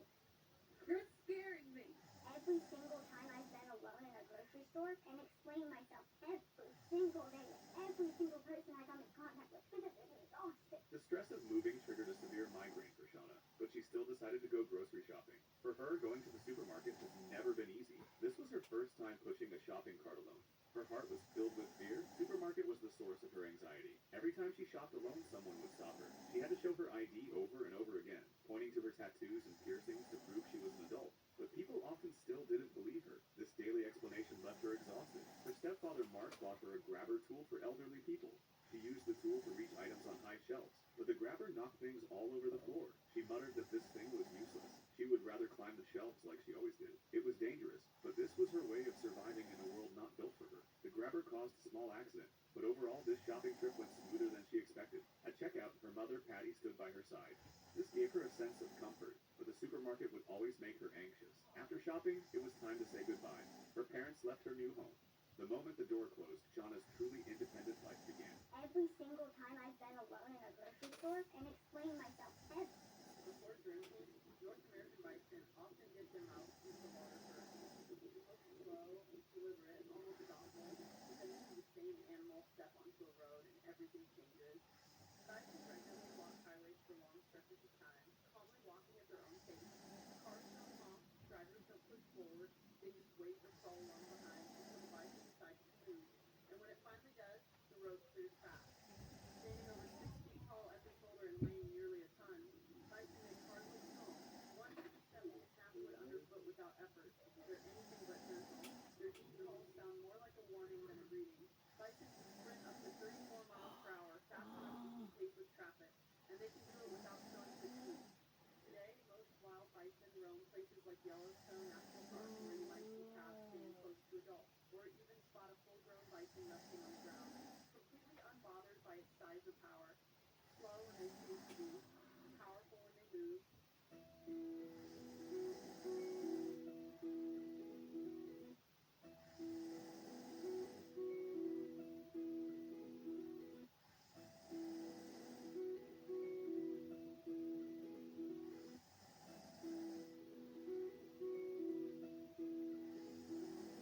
Then you better find that tip jar before you lose your job. Yeah, okay, let's go check the cameras. Right. I don't see anything. Me neither. Wait, are the cameras on when we close? Yes, they should be. It's in a different file. Check that one. Oh my god. Huh. What are you gonna do? I don't know just yet. Leave it to me for tomorrow. Are you sure you don't need to call the police? No, not until he was necessary. Are you double sure? Maybe when he comes in the morning. Okay, do you call? Hey, I'm ready to start work. Oh, hey, give me 2 minutes. I was gonna ring Victoria about something. He's here. Send him up to my office, please. Will do. Elliot, Victoria wants to see you. Oh, you know why? Not a clue. Yeah, I've no idea either. I've only worked here for a day. Yeah, go see her. Okay. I think it'll probably be your last time seeing her as well. Hey, Victoria. Then you better find that tip jar picture up before you leave the job. Yeah, okay, let's go check the cameras. Right. I don't... My mom's a human, and as her only child, I took it personally. She's been gone for 2.5 weeks. She just said no when we knew. I'm gonna go pick her up at the airport, but I just stopped at her house because I have a surprise for her. Going into the bathroom. She's never gonna miss me ever again. You remember when I put a big vinyl sticker of myself in my bathroom for my husband? So the vinyl guy actually printed two. So I'll leave one for my mom.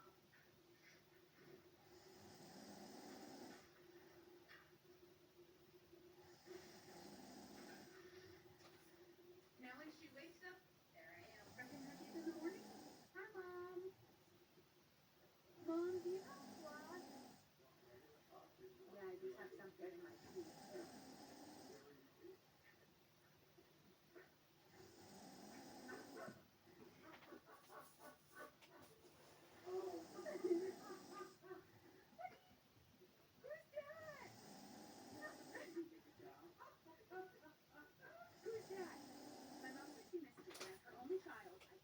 What did you think was normal about your body until someone pointed out that it wasn't? I thought everyone's joints cracked like mine. Every time I stood up, sat down, or turned my head, loud pops. My knees sounded like bubble wrap when I walked upstairs. My ankles cracked when I rotated them. My shoulders popped when I reached for something on a high shelf. I was 23 and just figured that's how bodies work. It had been like this since I was maybe 14. My mom would hear me coming down the hallway because my knees announced every step. My friends in high school used to joke that I sounded like an old man. I'd laugh along because what else could I do? I wasn't in pain, so I never thought it was a problem. Then I started dating Abigail. We'd been together about 2 months when she first noticed. One morning I got out of bed and my spine cracked 5 times in a row. Ha ha ha ha ha. She actually flinched and pulled the covers up. Does that hurt? She asked, genuinely concerned. What, the cracking? No, that's just normal. She stared at me like I just said I had a third arm. Babe, that's not normal. That's like a lot of cracking. I laughed it off. Everyone's joints crack. Not like that, she said quietly, but I didn't think much of it. A week later, we're at the movies, and I lean over to grab popcorn. My shoulder pops so loud the guy in front of us turns around. Abigail grabbed my arm and whispered, "Did you hear that?" Yeah, my shoulder does that sometimes. It's fine. She wasn't convinced. The next day at her apartment, I stood up from her couch, and it sounded like someone snapping a bundle of twigs. Her roommate looked up from across the room with wide eyes. "Dude, are you okay?" her roommate asked. "He says that's normal," Abigail said, her voice dripping with skepticism. Over the next month, Abigail kept bringing it up. She started counting. One Saturday morning, she told me I cracked 47 times in just 3 hours. I thought she was exaggerating, but she'd been keeping a tally on her phone. "Abigail, you're being paranoid. I'm fine. Humor me," she said. "Just let me film you standing up one time." I agreed, just to prove her wrong. She set up her phone and I stood up from the couch. When I watched the video back, I actually got chills. It sounded like someone crumpling a bag of chips while snapping a handful of popsicle sticks. Even I had to admit, it didn't sound right, but I still didn't want to go to the doctor. I hate doctors. I avoid them unless I'm literally dying. Abigail knew this, which is why she did what she did next. 2 weeks later, I got a text. "Do you have a doctor's appointment tomorrow at 2 p.m.? I already requested off work to drive you. No excuses." When I showed up confused the next day, she'd already emailed my doctor the video along with her detailed notes about my cracking frequency. The nurse actually laughed when she brought me back. "Your girlfriend is very thorough," she said. The doctor watched the video 3 times. Then he started moving my joints, shoulders, elbows, knees, ankles. Each one bent way further than it should have. He could bend my thumb back to touch my forearm. He pulled my shoulder and it moved 2 inches out of the socket, then popped back in. "Does this hurt?" he kept asking. "No," I kept answering. His face got more serious with each answer. He left and came back with another doctor. They both examined me, bending and pulling and rotating. Finally, they sat down. "You have what's called Ehlers-Danlos syndrome," the first doctor said. "Your body doesn't produce collagen correctly, which makes your connective tissue weak. Your joints are hypermobile. They move way beyond normal range." "Okay, but I'm fine, right? Nothing hurts." The second doctor leaned forward. "The cracking you're hearing, those are partial dislocations. Your joints are slipping out of place and relocating hundreds of times a day. Every single time you hear a crack, you're doing micro damage." My stomach dropped. "If you don't start treatment and physical therapy now," the first doctor continued, "you'll need joint replacements by your mid-30s. Probably both knees, maybe your hips and shoulders too." I sat there in silence. I was 23. I'd been destroying my joints for nearly a decade without knowing it. They set me up with a physical therapist who specializes in EDS. I had to learn how to move without hyperextending, how to strengthen the muscles around my joints to hold them stable. I started wearing braces on my worst joints. The cracking decreased by maybe 60% in the first 6 months. Abigail came to every single physical therapy appointment with me. She learned all the exercises so she could help me at home. Last week, my physical therapist told me my joint stability has improved so much that I probably avoided surgery entirely. All because Abigail refused to accept it sounding like a percussion instrument was normal. She saved me from a wheelchair by filming me standing up from a couch.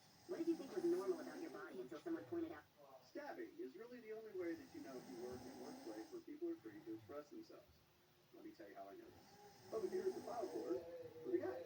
If you come over here, you'll see the jobs in progress folder. Jobs in progress. And the note on the folder that says, "If this leaves, I will stab." That note, not made by me. That was made by one of the repair technicians who got tired of, well, that folder being moved. On one hand, we're not having a problem with people moving the folder anymore. On the second hand, I'm glad he's free to express himself. Now, I'm going to go risk life and limb and frame one of our office workers so that maybe she gets stabbed. It's a new game of hot potato. The following message brought to you. Wait, so your side chick is here? At this hospital? She's not my side chick, but yeah, she's here. I wasn't about to travel to another city to shoot on you. Okay. So, she's in room 203 down the hall. I'm just gonna check on a few things and I'll be right back. Don't worry, I'm not going to her room. I'm staying with you, Kate. I'm here for you. Wait, nurse, don't go. Yes? Can you remove this man from my room? I suddenly have no idea who he is. Kate, are you serious? Sir, if you don't leave this room, I will have to call security. Fine, I'll go. But Kate, I'll be in the car later when you change your mind. Just leave. Whatever. Sir, the exit is this way. I'm looking for room 203. Might as well go there. Oh, well, that's this way too. Follow me. Hey, Hannah, you have a visitor. Oh, who is it? Hey, I decided this is where I need to be. Oh, thank goodness. My contractions are getting closer. Hold on. Who's that guy? He told me I was the father. Oh, this is my husband. Hey, I'm Cal. Nice to finally meet you. Wait, so your side chick is here? At this? Hey, are you ready? Yes, I am. I'm so excited. Good. How much have you taken off today? So, I was no more than a half an inch. Okay, and you are? Her boyfriend. And she likes it long. I mean, I'd be okay with like a couple inches off. We talked about this on the way here. You are not getting any more than a half an inch off. Honestly, her end would probably feel awesome if she got a couple inches off. Absolutely not. I will not be with a girl that has short hair. Okay, I mean, her hair is down to her waist. A couple inches isn't gonna make her have short hair. I said a half an inch. And if you're not willing to respect that, we'll go somewhere else. Should probably just stick to a half an inch. Okay, well, you can go take a seat in the waiting area while I cut her hair. Absolutely not. I'm gonna stand right here and make sure that you don't disrespect me by taking off more than a half inch of her hair. Okay, well, hey, are you ready? Yes, I am. I'm so excited.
Next to the Tyrannosaurus Rex pen.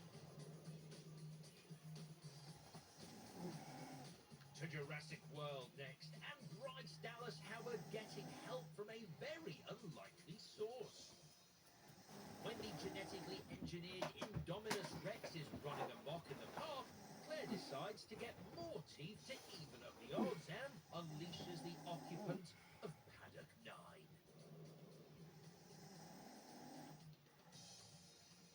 To Jurassic World Fallen Kingdom next, and Mother Nature creates an extinction-level threat. After being tricked into helping to save the dinosaurs, our heroes end up running away from a lava-spewing volcano.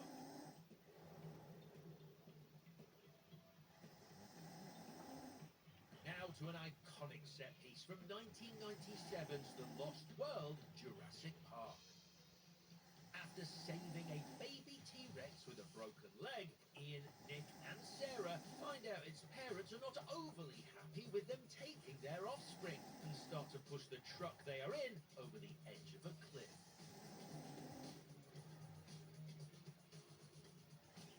Next up, we have chosen the introduction of a winged threat from 2001's Jurassic Park 3.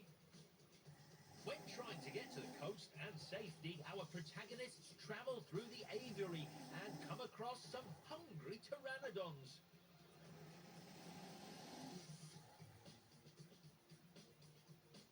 We get a bit sappy for our next choice, which comes from Jurassic World Dominion.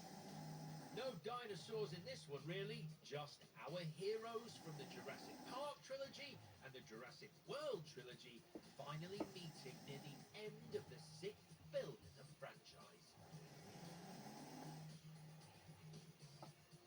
For the end of the show, we go back to Jurassic Park, and it's the first moment we as an audience, as well as our heroes, see the magnitude of John Hammond's vision.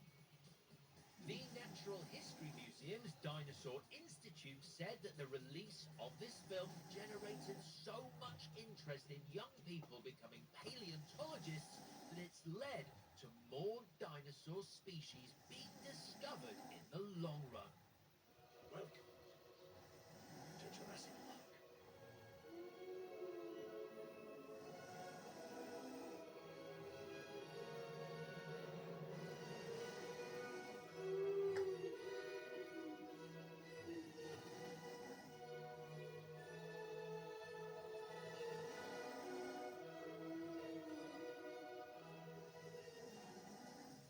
And that's your lot for now. So, until next time, bye-bye.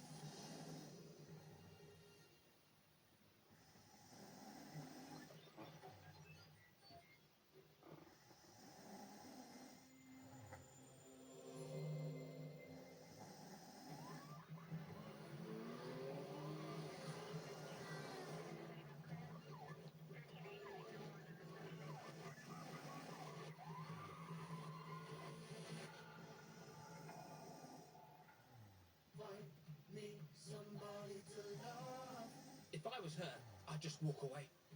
How would you do that? You don't have legs. Oh, yeah. Dreams. Sponsors Sky Witness.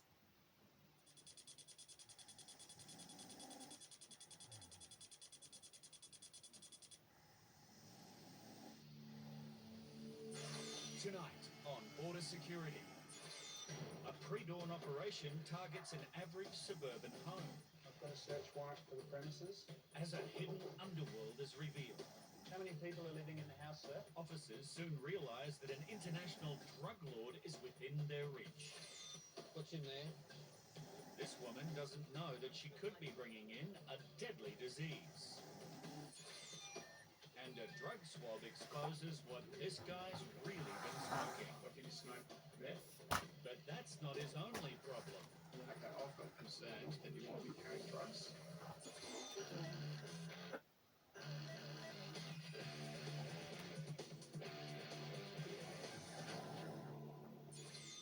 The immigration compliance team in Adelaide is preparing for a pre-dawn operation at a suburban house. After receiving a credible tip-off from the public that there are a number of people there who are living and working in Australia illegally. We expect to find 12 persons on the site. The visa status of all of them. We expect most of them not to be the holders of a visa. It's crucial that the team use the element of surprise to avoid anyone escaping. They gather a short distance away. And then quietly approach the house and set out a cordon. Okay, lights on inside, guys. A light on could mean someone is awake, and if they realize something is up, they could start a panic by alerting the rest of the house. So it's now important that the warrant is executed as quickly and efficiently as possible. Morning, how you going? My name's Nick, I'm from Department of Immigration. Got a search warrant for the premises. Okay, warrant executed, guys. Good morning, how you going? My name's Nick, I'm from Department of Immigration. We have a search warrant. Officers move through the house and gather all the startled residents into a central room. So, Immigration Department. Do you want to put some pants on? You okay? Alright, no worries. I'll just get you to come through into the main area, is that okay? No worries. With possibly 12 or more people living in the house, the object now is to locate them all and make sure nobody tries to escape.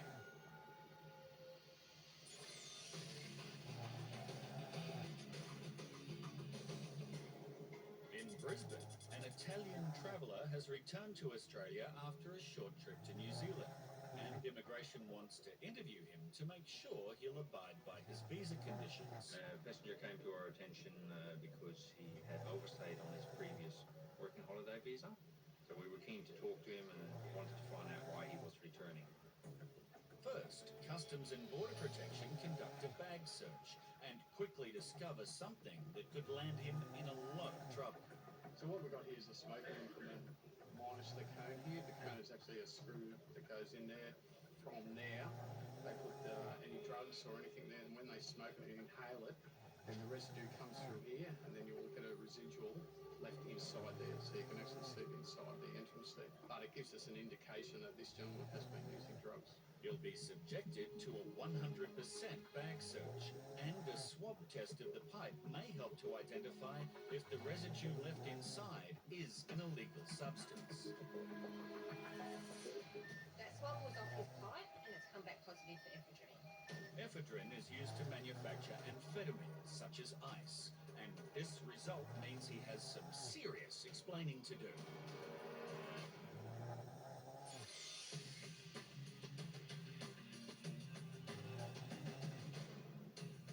Passengers who fail to declare any prohibited items they are carrying could expose Australia's agriculture or environment to serious harm.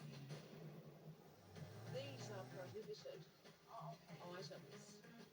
To safeguard against this risk, biosecurity officers regularly x-ray luggage, looking for any undeclared organic material. Okay, we'll go and inspect the bag.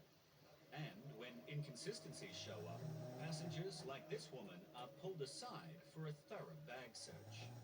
This passenger, she's a female passenger coming from Lebanon. She hasn't declared anything on the incoming passenger card.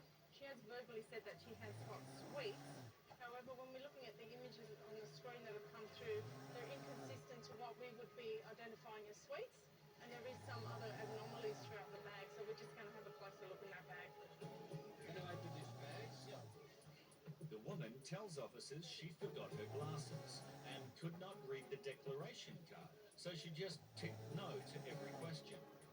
But as soon as she opens her bag, there is a problem. What's this? Oregano or Zata? Zata, okay. Let's have a look here. She has a number of large bags of undeclared Middle Eastern spices. What's this one here? That is sumac. Sumac. Okay. Now listen, let me tell you. This here, declaration of the Australian government, very important that you answer correctly. No, we've got number 7, yes. Don't, but you haven't done it. Okay? I want to go through here and find out what else is in here, because you've got a lot. You've got more sumac. What's in here? Sweets. The sweets are commercially packaged and are allowed into the country. But these homemade foods and nuts are not. Now, is that pine nuts? The amount of food is mounting up, and yet another item is discovered at the bottom of her bag that should have been declared. What's in there? And this has the potential to carry diseases that could devastate Australia's livestock industry.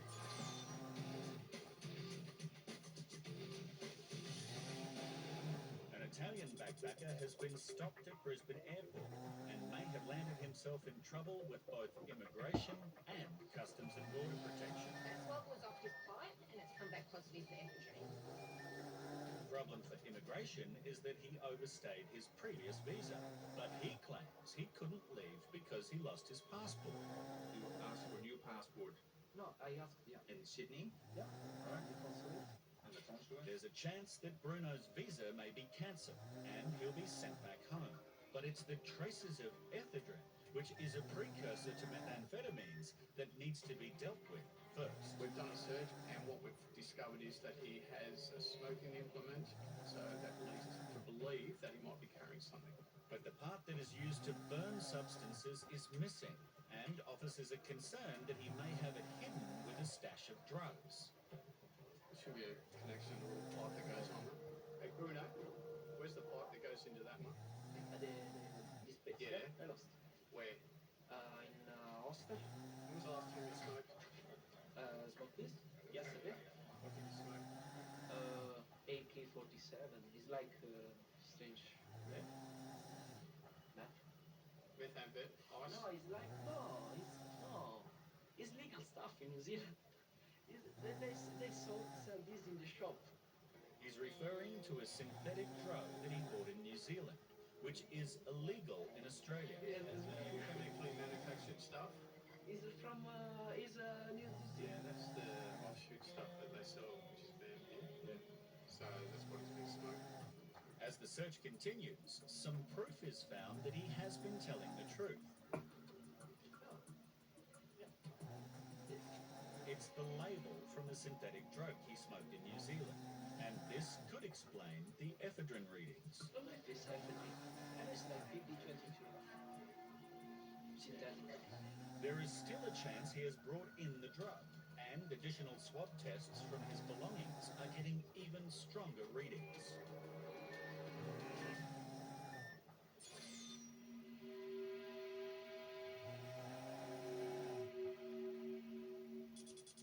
Are you going there, sir? Can you have a seat, please?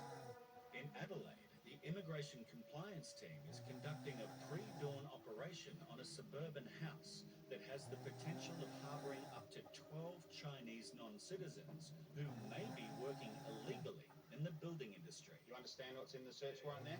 Yep, no worries. Officers are still located outside to make sure no one attempts to escape. Just come through. As each person is woken or located, they are ushered into a central room. Hello. How many people are living in the house, sir? 10 or 12? Okay. With so many people living under the one roof, bed space is scarce, so this man has been forced to sleep in a cupboard. Okay, so we'll start doing some checks, okay? We'll start with you if that's okay. Can you get your photo identification? Do you have a passport or a driver's license? With valid identification, immigration can quickly determine if a person is here lawfully. A few manage to produce some ID. Anyone else? Anyone still to get ID? But not everyone is being so cooperative. What about this lady here? I don't think she's got her ID yet. She doesn't have any ID at all? Bedroom that she live in. That's okay. We'll get her to point which bedroom she is. I'm sure we'll be able to find some identification. Just let her know that if she's not cooperating with us, it's not helping her, okay? While a search for passports is conducted inside, outside there has been an unexpected development. What we found, Nikki's done some searches of the property, found a number of documents in the name of a man called Fu Chen. He was associated with a group of 8 unlawfuls that were located by fisheries. They were fishing for abalone illegally. 7 from the 8 were unlawful non-citizens. Fu Chen attended court for the first group of 3 that were detained, and he was behaving suspiciously, and our officers questioned him, and it appears that he had some role in organising them, and then now he's linked to this second group of Chinese that we've located. There is a chance immigration might be on the trail of a major organiser of illegal workers in Australia, and he may be much closer than they realise.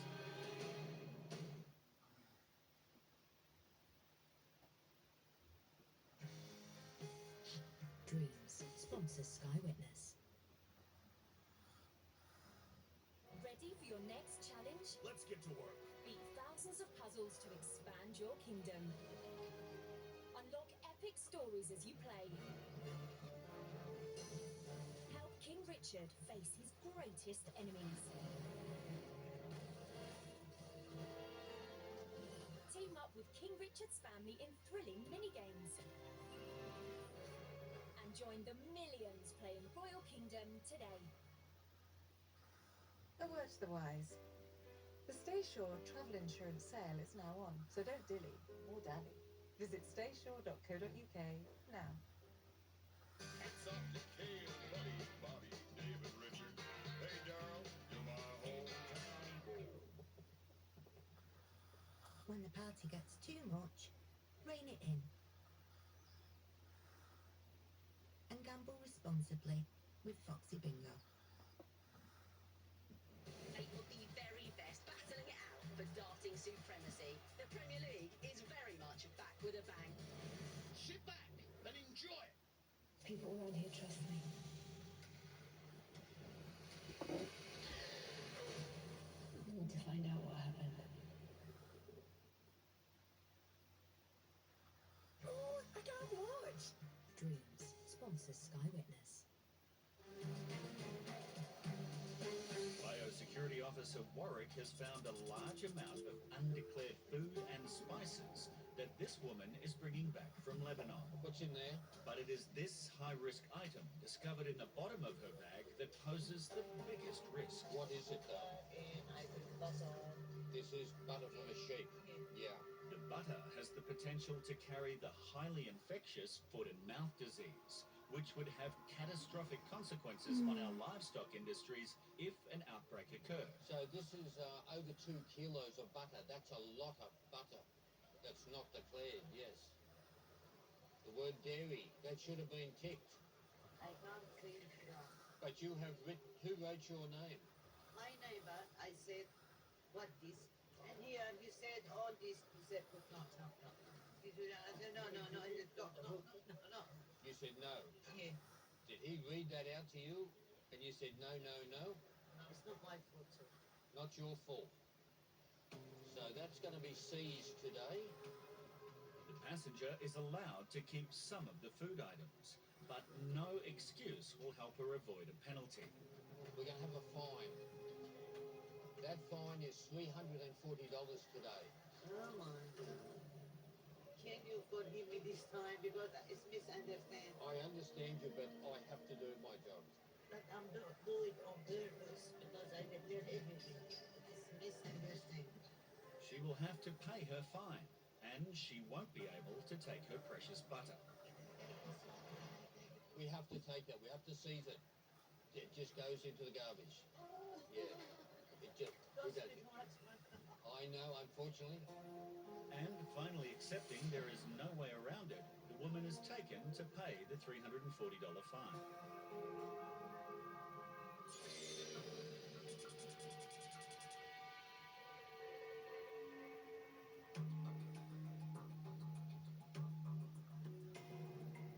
The Immigration Compliance Team has located 15 Chinese nationals living in a house in Adelaide.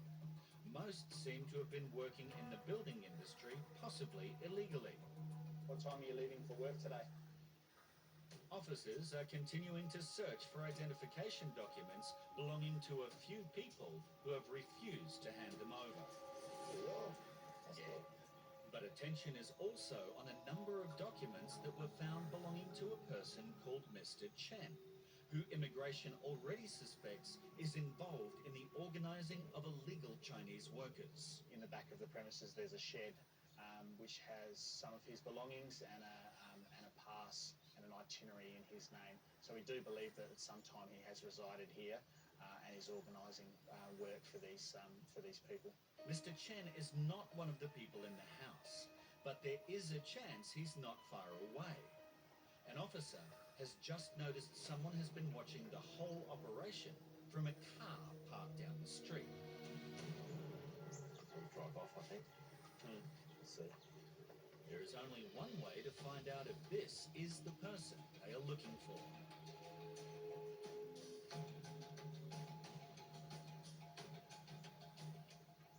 Hi, how you going? What's your name, sir? Fu Chan.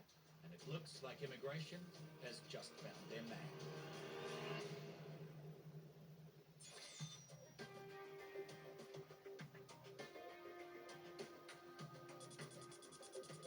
High readings for traces of ephedrine have been detected on this backpacker's belongings. Customs and Border Protection is searching for a part of his pipe that he admitted to using to smoke a synthetic drug product while in New Zealand called AK-47. So far, only its packaging has been found. So what's happened is because it's chemically manufactured, this AK-47, you don't know what they actually put into it. So we know that from the readings we're getting, they've been putting ephedrine in this. So ephedrine itself is then related with speed production, anything like that, methamphetamine. So therefore you can be getting quite a crossover of narcotics or anything like that. So what you believe is smoking cannabis, which a lot of people don't think has a problem, when it's chemically manufactured, could have anything in there. The search continues for the cone and any hidden illicit substances.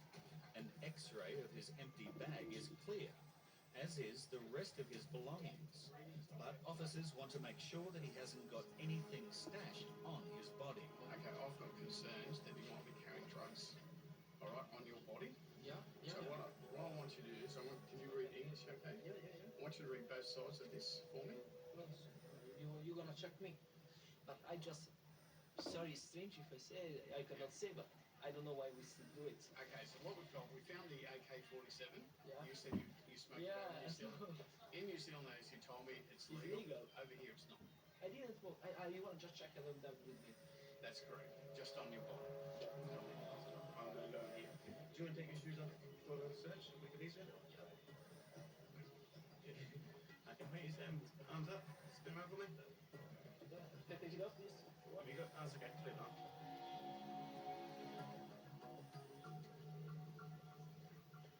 The frisk is all clear. Bruno is lucky that he didn't bring in any of the synthetic drugs, and Officer Rob has some good advice to anyone thinking of giving it a try.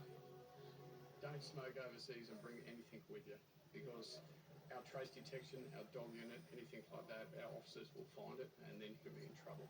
But Bruno is not free to leave just yet, as immigration still have concerns that he's not only here for a holiday. If he is found to have the intention to work illegally in Australia, he could be refused entry. So now he's escorted away for an interview so a decision can be made on whether his visa should be cancelled.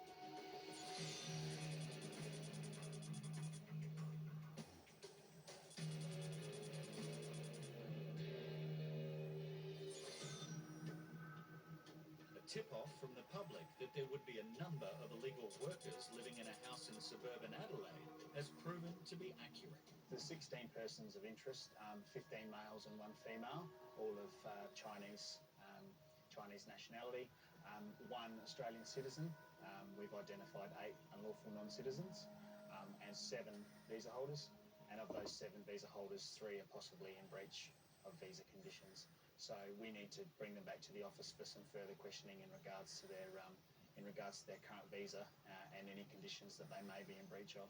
In a surprising twist, officers think they may have nabbed the main organiser of the workers, who is watching events unfold from his car down the street. He's obviously come here this morning to have a look and see what's happening.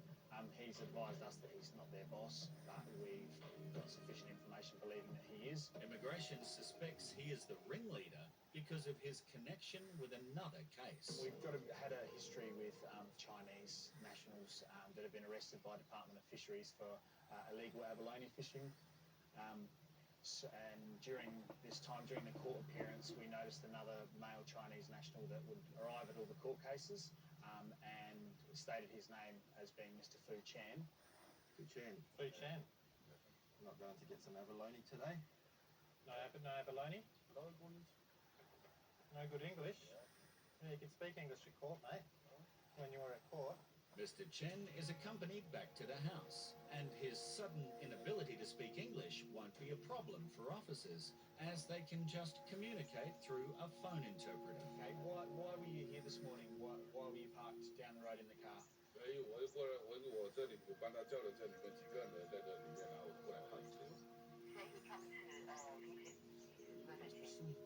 The people here, I believe that the people here might be working for you. Is that true? Are you sure?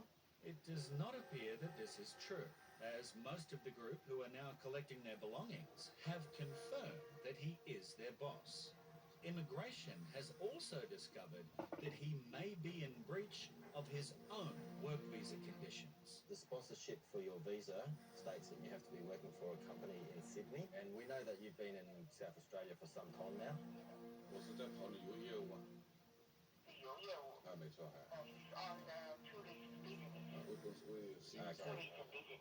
Okay, alright, I don't believe you, because you're on a visa, you're sponsored by a company in Sydney and you're supposed to work at that particular company, and to me it looks like you're running a business finding work for people in the construction industry in Adelaide. It has been a successful operation, and now every person, including Mr. Chen, who either have no visa or breach their visa conditions, will be taken back to the main office for further interviews and begin the process to return them home to China. But later, there was an incredible development, with Mr. Chen being arrested by the Australian Federal Police for importing narcotics in shipments of stuffed toys, cushions, and in the lining of nappies. Several of Mr. Chen's consignments from Hong Kong were intercepted, seizing a total of 700 grams of methamphetamine and more than 7 kilograms of pseudoephedrine used to make the same drug.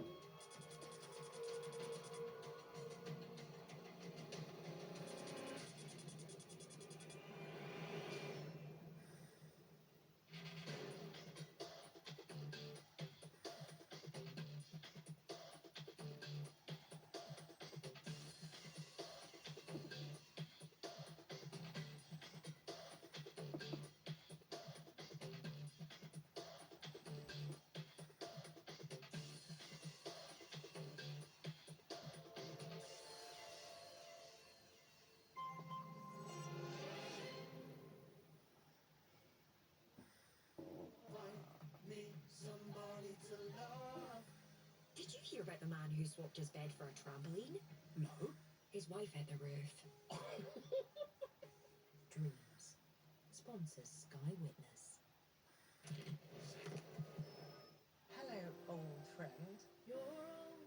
Don't be bold. Don't be lively. Don't be loud. Don't be seen, you old has-been. Don't dare stand out from the crowd.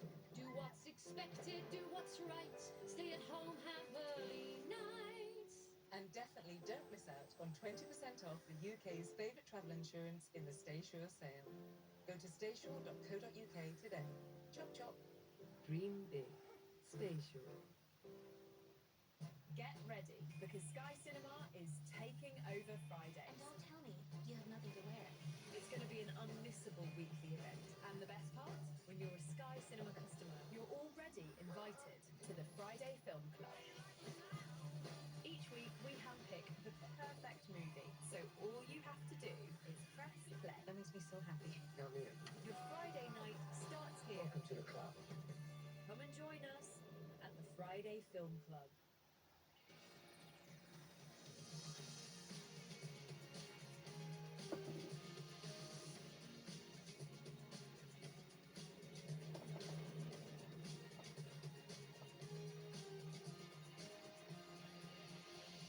Hello and welcome to the Cinema List, where we're looking at our favourite cars from each of the Fast and Furious films. We begin with, of course, 2001's The Fast and the Furious. And the car we have chosen from it is Brian's orange 1994 Toyota Supra. It's rescued from the junkyard by Brian and rebuilt by Dom and his crew. Next up, from the beginning of Too Fast, Too Furious, we have gone for the R34 generation Nissan Skyline GTR. After the events of the first film, Brian is out of the police force and needs to make some money. So he drives this car in a four-way street race, which ends in spectacular fashion. To the Fast and the Furious, Tokyo Drift now, and Hans Veilside Mazda RX-7.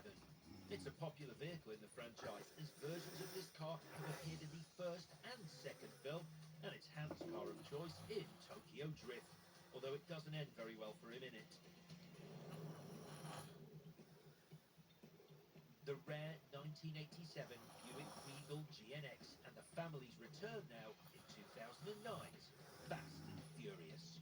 Just over 1,000 of these cars were made, so it was a bold choice by Dom to use this car to heist gas from a moving truck in the Dominican Republic. On to the Chevrolet Corvette Grand Sport now from Fast and Furious 5. A down on their luck, Mia and Brian get involved in a daring train heist to steal some expensive cars, which include this lovely Chevy. Next Next up, Fast and Furious 6 and the 1970 Ford Escort RS 1600. This car was made famous in Europe in the 60s and 70s on the rally circuit and weighs in at about 2,000 pounds. But that is nothing compared to the tank it comes up against on a Spanish highway while on the tail of villain Owen Shaw. The Lycan Hypersport now from Fast and Furious 7. This beautiful car containing a speed drive with the God's Eye on it is trapped high up in a tower in Abu Dhabi. From Fast and Furious 8, we have gone for Dom's car of choice, the Dodge Charger. And this souped-up version of the Charger stars in the epic showdown between the family and a submarine on a frozen lake in Russia. We end with Fast and Furious 9 and a slightly unusual choice with the Pontiac Fiero. But it's a Pontiac Fiero with a difference, as Tokyo Drift's Sean, Twinkie and Earl have modified it to be a space rocket. I'm confused. Y'all didn't actually beat the jet. Didn't explode. Yeah, or melt. She's still in one piece. Well, that's it for now, so until next time, bye-bye.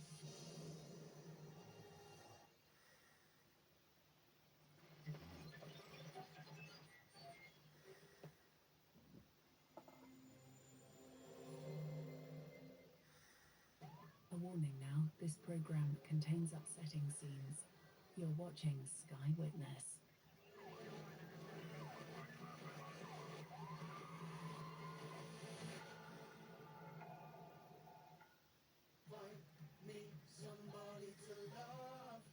Have you seen that movie where the beds come to life? Yeah, and start talking. So ridiculous.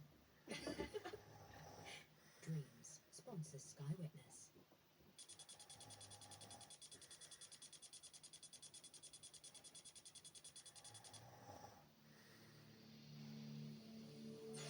Tonight on Border Security. Are you alright, sir? You're shaking. An intensive search puts a passenger on edge. You seem nervous, like worried and stressed. This could be the reason why. We keep getting readings for amphetamines. He's refusing to admit his illegal past. I'm obliged to say. But surprising evidence will catch him out. We caution you about giving false information. And a shocking discovery when this man reveals what he has hidden in his underpants. What's something interesting here?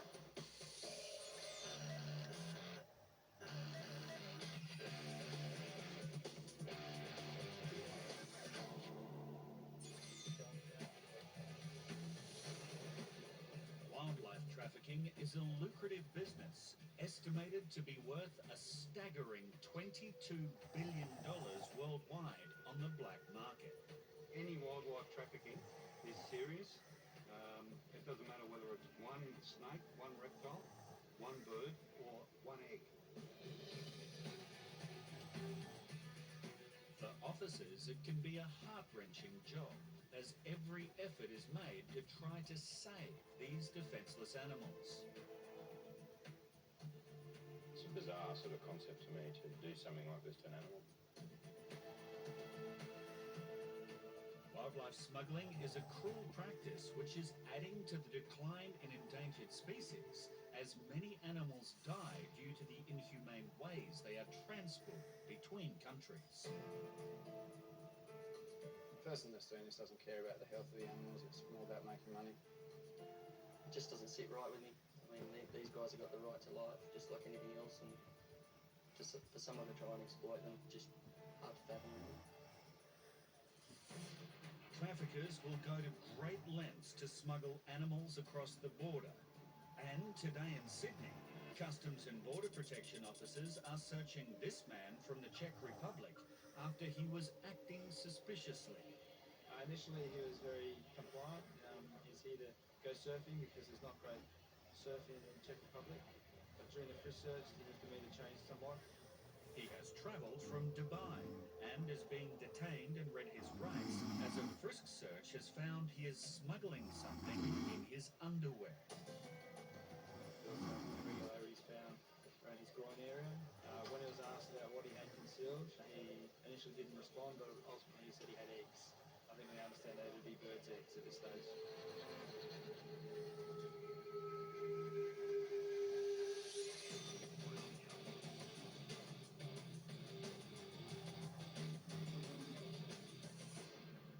In Sydney, this English backpacker who has spent the past 18 months living in Australia is returning from a short trip to Thailand. He claims he's here for only 48 hours so he can collect his belongings before flying home to the UK. But there may be a problem.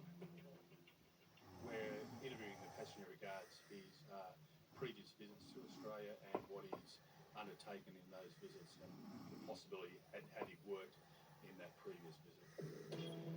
Passenger had been legally employed at a pub in King's Cross while on a 12-month working holiday visa. But when it expired, he extended his stay with a 6-month visitor visa, which holds a strict no-work condition. So when you were here holding that visitor visa, did you work? No. Sure about that? Yeah. Okay. I want to just re-emphasise that we cautioned you about giving false information and the penalties that are available. So I'll ask you again, when you were here on that visitor visa, you obtained a visitor visa in November and you left here in April, did you work during that period?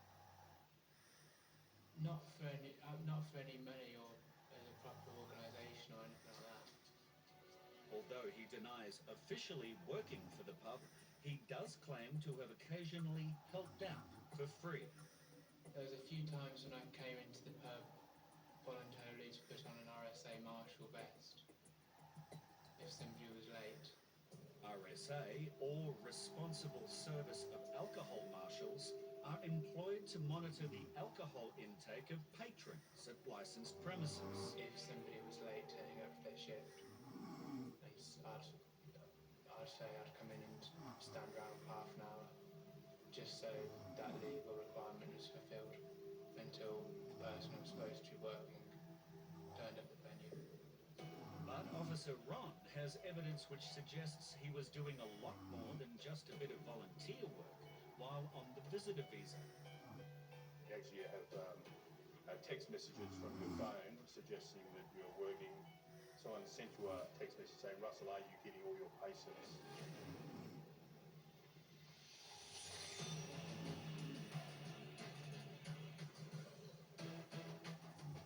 Customs and Border Protection officers are constantly on the lookout for new and inventive ways criminals try to smuggle contraband across Australia's border.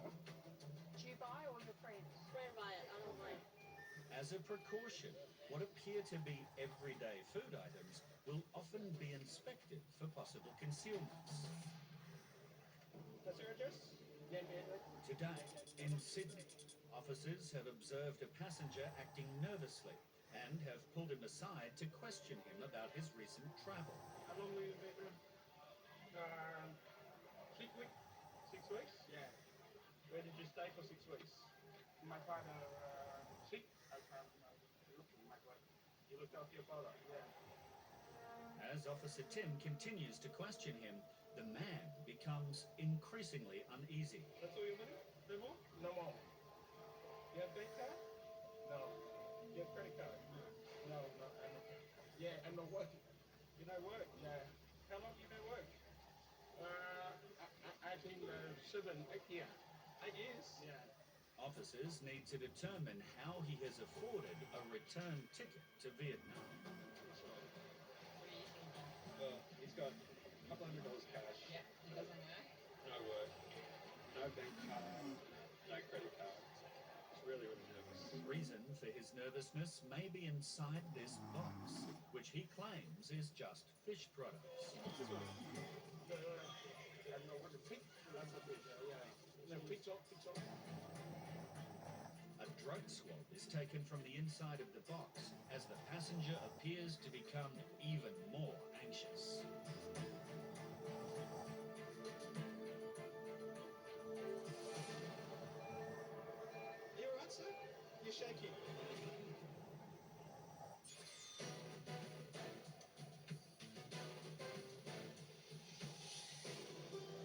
frisk search, this check man has confessed that he has travelled from Dubai with a number of eggs strapped to his groin area.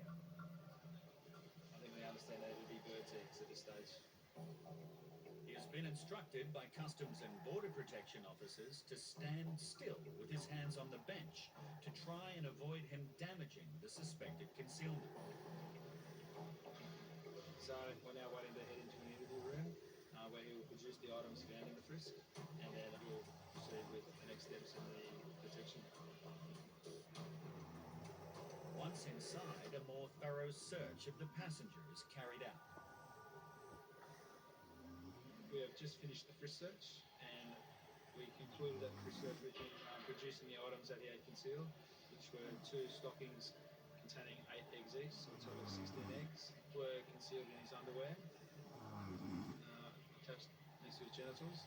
So he assisted the removal of those, and then we placed them into the incubator to remain viable. After being strapped to the passenger's groin for the 14-hour flight from Dubai, the Biosecurity Investigations Unit now takes the incubator to an examination room to determine if whatever is inside the eggs can be saved.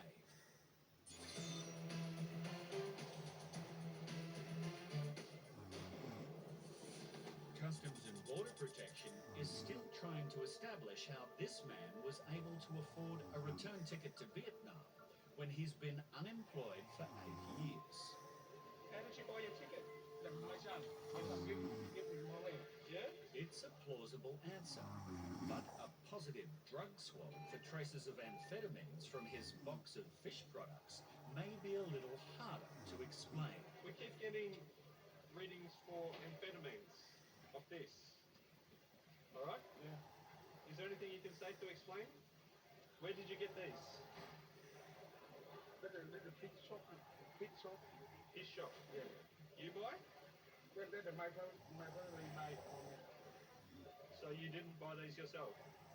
My brother. Your brother bought it? Yeah. Are these for you? Yeah. You're going to eat these? Or are you giving them to somebody else? My sister. Your sister? Yeah, my sister. And my wife. Supervisor Christine decides to X-ray the suspect jars for any possible concealment. That's alright, that's consistent. The last one. That was the last one, yeah. Actually, it's not. Should I open it? No, open it up. I'm gonna open it. Yeah. Officers need to determine if the jars contain just fish sauce or something more sinister. So is there anything else in here? What's in these ones?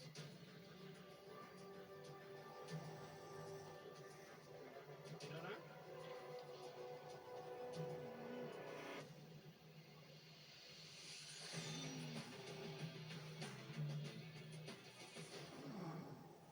Immigration believes this English backpacker continued working at a pub in Sydney, even though his working holiday visa had expired.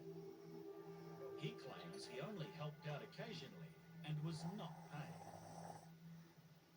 Someone sent you a text message saying, Russell, are you getting all your pay slips to your email?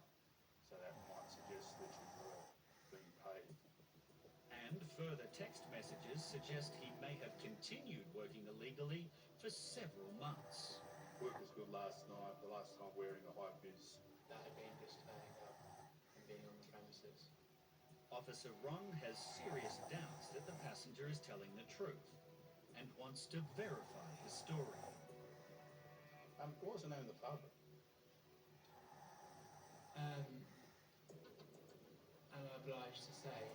Well, I can't force you to say. If you don't want to say, don't say it. So will it be held against you if you don't? Will be held against you if you don't. Yeah. Oh, okay.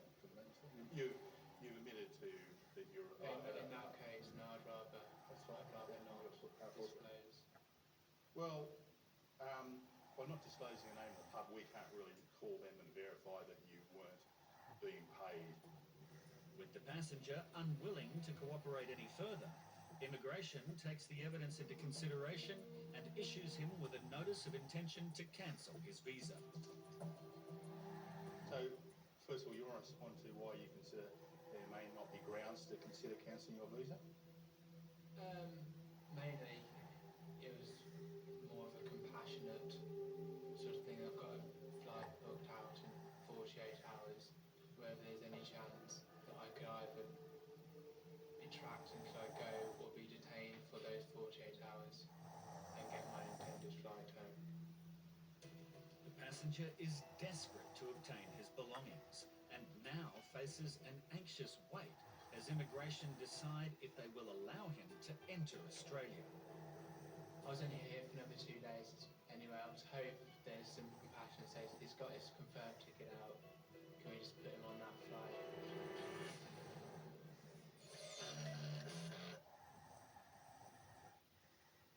Wait, what? Dreams sponsors Sky Witness. Ready for your next challenge? Let's get to work. Beat thousands of puzzles to expand your kingdom. Unlock epic stories as you play. Help King Richard face his greatest enemies. Team up with King Richard's family in thrilling minigames. And join the millions playing Royal Kingdom today. Sky Cinema presents the Friday Film Club Movie of the Week. Lieutenant Frank Drebin, police squad. That was awesome. Lieutenant, I think someone murdered my brother. Please, take a chair. Thank you. Rest assured, I won't stop until I've found justice. Do this by the book. Playtime's over. The Naked Gun. Available from Friday. Eight of the very best battling it out for darting supremacy. The Premier League is very much back with a bang. Sit back and enjoy it.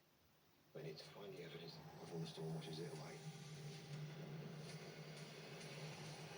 The storm doesn't care about your investigation.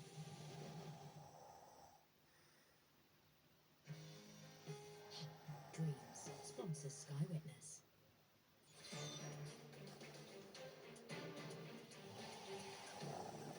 At Sydney Airport, the Biosecurity Investigations Unit is examining a concealment that was hidden in the groin area of a passenger. There are 16 eggs in total encased in 2 stockings. And on closer inspection, one thing becomes clear. So the difference between a reptile egg and an avian egg is a reptile egg is usually leathery and an avian egg is hard-shelled. And in my opinion, these look like they're avian eggs. Identifying what species of bird the eggs come from is a difficult task. But for investigators, the possible threat they pose to Australia's biosecurity is a more immediate concern. The risks are that eggs can carry diseases. So the main ones we're worried about is highly pathogenic avian influenza and highly pathogenic Newcastle disease. And there's a whole myriad of other diseases as well. And we're concerned because we have a large avian industry in Australia, poultry, and also our native species can be affected by most of these diseases. Australia has some of the strongest wildlife protection laws in the world, and the passenger will now face prosecution as he is handcuffed and led away by investigators.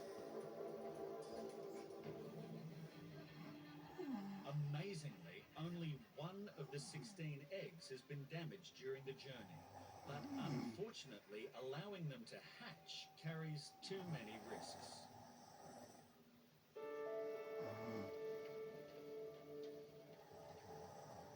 The process now is we put them into a fridge. It's possible the eggs are viable and there's an embryo growing in there. So to euthanize them humanely, they go into a fridge at 4 degrees Celsius for 4 hours and then into a freezer.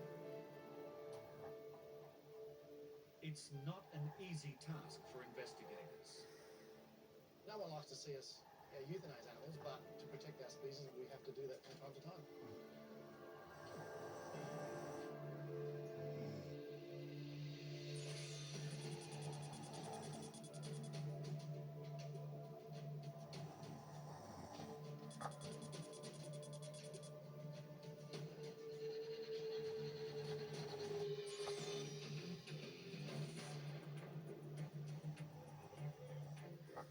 Actually,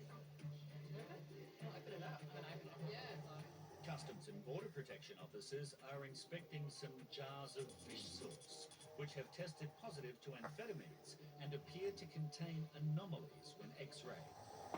It's fish. It is fish? Yeah, it's fish.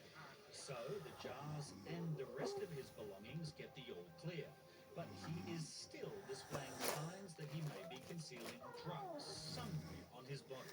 Seem nervous, like worried and stressed. Can you tell me why? I'm very hot. You're very hot. Yeah. Okay. Officers are not convinced that this is the only reason for his nervous behaviour and upgrade to a frisk search. You're consenting to the frisk? Yes. Okay.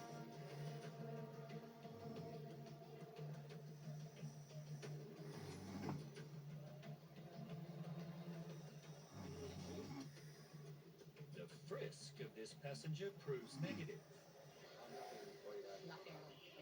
and officers are satisfied he is not attempting to smuggle anything into the country, so now he's free to live.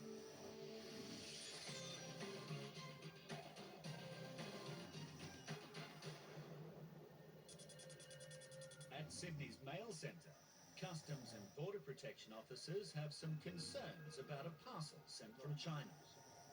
I've seen this before. There's two demolition hammers in there, and with this there's the motor. There's the demolition part of the tool, and there doesn't seem to be a mechanical connection to drive the hammer. I'm pretty interested in having a look at what's in the box and pulling it apart or whatever I've got to do to make sure I'm happy with it. With the belief narcotics could be concealed inside the demolition hammers, they're taken to the testing room for deconstruction. And with a bit of brute force and persistence, Officer Paul finally gets the demolition hammer open. Righto. It's heavy, it's mechanical, that's more or less what I expect. Down here now, I notice that that drive peg, when I rotate that, no matter how much I rotate it, I'm not getting an equal reaction from what I call the demolition part of the thing. And right now I'm going to take it to the next level. I'm going to drill a hole in there. And it's not long until Officer Paul's suspicions are confirmed. Right over, getting some powder there.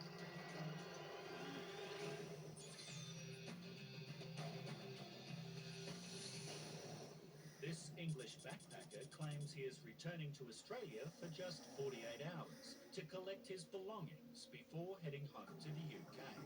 But immigration may not allow him to re-enter. I'd say there's some way that I can get my bag, so I don't have to get it shipped over because it's got all the stuff in. Officers believe he worked illegally at a pub while on a previous visitor visa. But he argues he was not paid and is now refusing to reveal the hotel's name. If he's not willing to give the details of the business, how are we supposed to confirm the statement that he says he was just doing it voluntarily? In any case, the activities he was involved in is classified as work.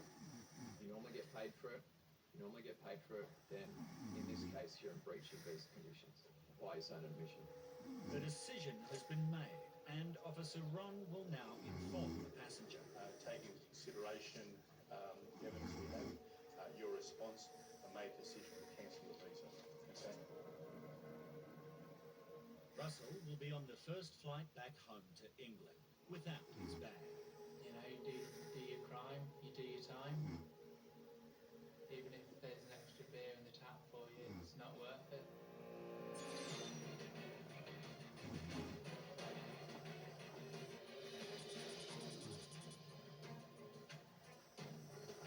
Right over, getting some powder there. At Sydney's International Mail Centre, Customs and Border Protection has intercepted 2 demolition hammers sent from China. And Officer Paul may have just had his suspicions confirmed that they could be concealing narcotics. I've drilled it, and there's a white powder come up on the top. I might get you to run a series of nick tests on it, see what we come up with. Officers have seen similar concealments in other mechanical components and suspect the powder could be pseudoephedrine, a substance used to manufacture narcotics such as methamphetamine or ice. So as I crack the second vial, should go purple colour, GK epigram. Nice purple colour. Yeah, Satrend, no doubt about it. It's a substantial amount. I'm very happy with the result, and with that I'm going to refer it off to our investigations branch for the further action.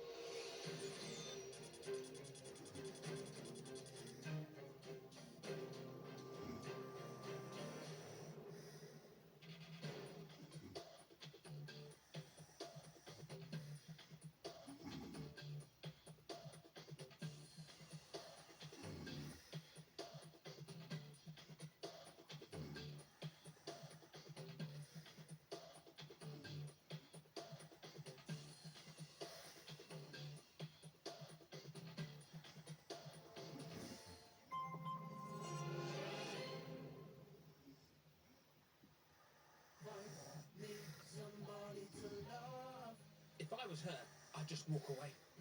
How would you do that? You don't have legs. Oh yeah. Dreams. Sponsors Sky Witness. Ready for your next challenge? Let's get to work. Beat thousands of puzzles to expand your kingdom. Unlock epic stories as you play.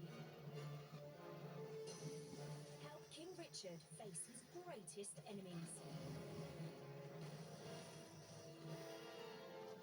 Team up with King Richard's family in thrilling minigames. And join the millions playing Royal Kingdom today.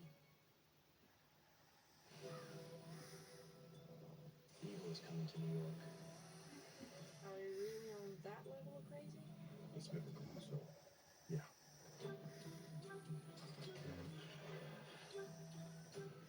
All that talk. We've already hunted werewolves and demons. And now what? A baby antichrist? Evil.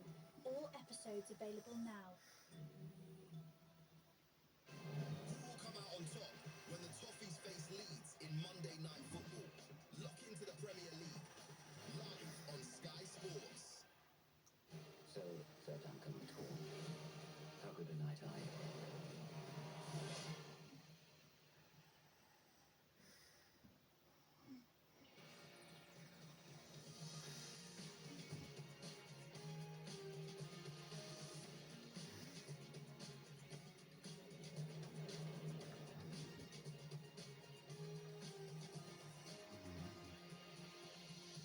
Hello and welcome to the Cinema List, where we're looking at some unmissable Sky originals. We start with Shailene Woodley and Ben Mendelsohn in To Catch a Killer.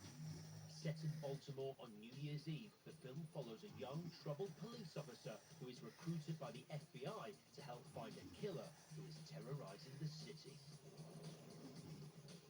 A film packed with Oscar winners. Next up, we have chosen The Comeback Trail.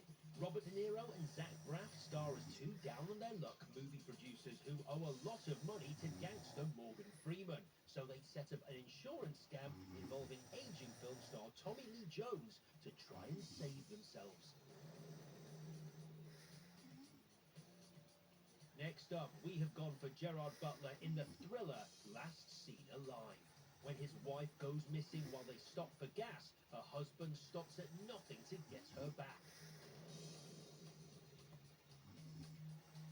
Now, Zac Efron and Lily Collins star in 2019's extremely wicked, shockingly evil and vile. The film follows the atrocities serial killer Ted Bundy committed through the perspective of his longtime girlfriend Liz, who refused to believe the truth about him.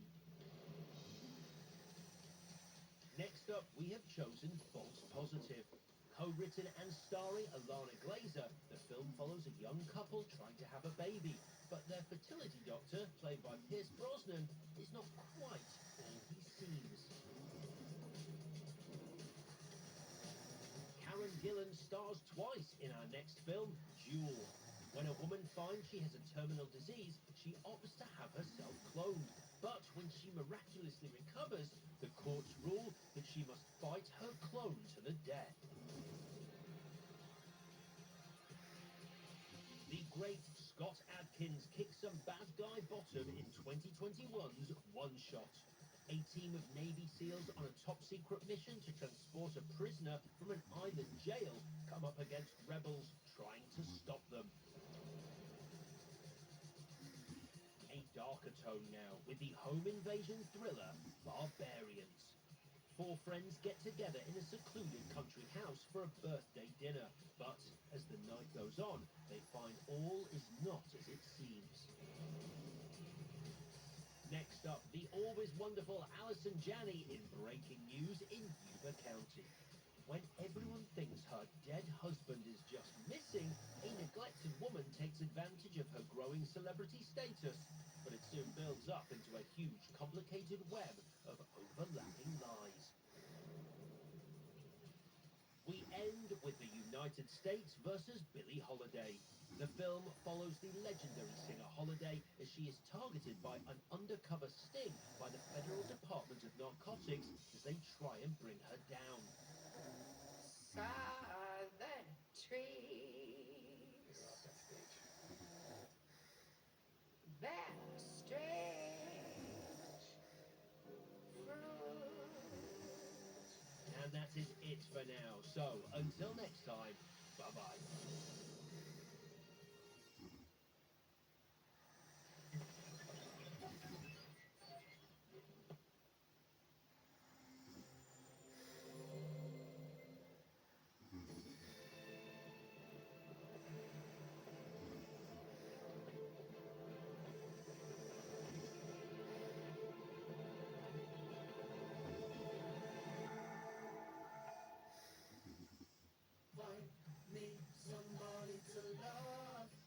Did you hear about the man who swapped his bed for a trampoline?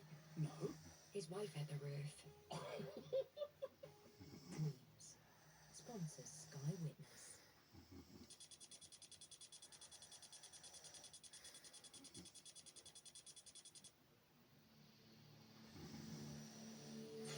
Tonight on Border Security. Never used drugs? He can't explain what he's actually here to do. I don't know. You don't know very much. A swab test may hold the answer. I'm going to ask you a question in French. This man is traveling on a French passport, but there's a problem. I don't speak French. You don't speak French? All the clues point to a serious case of deception. If you've never been to that country, how were you able to get French citizenship then? And officers act on a hunch. Basically, I see some anomalies in the bottom of the hull here. That there are narcotics hidden in this luxury speedboat. It could be ballast. Could be ballast, not too sure. The only way to find out is to take it apart piece by piece.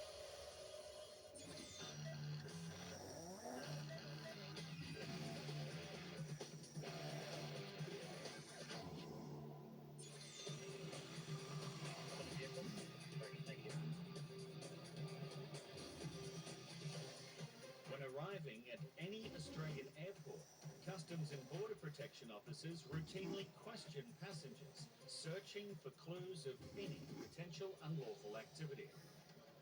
We did it for 1 month. Maybe 1 month, maybe 15 days. Today, officers have pulled aside this man after questions about his travel movements aroused suspicion. What is your background? Your country? Your country, Morocco. Origin? Morocco. He has travelled from Spain on a Spanish passport via Korea. And you don't know anyone in Australia? No. Where will you go today? Today? Yeah. Sleep. You know, start. Sleep. Relax, shower, eat. He says he is here as a tourist, but is carrying none of the usual holiday items. You have a camera?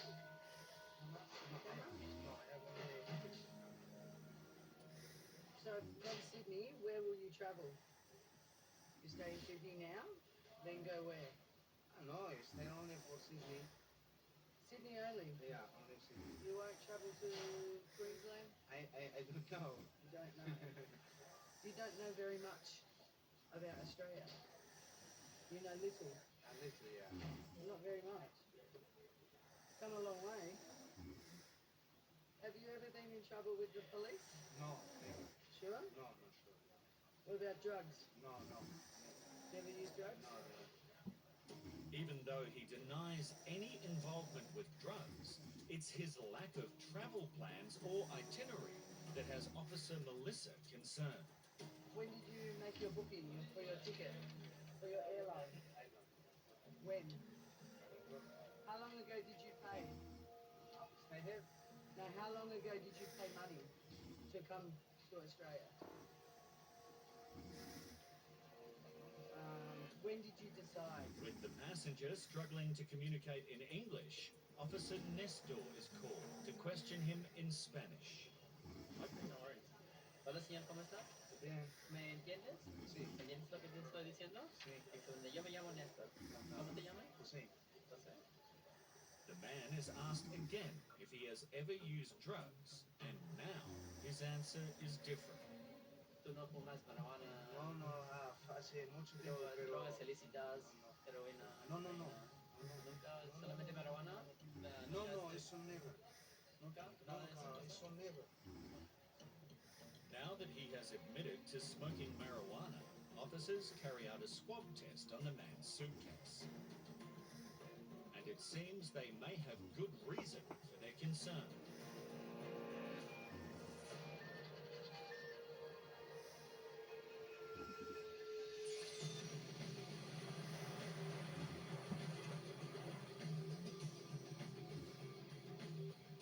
With more than 37,000 kilometres of coastline, Australia has one of the world's most vulnerable borders.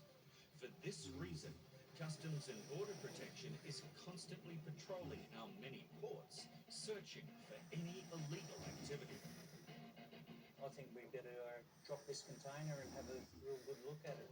The millions of sea containers which arrive each year are a prime target for criminal syndicates trying to smuggle contraband into the country.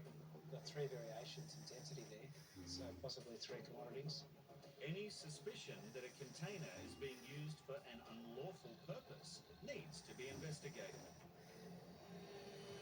Sometimes we have information on certain containers and when they arrive, but most of the time we just basically see what's inside the container and trying to find out what's supposed to be there and not supposed to be in there. Today, at the Sydney Container Examination Facility, officers are examining an X-ray of a shipping container from Canada. It's carrying an impressive speedboat, but this is not what has caught their attention. We've found two areas of concern within this boat. Basically down in the hull here, you've got a section down the bottom here, which is showing few inconsistencies. May well be ballast, but could be something else.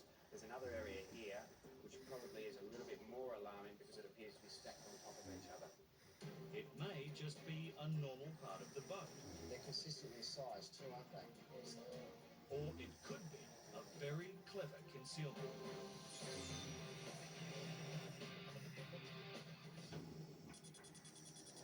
A man arriving from Thailand has been referred to immigration so that he can be assessed and interviewed to make sure he is a legitimate visitor. He is a French national and Indian background, so he's been placed in an interview room and we're going to have a chat to him now. Before the interview begins, Customs and Border Protection conduct a bag search to see if there are any items, documents or identification that may help immigration to make a decision to let him into the country or not. During baggage search, we found bank and credit cards which do not have a name on them. Generally, if you're travelling overseas, you'd expect a passenger to be holding credit card and bank cards under their names. So it definitely raises an alarm. It's something that we need to explore further and ask him as to why he's in possession of what we found during baggage search. Okay, how long are you in Australia for? My plan just only 10 days. 10 days? Okay, and what's the purpose of the travel to Australia? Nothing special. Holiday? Tourism? Yeah. Okay. What are your plans for the next 10 days? What are you going to do? What are you going to see? Yes, maybe see some tourist places. Most genuine tourists should be able to name at least one thing they want to see. Do you know, have you booked anything or can you name a few places that you would like to see? In Sydney, so many places. search on the internet. Officer Ahmed decides to query the man to see if he has enough funds to cover his stay and see what he has to say about the blank credit cards. How much money have you brought with you to Australia? I have near about 900 USD. And some cards. Okay. And are they all yours? Not in Australia. No, are they yours? Do they belong to you? Yes. Okay. Can you tell me why your name is not on this card, please?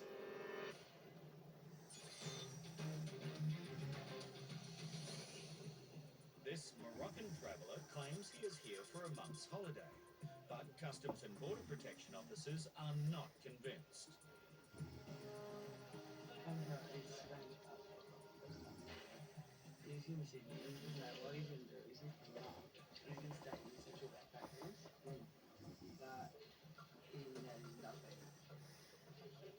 After initially denying any drug use, he then told officers he smoked marijuana years ago.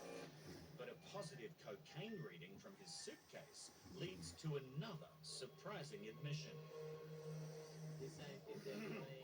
He now tells officers he has used cocaine in the last few weeks. Only marijuana years ago, all that kind of stuff. And now when I put it on him, he said, oh, I've only had it like 15 or 20 days ago at a party. So that's probably where you're getting those readings. So little bits and pieces are coming out. Having used narcotics so recently, officers now need to be sure the passenger is not attempting to carry any illegal substances into the country. A second swab of his bag is taken. And that's another strong reading for cocaine.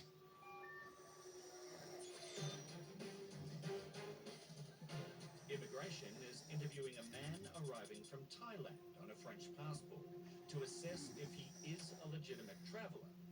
Officer Ahmed already has concerns as a number of blank credit cards have been discovered in the man's luggage. Can you tell me why your name is not on this card, please? I don't know. It's my second card. That's a problem. First one I lost. Then bank gave me another one card. So they've issued a second one with no name. It is highly unlikely that any bank would issue a card with no name, let alone 3. So I found 2 more Visa debit cards. They don't have names on them either. Yeah. May I ask you why? I don't know. It's sort of my fault. It's bank status. So every time the bank's given you cards, they have no names on them. Okay. Officer Ahmed is starting to think the man may be travelling under a false identity. Do you have any other forms of identification excluding a passport with you? No. Another item found in his bag search proves he is lying. That's you? Yeah. It's an income tax department, government of India. Is that where you work? Or No. No? It's only bank card. It's a bank card. What is your date of birth, please? This should be an easy question to answer, but he needs to glance at the French passport to be sure. What is it? Sorry. 10/10/19. Okay. Where were you born? Where were you born? India. Although the man is travelling on a French passport, Officer Ahmed suspects he may never have been there. So when was the last time you were in France? No, I'm not going. So you didn't come from France now? Okay. If this is the case, then how does he have a French passport? Oh, I can't watch! Dreams sponsors Sky Witness. Ever wondered how you could spend less and experience more? Wonder no more. With Riviera Travel's biggest ever sale, you'll save 10% off all 2026 holidays. That's right, every single one. It's so much included, that means less guesswork, more guidance. Less worry, more wow. And less hassle, more holiday. On river cruises, tours, and solo holidays worldwide. Book today with Riviera Travel. It's a wonder why you choose anyone else. Ready for your next challenge? Let's get to work. Beat thousands of puzzles to expand your kingdom. Unlock epic stories as you play. Help King Richard face his greatest enemies. Team up with King Richard's family in thrilling minigames. And join the millions playing Royal Kingdom today. It's a fresh start for Charlie and Moose. Get exclusive limited time deals on ClearScore from partners like Lloyds and Capital One. Download the app for free now. Hats off to Kay and Buddy, Bobby, Dave, and Richard. Hey, Darryl, you're my hometown. When the party gets too much, rein it in. And gamble responsibly with Foxy Bingo. People around here, they trust one another.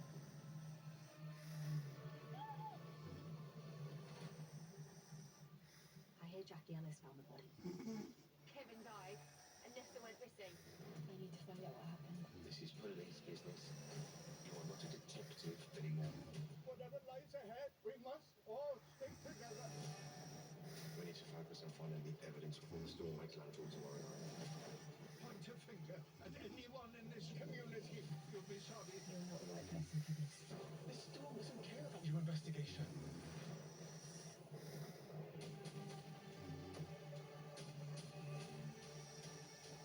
You cannot handle it when it gets personal.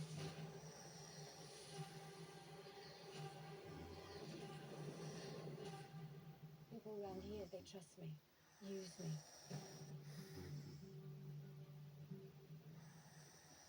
The search for Britain's best landscape artist is back. Beautiful, isn't it? Who will become Landscape Artist of the Year. Sky Cinema presents the Friday Film Club Movie of the Week. Lieutenant Frank Drebin, police squad. That was awesome. Lieutenant, I think someone murdered my brother. Please, take a chair. Thank you. Rest assured, I won't stop until I found justice. Do this by the book. Playtime's over.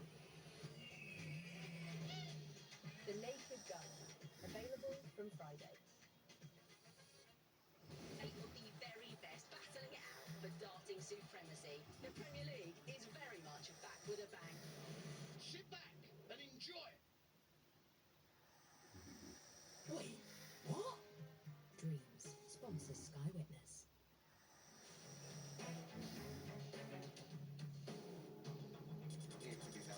Could be ballast, I'm not too sure, but looks pretty suspicious that does. At Sydney's container examination facility, Customs and Border Protection officers are scrutinising an X-ray of a speedboat that has arrived from Canada. And there appear to be some inconsistencies. Basically, you can see some anomalies in the bottom of the hull here. Definitely some shapes in there that look like there's some round objects in there. And until we actually get downstairs and open it up, we can't really tell what it is because I've had similar incidents in the past where we've thought there's some stuff in there, but it's actually been on a ballast or different kinds of things in the bottom of the boat. Officers need to take a closer look at the vessel. From the X-ray image that we saw up the top there are two specific areas that we want to have a look at, which is basically where I'm standing here and down in the front there of the hull. So what I'll do initially is look for possible methods of concealment from the top here, see if they've got under the carpet and there's a trapdoor or something that we can get in and actually have a look at what's there. And if not, we'll use other resources we have to determine what we've got here. Boats have many compartments, so there are lots of places to hide things. But with the help of the X-ray, Officer Mark knows exactly where to focus his search. I haven't found anything at this stage, except that I don't believe that they've actually done anything to the base of the floor here. If there is something underneath, I don't think they've gone in this way. What I have done is taken the side rests off here, which has revealed the plug holes here. Good place to swab just to see if there are any trace elements there. And it's a strong positive result for narcotics.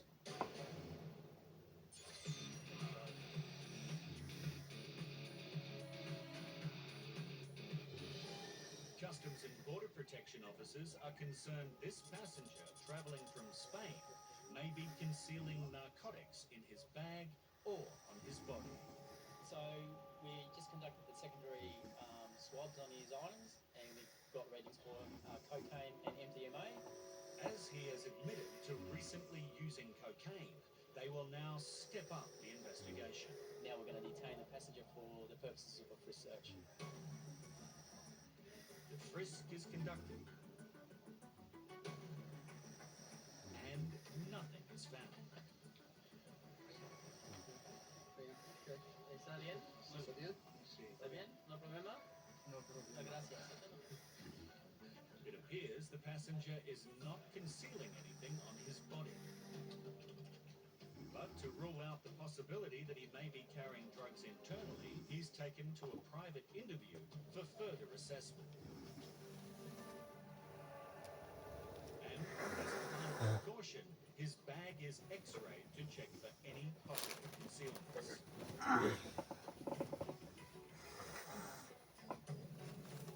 Suitcase gets the all clear, and after further questioning, so does he. So we've interviewed the passenger. We've established that he's here as a legitimate traveller, and he's now allowed to depart the area, and we're satisfied he has no drugs on him.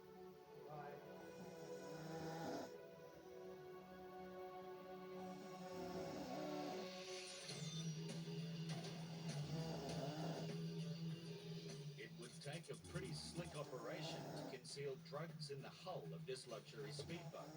So, if their suspicions are correct, Customs and Border Protection is dealing with an extremely professional syndicate and possibly millions of dollars worth of narcotics.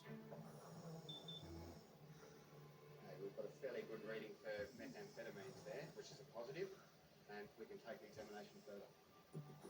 The Australian Federal Police are now called to assist officers in a careful deconstruction of the boat as the search for any concealments intensifies. It could take any number of hours. They've got to be as careful as they can to preserve evidence. There is no other option but to cut the hull of the boat, where the X-rays suggest several package-sized objects are stacked on top of each other.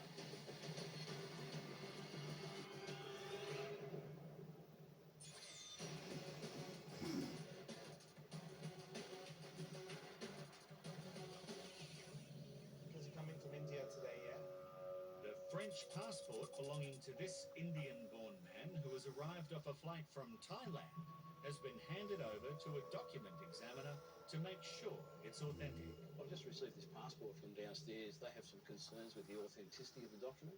So I'm just taking it to the document lab to examine it and use their equipment there to determine the authenticity of it. Many passports have a number of sophisticated security features embedded throughout the pages, but a few of these are extremely well hidden. For security reasons, and to stay ahead of document forgers, what they are and the techniques to locate them cannot be revealed. But Officer David can identify other, more obvious indicators that a passport may be false. I've just examined the binding of the document under magnification here to see if there's an alteration to the binding at all, how it's been stitched, if there's any extra holes there or empty holes there. So that indicates to me that it's been restitched or not. At the moment it's looking good, it hasn't been restitched. Attention is turned to the identity page to locate a common security element that is found in passports and currency. Right. I'm just conducting a transmitted light test on the substrate of the identity page, which should indicate or show to me a watermark. That's a very high security feature in all passports, and it allows me to examine it and so it tells me whether the page is genuine or not, and the watermark's not in this page. This could be all the proof that immigration needs to send this passenger home on the next flight.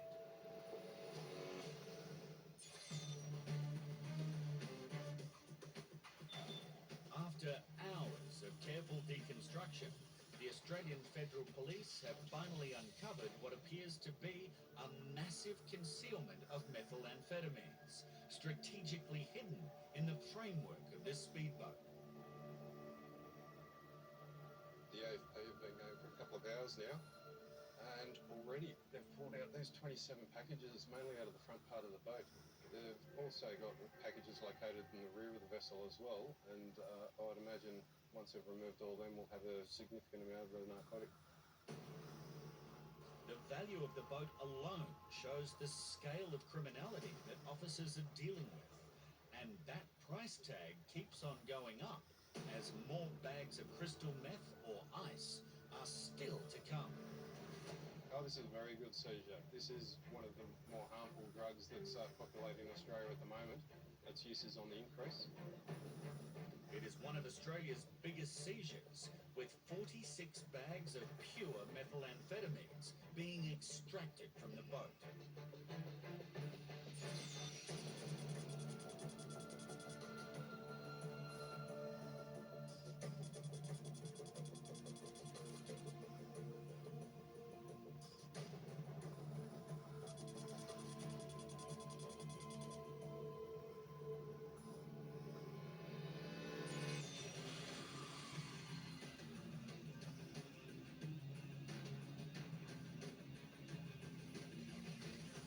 A document examiner has just discovered that the watermark security feature is missing from the identity page of this French passport that belongs to this man. That's a pretty good indication that there's something dramatically wrong with this page.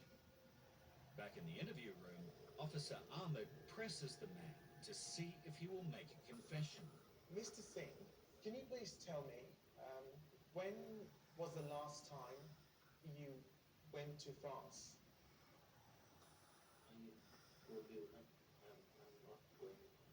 But you hold a French passport, so I'm going to ask you a question in French, okay? No, I don't know French. I don't speak French. You don't speak French? So, if you're not born in a country, if you've never lived in that country, if you've never been to that country, how are you able to get French citizenship then? It's becoming clearer than ever that this man is not who he says he is. The examination of his passport will continue, and officers are going to investigate who he really is and what he's up to. Next time on Border Security. Are you an Indian citizen? Are you an Indian national? The incredible conclusion to a case involving clever subterfuge and endless lies. Hello, Mr. Singh. Look what we found. But a chance find exposes the true lengths this man has taken to try and slip across the border. So this is your bag? It's not belong for me. Doesn't belong to you? Okay. So it does have a bag tag on it and it does have your name. I'm going to open this bag and search this bag in your presence, although you're saying it's not your bag, but I'm still going to open it and check through.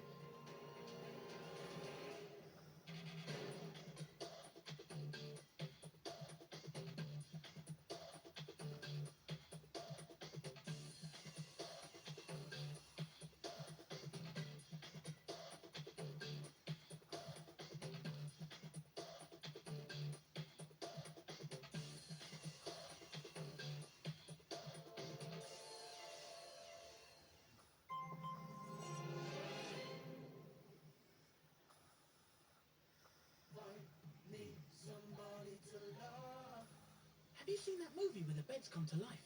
Yeah, and start talking. So ridiculous. Dreams sponsors Sky Witness. Ready for your next challenge? Let's get to work. Beat thousands of puzzles to expand your kingdom. Unlock epic stories as you play. Help King Richard face his greatest enemies. Team up with King Richard's family in thrilling minigames. And join the millions playing Royal Kingdom today. Hello, old friend. You're old, don't be bold, don't be lively, don't be loud, don't be seen, you old has-been. Don't dare stand out from the crowd.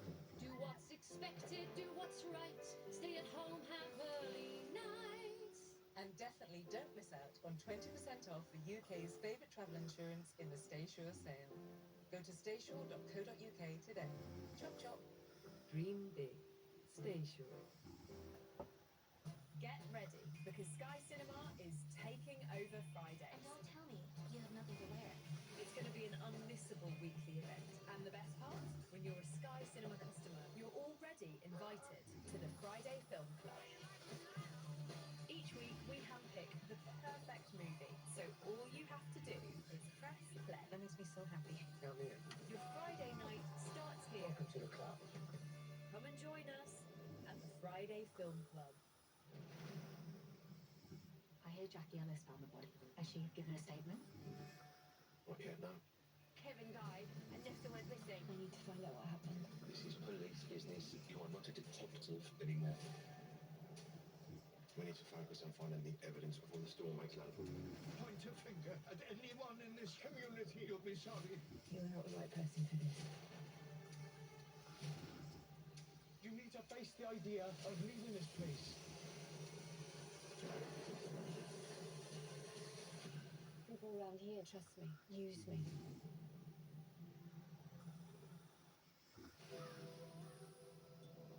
Evil is coming to New York. Are we really on that level of crazy? It's biblical, so yeah.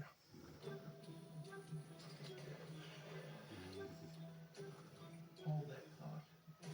We've already hunted werewolves and demons. And now what? A baby antichrist? Evil. All episodes available now.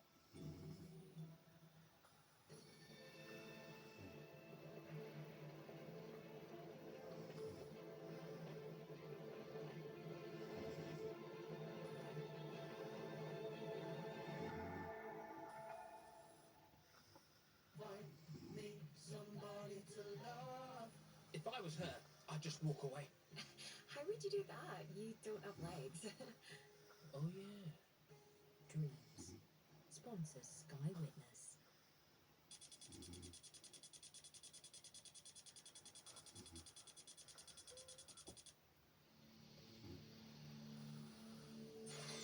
Tonight on Border Security. This nervous passenger may be hiding illegal contraband. The stuff itself is bagged inside the jar. He'll try anything to stop their search.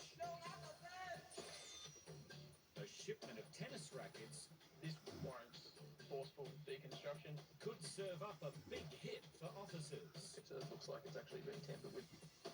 Everything is genuine. Everything, every word.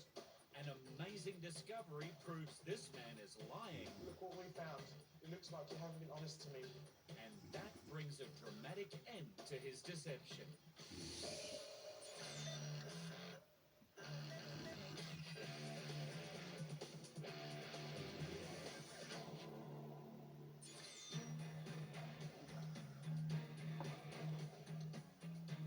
Every day, thousands of passengers pass through Australia's international terminals.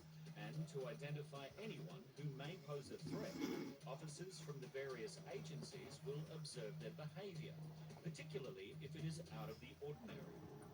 Today, in Sydney, Biosecurity Officer Andrea has pulled aside this nervous man. We have a gentleman here today from Vietnam. He's travelling on a Vietnamese incoming passenger card. He hasn't declared anything. Oh, he's just walking off. Excuse me. Sir, you need to wait. Because I need you to come here. You've left your bags. Oh, yeah. No, I want you to come here. The man has abandoned all of his belongings and could be trying to avoid inspection. This could indicate that he is up to something, and he may not be just a biosecurity concern. Someone get customs here, please. I need you to open your bags for me. Can you please take your glasses off so I can see you? Officer Andrea soon discovers a bag of tea that he should have declared. This is still semi-fresh. Yeah. She now turns her attention to a tightly sealed box. What's all in here, sir?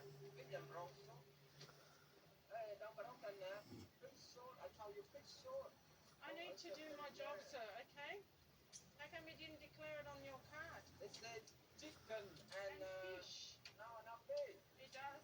Officers from Customs and Border Protection arrive and are briefed about the man's unusual behaviour. He really stick it out. The jars seem to have a bag inside, which contains an unknown substance. The stuff itself is back inside the jar. And their unusual X-ray image means they'll need to be thoroughly inspected. Back in the middle. This could be a concealment, and when his other belongings are inspected, officers have even more concerns. They're all the same. These are heat pads, supposedly heat pads. Is there nothing on this or the other one? No, I think we need to take him back up there though and have a closer look at these heat pads. This is fast becoming a case for Customs and Border Protection to investigate.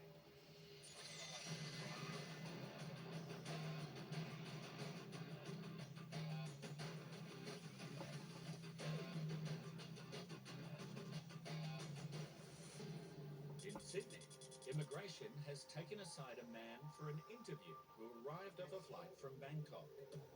What's the purpose of your travel to Australia? Nothing special. Holiday? Tourism? Yeah, okay. A search of his only bag located a few items that are causing some concern. We found bank and credit cards which do not have a name on them. Can you tell me why your name is not on this card, please? I don't know, sir. It's not on my fault. It's bank strategy, I think. The man is of Indian origin, but he is traveling on a French passport, which means he should be a French citizen. But there are a few details that seem like he has not got a lot in common with his adopted country. So, if you're not born in a country, if you've never lived in that country, if you've never been to that country, how are you able to get French citizenship then? This has all led to officers suspecting that the passport could be fraudulent.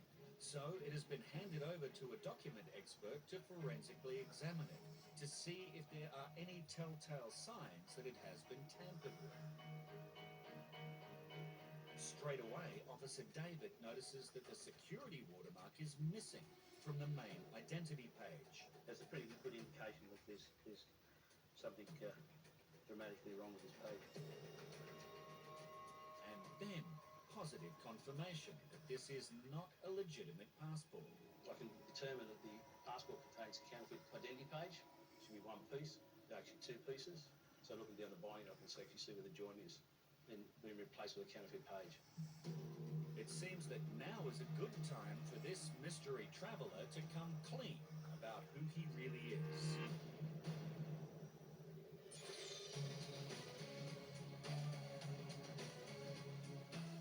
Several items belonging to this nervous man are being X-rayed, and the image indicates there may be prohibited substances hidden inside them. We need to open one up. Yeah, we'll check it out. He will need to be escorted to the Customs and Border Protection area. But before that, biosecurity officers need to make sure that he understands that next time he travels, he declares all his food. Number 6, what does it say? The man is becoming increasingly anxious about officers touching his belongings. So, I need you to answer my question. What does question 6 and 7 say? Yeah, fish. Yeah, chicken. And you had fish. And you said no on the card. You didn't say that before. And number 7, what does number 7 say?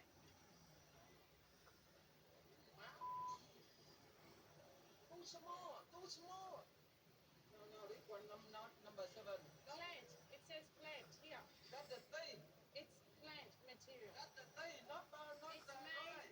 Don't yell at me, okay? Sir, I need you to calm down and listen to me. In future, you need to say yes to 6 and 7. Do not sit down the plan. Sir, that's not. Don't on the light. Sir. Stop shouting. This lady's trying to explain. That is not my problem. In future, you live in Australia, you're an Australian resident, you make sure that you declare. This is in your language. You are responsible for what you bring into the country. You need to go with these officers now. He still seems very nervous about officers moving his bags, and he causes some alarm when he takes matters into his own hands. He's locking his bag back on. Sir! Sir! Don't lock it. Don't lock it.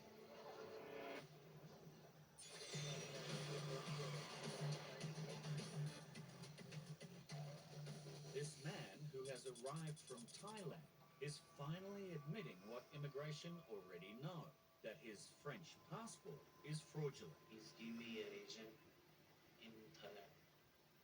So an agent in Thailand has given you his passport. Okay. How much did you? So did you pay him some money? Yes. How much did you pay him? 1,000 euro. So today you have presented a French passport under your name, and you're telling me now that you're not a French citizen. That this passport is not yours. Yeah. Are you an Indian citizen? Are you an Indian national? Why could you not apply for a tourist visa on your Indian passport?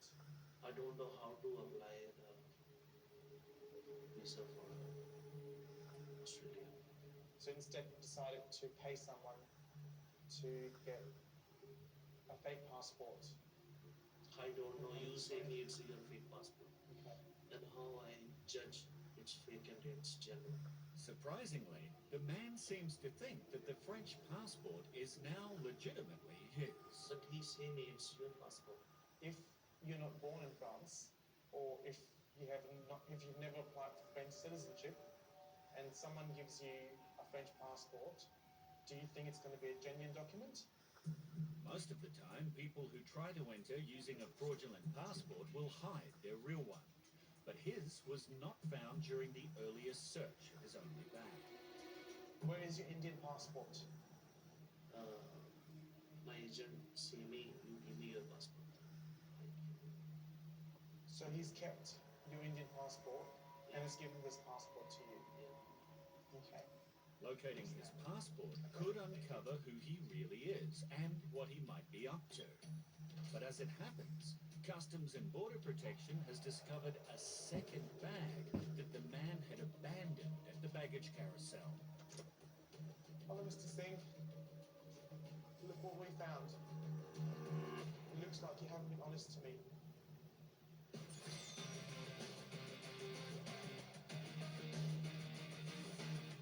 At Sydney's International Mail Centre, Customs and Border Protection Officer Kane has noticed something unusual with this consignment of sporting goods.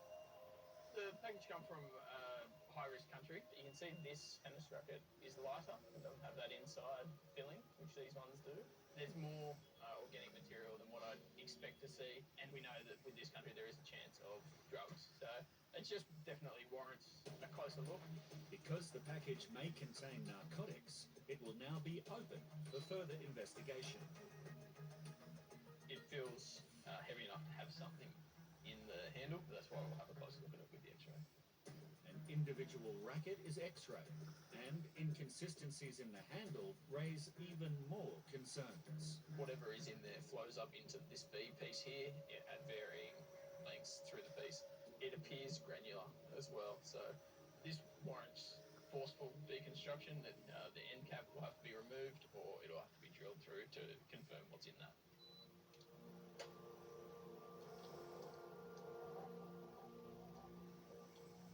So that's the first sign of something that looks like it's actually been tampered with and not as it should be.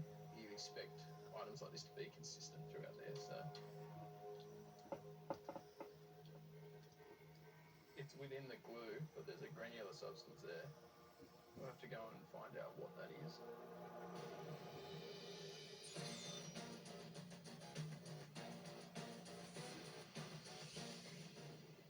Customs and Border Protection have escorted a man from the biosecurity area. So you need to unlock your suitcase again, sir. Your suitcase, take the lock off. But until officers are satisfied that a few of his items do not harbour any prohibited substances, he cannot go anywhere. He is becoming increasingly agitated by the attention. I'm going to ask you some questions here. Yeah, what do you want? Did you answer these questions? No, not again! First of all, calm down. We're just talking to you in a decent manner. I don't need you to yell at me, please. I'm asking you nicely. So don't get upset. There's no need. You made me upset, I come in here, you made me upset, I'll turn the lift. I'm just going to ask you some questions on here. Okay? Did you answer these questions? Yeah, Did you answer the back of this card? yeah. That your signature? He has a few jars that have something inside in a plastic bag. The X-ray showed a dark spot in the center. Can I just ask you, inside, there seems to be another plastic bag. What's inside that bag? Big and short. Excuse me, sir. I'm not yelling at you. Excuse me, sir. We can stop all of this. We can detect. I don't care. If you want throw, throw. We can. I told you over there, big and short and paper. Nothing. Doesn't matter if you don't want it, if you don't believe, open it. We will. Checking the contents is the only way to be sure there is no concealment inside. I don't think there's anything in there. No, they didn't. Look up at that X-ray. It looked a lot more solid in the middle. A swab test will indicate any traces of illicit substances. And the negative result gives the food items the all clear. No. Attention now shifts to the number of electric heat packs the man has. The X-ray, while not conclusive, does not allay the officer's suspicion. We're gonna have to destroy one of them, I think. But now, the task is informing the man that one of his heat packs is going to be opened up. And there is no telling how he will react. I can give you the oven. I can give you the oven.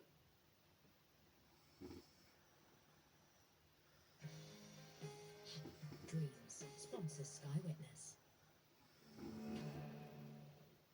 Ready for your next challenge? Let's get to work. Beat thousands of puzzles to expand your kingdom. Unlock epic stories as you play. Help King Richard face his greatest enemies. Team up with King Richard's family in thrilling minigames. And join the millions playing Royal Kingdom today. People have a lot of questions before starting medicated weight loss. Are there side effects? Is it safe? Will I gain the weight back? At Juniper, find the answers from your team of medical experts. From pharmacists, ensuring you find the right treatment plan that works for you. To the medical team, that's a tap away if you're experiencing side effects. And the dietitians, helping you build healthier diet and exercise habits. Join the 40,000 Juniper members taking a medical approach to weight loss. The Easy Bathroom sale is now on. Get up to 40% off selected bathrooms and tiles, plus an extra £1,000 off and free tiles with installation. Visit Easy Bathrooms today. Hats off to Kay and Buddy, Bobby, David, Richard. Hey, Darryl, you're my hometown boy. When the party gets too much, rein it in. And gamble responsibly with Foxy Bingo.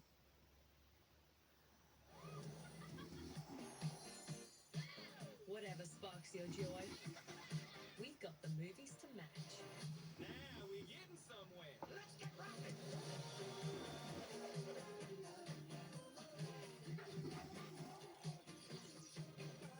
Find your happy with a collection of movies to put a smile on your face. That makes me so happy.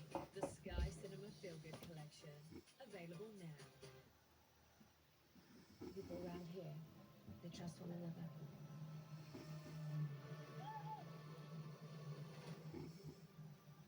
I hear Jackie Ellis found the body.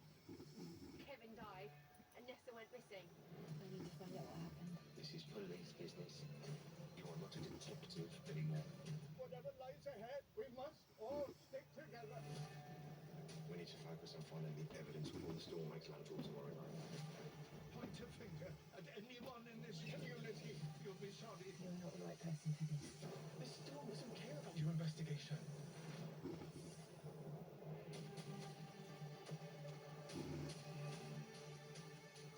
You cannot handle it when it gets personal.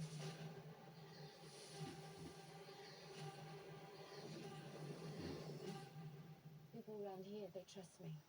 Use me.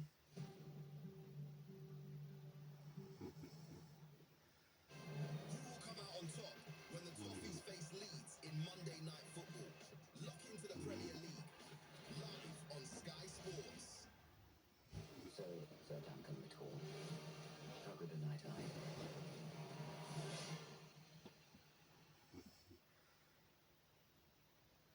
They got the very best battling it out for darting supremacy. The Premier League is very much back with a bang.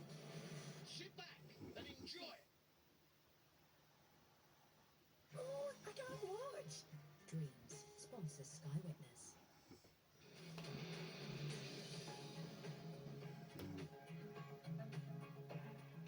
Customs and Border Protection Officer Kane has discovered a suspicious granular substance concealed in this tennis racket and suspects it could be some form of narcotic.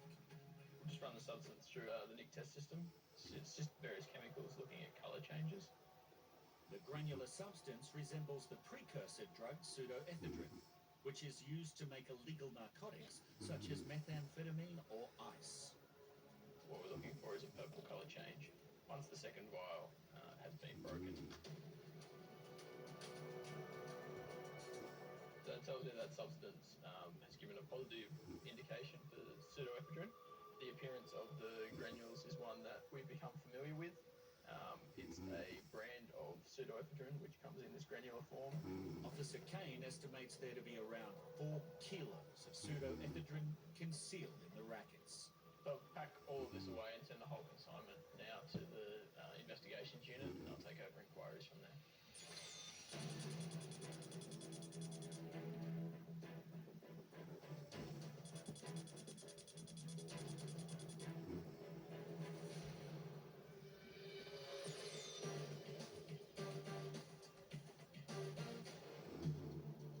This man has said that he arrived with only one bag, but he is about to be confronted with a second bag with his name on it. Hello, Mr. Singh.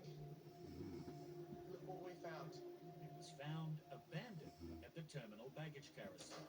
Who does this belong to? Is that yours? This is the same agent who sold him a bogus French passport. But when I asked you if you had another bag, you said no. Well, it's checked in under your name. It looks like you haven't been honest to me. Yes, I don't think so, but Customs and Border Protection Officer Jan will conduct a bag search and see why he seems to be avoiding being responsible for it. This is your bag? Actually, I'm holding this bag only, that's it. So did you pack this bag? Is there anything in here that belongs to you? It's not belong to me. Doesn't belong to you? Okay, so it does have a bag tag on it and it does have your name. So in your presence. No. I just disabled it. Okay, but see this name here?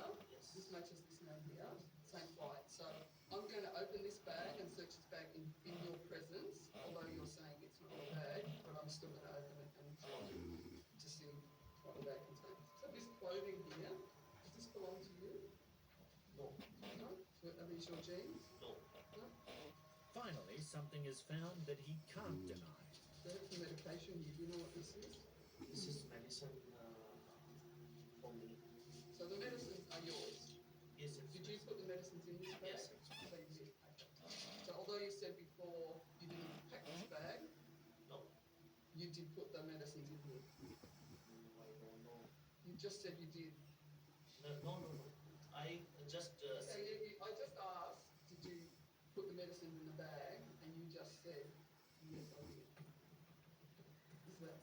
yeah, that's what you said, That's sir. what you said. So, Now he is starting to trip up over his own lies. so did you put this in the bag?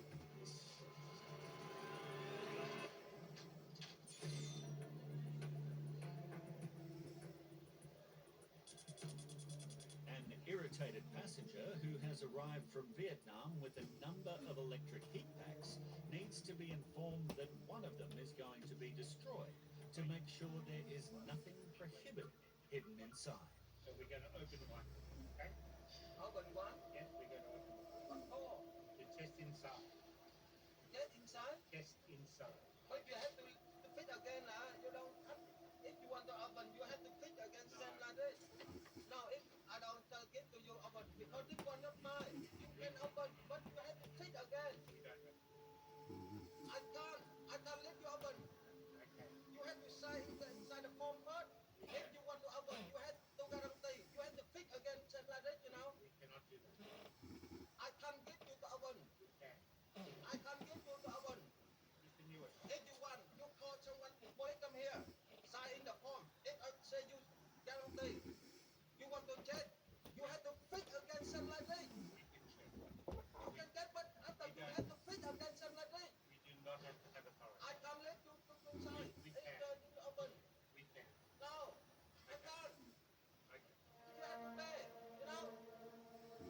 Customs and Border Protection has the power to do whatever it takes to make sure an item does not contain narcotics. It will be ruined. But it's the only way we can do this.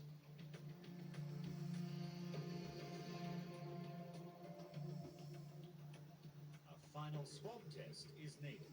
We're going to do a small sample. Let's go. And that's a negative result. An X-ray of the empty bag will show if there is anything hidden in the lining. See, there's just traces of liquid. I'm satisfied that that's got nothing in it of any concern. And so the passenger is given the all clear and is free to go. Next time, just calm down, okay? No need to get upset. Alright, you look after yourself, okay?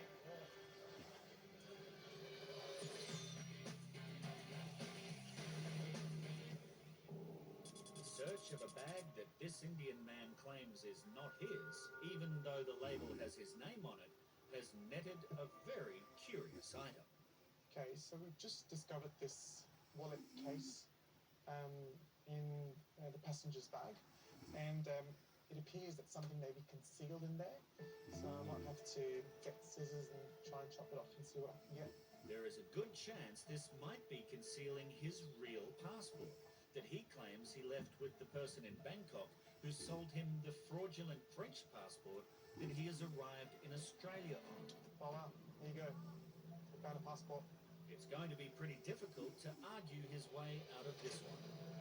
Okay, well, it turns out that it was your bag. Yes. Okay, this is my passport. I can see that. I know it's your passport. It's got your name, your date of birth, so it's definitely you. Why do it have to be sealed in this wallet? It appears that this bag is yours, or this passport's definitely yours. Some of the content in the bags is yours as well. So you've been, you have tried to mislead the departmental officers during the entire time. I say everything is genuine. Everything, every word. Thank you very much for your time.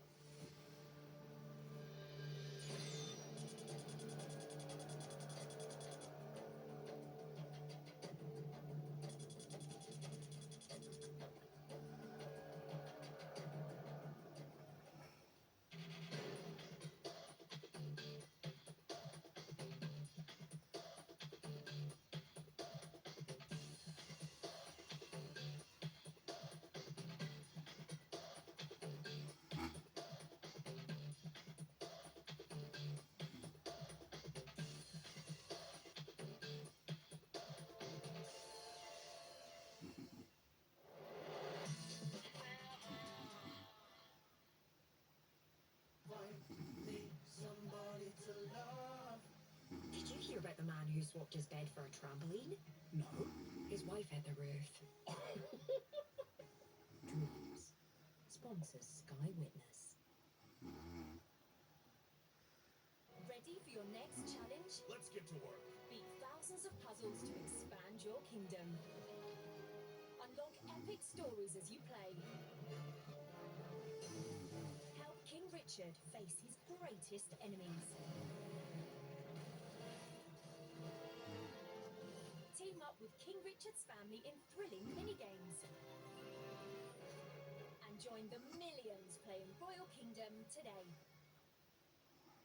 The Easy Bathroom sale is now on. Get up to 40% off selected bathrooms and tiles, plus an extra £1,000 off and free tiles with installation. Visit Easy Bathrooms today. Hats off to Kale, Buddy, Bobby, David, Richard. Hey, Darryl, you're my hometown boy. When the party gets too much, rein it in. And gamble responsibly with Foxy Bingo. Believe in new beginnings. This is absolutely incredible. Believe in anticipation. These are days to be cherished. All of the emotions and a chance to kick things off in style as the new season is here. Believe in rivalry. And unmissable drama. What's this guy say? Or it's not! Believe in greatness. Well, the opportunity was perfect. And he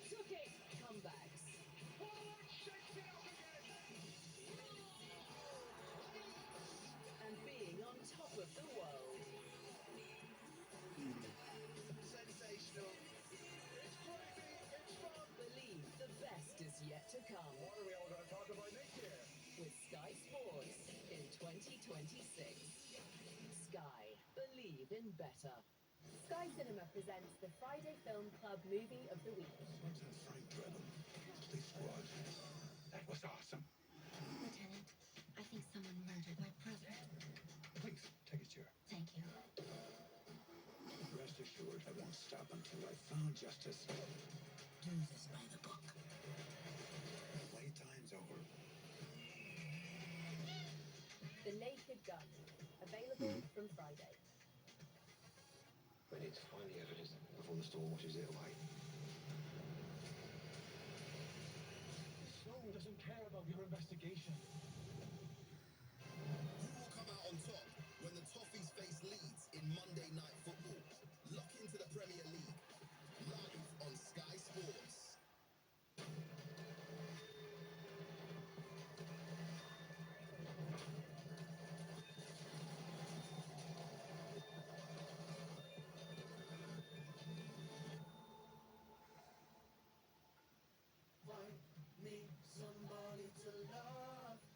Have you seen that movie where the beds come to life? Yeah, and start talking. So ridiculous. Dreams sponsors Sky Witness. Aotearoa, New Zealand has a wall of deep blue ocean all around it. But the country's borders are constantly under threat from the air and sea. Millions of visitors can potentially bring drugs, illegal goods, biosecurity risks, and animal diseases. But our vigilant protectors are always on the job. The men and women from customs, immigration, and biosecurity are the frontline defence of our country, New Zealand's Border Patrol. Coming up on Border Patrol, I am seriously begging you. lovesick or lying? A Lithuanian kneels for leniency. Look, let me see that man. No. I please No. beg of you. It doesn't work like that, man. You understand? You don't understand. I understand. You understand. Customs find enough undeclared cigarettes to sink a ship. So 350 too many. $350. And Biosecurity New Zealand bag baddies crawling across the border. It's a very hardcore bug. It doesn't just die like normal bugs.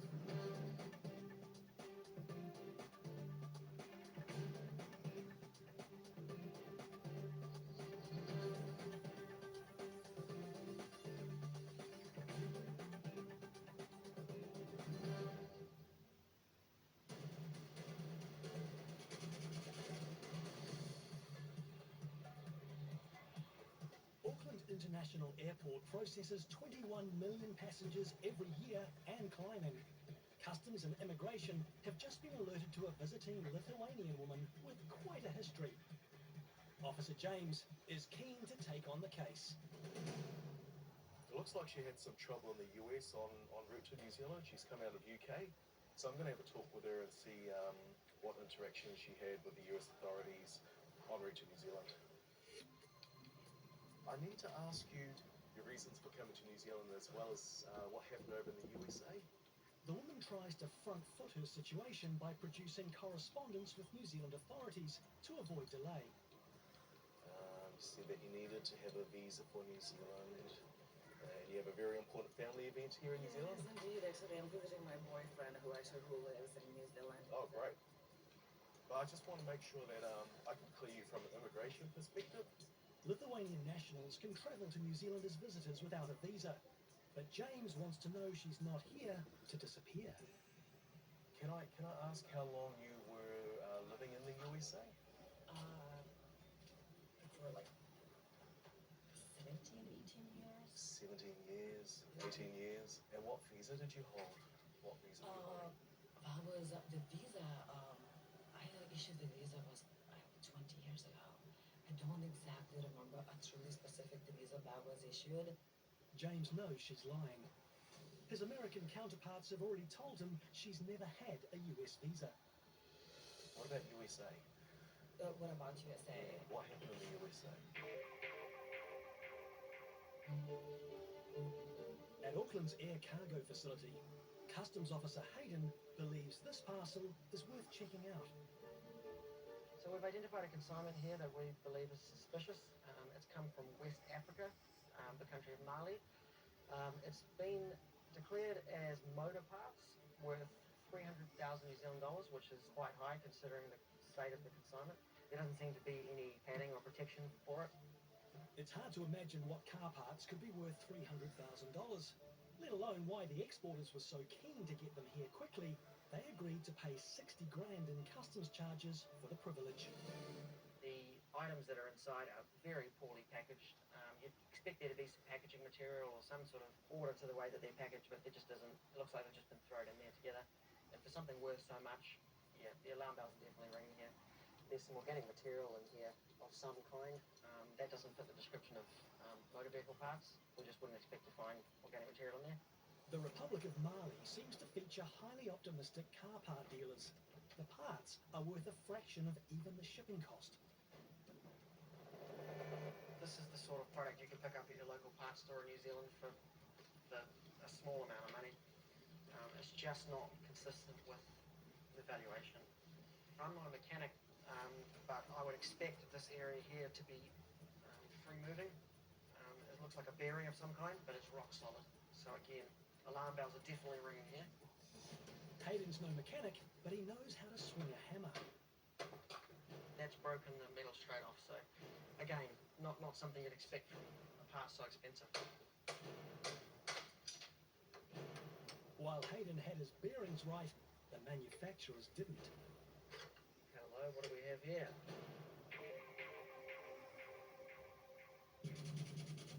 At Christchurch Airport, some Indonesian fishermen have arrived to work the boats in New Zealand's rich southern fishing grounds. Biosecurity have sent 2 crew members to Customs Red Zone when their X-ray showed anomalies. 20 cigarettes. Sure. 20 sticks. Customs Officer Reese is trying to understand in universal sign language how many cigarettes the fisherman has brought in. Passengers are allowed to carry 50 cigarettes or 50 grams of tobacco for personal use.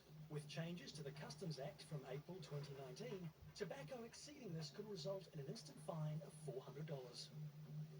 What is in this one? Coffee. Coffee. Just coffee. It appears commercial fishing vessels run on diesel, coffee and cigarettes. Cigarettes. Reese finds the luggage is swimming in cigarettes. This fisherman will have to get some schooling. So why are they through your luggage? Back home in Indonesia, a pack of cigarettes costs about $2 or $3 New Zealand dollars. The local excise adds about $29. Oh. These committed smokers think it's worth the risk to try and sneak them through. You got one carton. At a second search bench, Officer Anna is being told a similar story. Do you have any more? Any more? Just this. This is more than 50. But you've said no. Yeah? This fisherman has not only tried to hide his cigarettes, he's been trying to help a fellow traveller. A whole bunch of arrival cards. And he also has a photo of the back of the card on his phone. Okay, so he's photo. And a bunch of arrival cards in his bag, which leads me to indicate that he's been the one filling in the forms and handing out the cards to other people.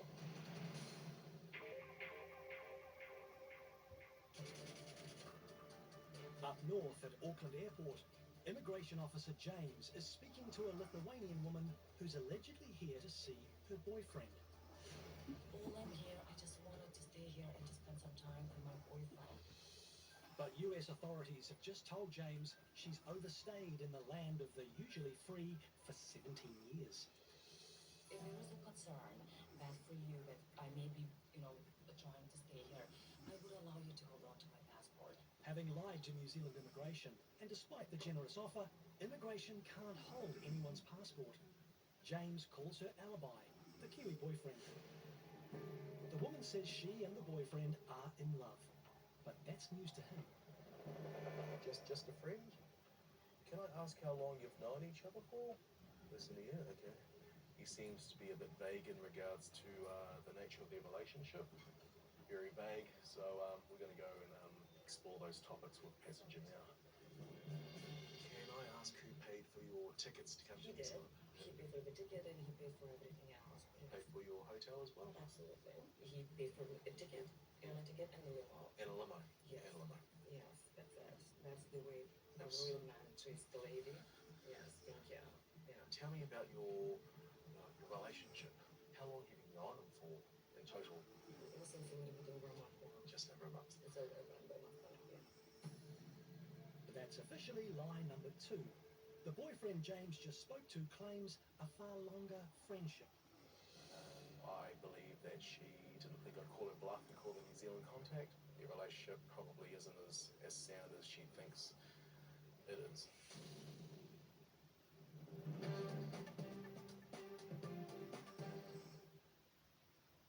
Wait, what? Dreams sponsors Sky Witness. Ready for your next challenge? Let's get to work. Beat thousands of puzzles to expand your kingdom. Unlock epic stories as you play. Help King Richard face his greatest enemies. Team up with King Richard's family in thrilling minigames. And join the millions playing Royal Kingdom today. At James Villas, we handpick our villas because everyone holidays a little differently. Securing the Sun Lounger, it's all yours. Bask all day, swim all night. This pool isn't closing. Dressing up for dinner? There's no dress code here. Ice lolly on your lilo? Yeah, why not? After swim snooze, they're just better when the whole villa is yours. Because however you holiday, there's a James Villa with your name on it. What doing? Got a big job interview today, Moose. I'm just freshening up. Okay, Moose. Shut up, Moose. Moose? Show ready. Guess I'll be wearing sneakers then. Oh, Moose. For personalised credit card and loan offers, download ClearScore for free now. ClearScore, best friend for your finances. The Easy Bathroom sale is now on. Get up to 40% off selected bathrooms and tiles, plus an extra £1,000 off and free tiles with installation. Visit Easy Bathrooms today. I've got it. I've got it. I got it. Wait, what exactly did they get? G-Tech, anti-hair wrap, dual-edge precision, packed with more cleaning features than ever before. The Air Ram 3, engineered for effortless cleaning. The Air Ram 3 Plus from G-Tech. Proud partner of Brentford FC. What's the recipe for a good life? It's here, in this omega-3 filled wonder, in these vitamin-rich miracles, and in this protein-packed perfection. Every day, this goodness fuels your greatness. Bird's Eye, that's a recipe for a life well fed. Catch every match of your team in the ICC Men's T20 World Cup. It's the hottest ticket in cricket, exclusively live on Sky Sports. Whatever sparks your joy, we've got the movies to match. Yeah, we're getting somewhere. Let's get rocking.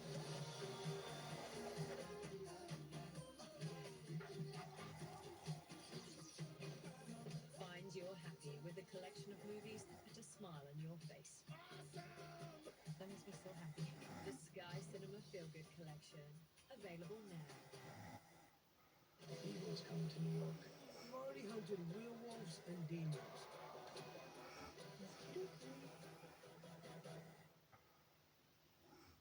They put the very best battling it out for darting supremacy. The Premier League is very much back with a bang. Sit back and enjoy it.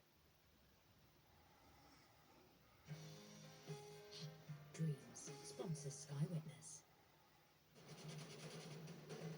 At Auckland International Airport, Immigration Officer James has been lied to twice by a known United States overstayer. So, by your own reasoning, how long do you believe you were an overstay for in the USA? Like over a decade. Over a decade? Over a decade, unfortunately, that is the truth. she pleads with an increasingly doubtful James to be able to enter New Zealand. I came here to find love, and I traveled very far. I cannot live a life without having the love in my life. Loneliness kills death worse than cancer. Loneliness kills, and so many people could never feel the heart or what he has done in the month. Despite the emotion, James remains unmoved. But he does move on to her theoretical boyfriend's account of their relationship. I'm going to let you know that he has told me that you have been in a relationship for about a year. Do you know why there's a discrepancy there? The woman is finally short on dialogue. But now James wants to know what she does for a job, so she won't end up short of $1 if she is allowed into the country. I'm an artist. You're an artist? Yes, I'm an artist, and I collaborate with the galleries. I create a lot of art, and this is what I've been doing all of my life. The woman shows James examples of her work, but she's opened the wrong folder. Might have to get rid of those personal items. They say art is subjective, but this woman's art is seductive in all the wrong ways. She showed me some of her artwork. It looked quite impressive, but I suspect that it wasn't her art. She also showed me some other works of art accidentally, and I'm pretty sure you wouldn't find that in a local gallery.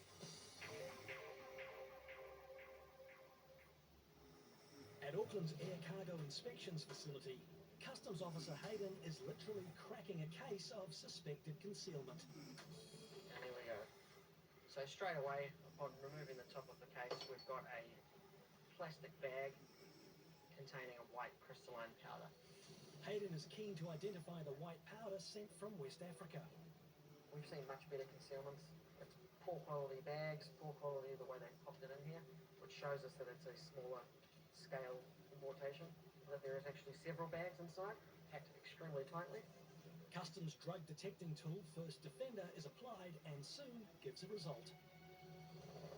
This is methamphetamine hydrochloride, the Class A controlled drug, commonly known as P.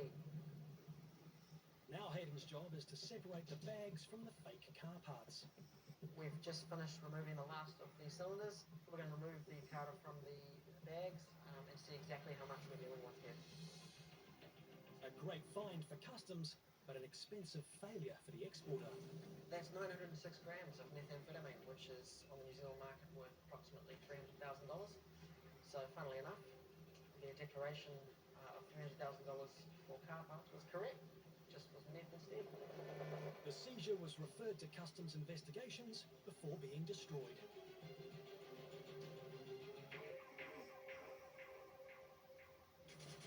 In the Christchurch Airport Red Zone, customs officers Anna and Reese are dealing with two Indonesian fishermen who have brought undeclared excess cigarettes and tobacco. But there is also evidence which suggests this man has completed declaration cards on behalf of his friends. Do you fill in the cards? Oh, no. So why do you have so many? Anna also discovers the man has taken photos of a completed declaration form with his phone. You only need one. Why do you have lots? Using the wonders of modern technology, Anna attempts to explain to the fishermen that this may be illegal. You just can't fill them in for others, okay? So were you filling them in for others? Yes, okay. Finally, the fisherman admits he has completed declarations on behalf of his friends due to their poor grasp of the English language. So you, cards, them, but you don't know what's in their bags? Okay. That's okay, have a seat. Meanwhile, Officer Reese tells the other fisherman what the excise and duty on his undeclared cigarettes will cost him. Because the fisherman failed to declare the cigarettes and tried to hide them, they had to pay duty and GST. So for the cigarettes, we're charging you, it'll be just under 350 New Zealand dollars. You understand? You don't understand? You understand? Per cigarette, it's about $1. $1, $1 New Zealand dollar, one cigarette. Yes.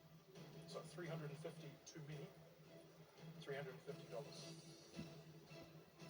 Yeah? Do you have the money? You have money. So your agent's going to have to pay. Yep. Okay. Luckily, the boss knows a happy crew is a hard-working crew. How would you like to pay? If boss is credit, there's a fee of 1.6%. While the boss pays the bill, Reese gives the Indonesian fisherman some words of advice. Next time, you need to declare it. They have had their cigarettes seized and they'll be no longer able to smoke them. These salty sea dogs have lost their cigarettes and received a warning for making declarations on behalf of other travellers without confirming the accuracy of the answers.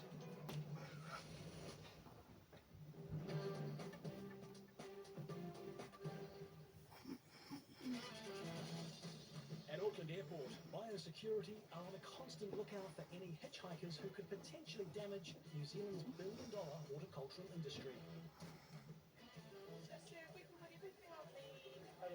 Today, Biosecurity Officer Eileen is processing Japanese tourists who've declared collapsible kayaks that have just been used in fresh water.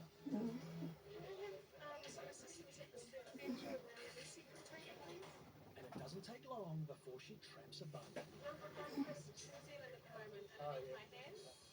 This is called a brown marmorated stink bug. This is number one risk to New Zealand at the moment. What I'm going to need to do is take all of your luggage into our lab, because since this one is alive, there may be more. The brown marmorated stink bug is public enemy number one for New Zealand's primary industries. Not only could these bugs be a damaging economic pest, they're also a smelly household nuisance. The tourists can enter, but their luggage is subject to a full search. The passengers arrived with 2 fold-out kayaks on a flight straight out of Japan, which is one of our high-risk countries for BSB. So we just have to be quite careful, because once they're awake, they move very fast. They can fly. And they can get into all sorts of places. And if it was a pregnant female, there could be eggs. It's a big search for a small bug. Eileen and her colleagues are determined to check everywhere. Lovely little creases and nooks where they can hide. And, sorry, got a spider as well.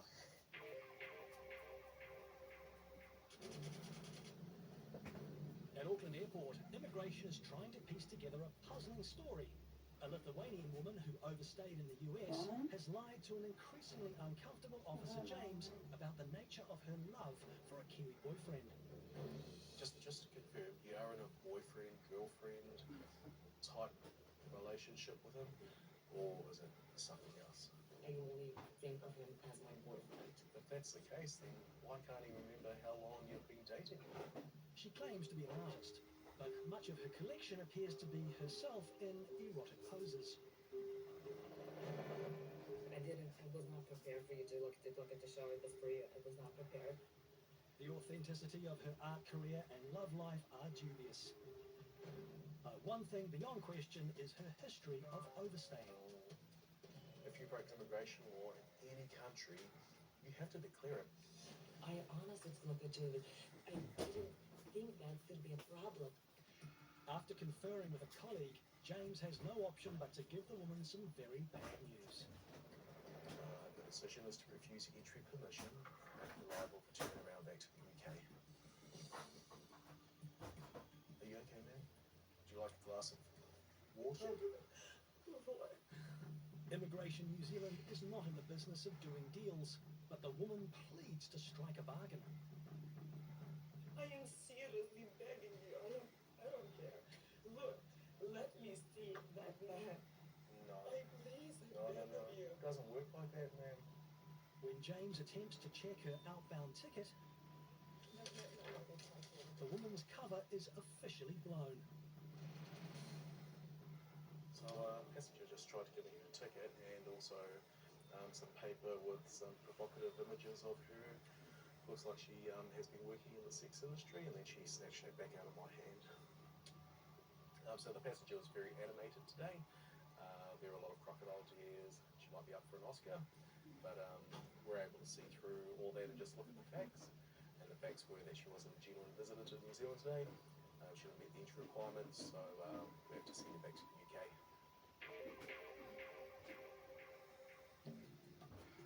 At Auckland Airport's biosecurity lab, Officer Eileen has found a spider in the luggage of some recently arrived Japanese tourists.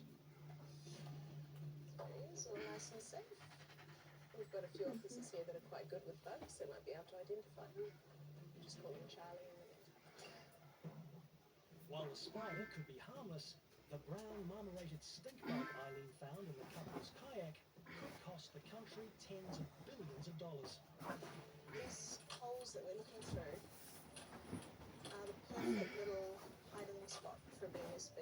BMSB is about the size of a New Zealand 10-cent piece. And if it's a small, like a juvenile or a small female, that would be the perfect little spot for it to crawl into and hide. Eileen and her team are busy looking through 6 pieces of luggage, including camping equipment and kayaks. Just be careful if it isn't. Where's it from?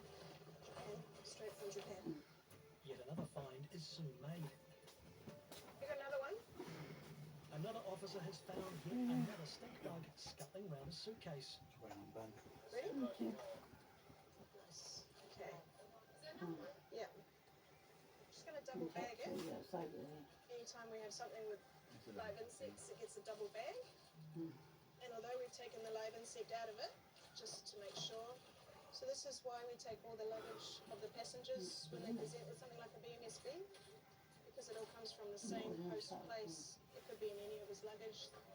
While he was packing, it's probably crawled in. It's a very hardcore bug. It doesn't just die like normal bugs. Everything about this thing is a risk. It takes extra treatment. So this and the second bag will be double wrapped like we're doing here. The pest will go straight to the lab as an urgent ID, and this will be treated within the next 48 hours. Hi guys, come through. Eileen breaks the bad news to the waiting tourists. Good news and bad news.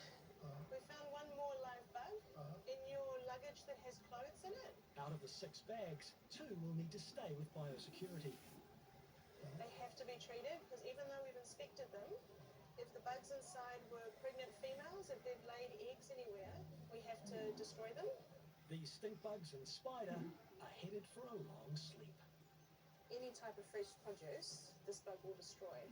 And that's the number one risk for our industries here, is that this bug multiplies very quickly into the thousands. It is just a nasty, vicious little thing that will chew its way through the New Zealand industry.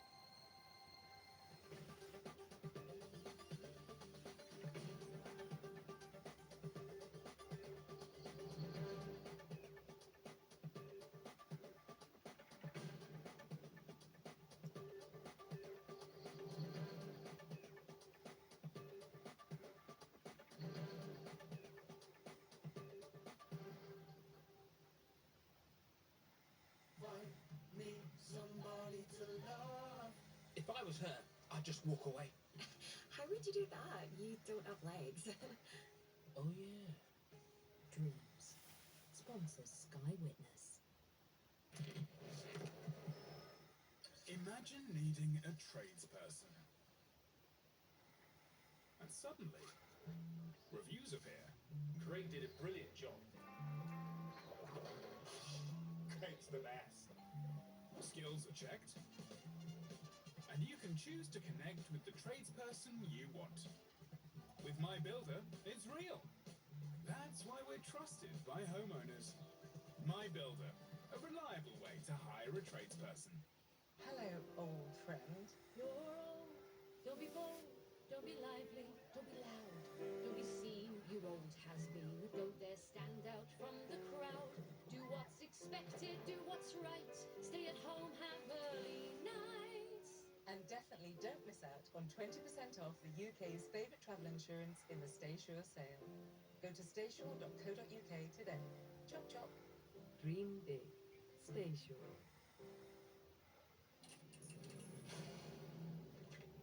Peter Smith? I think it's time we had a chat. A little birdie told me you posted Argos is only good for toys. This isn't playtime, Peter. Easy, Trevor. Time to teach our friend a lesson. Repeat after me. There's more to Argos. There is more to Argos. He knows you can leave, right?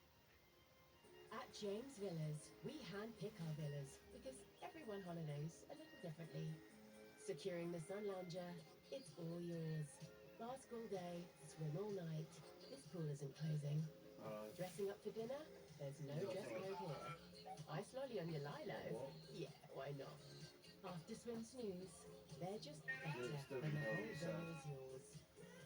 Because however you holiday, there's a James Villa with your name on it. People around here, they trust one another. I have one, but it probably won't work for around. I hear Jackie Ellis found the body. Kevin died, and Nessa went missing. Mum, We need to find out what happened. do you know where the tyre pump is? You are not a detective. Is it in the boot of the car? Probably. Probably I need to know if it's in the car, because I don't want to go rubbing into your car or something. I think it's underneath The pull-up thing in the boot of the car. the first bit, not the back bit. Investigation.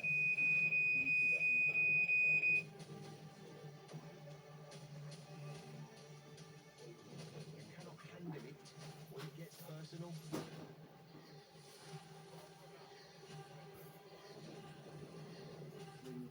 People around here, they trust me. Use me.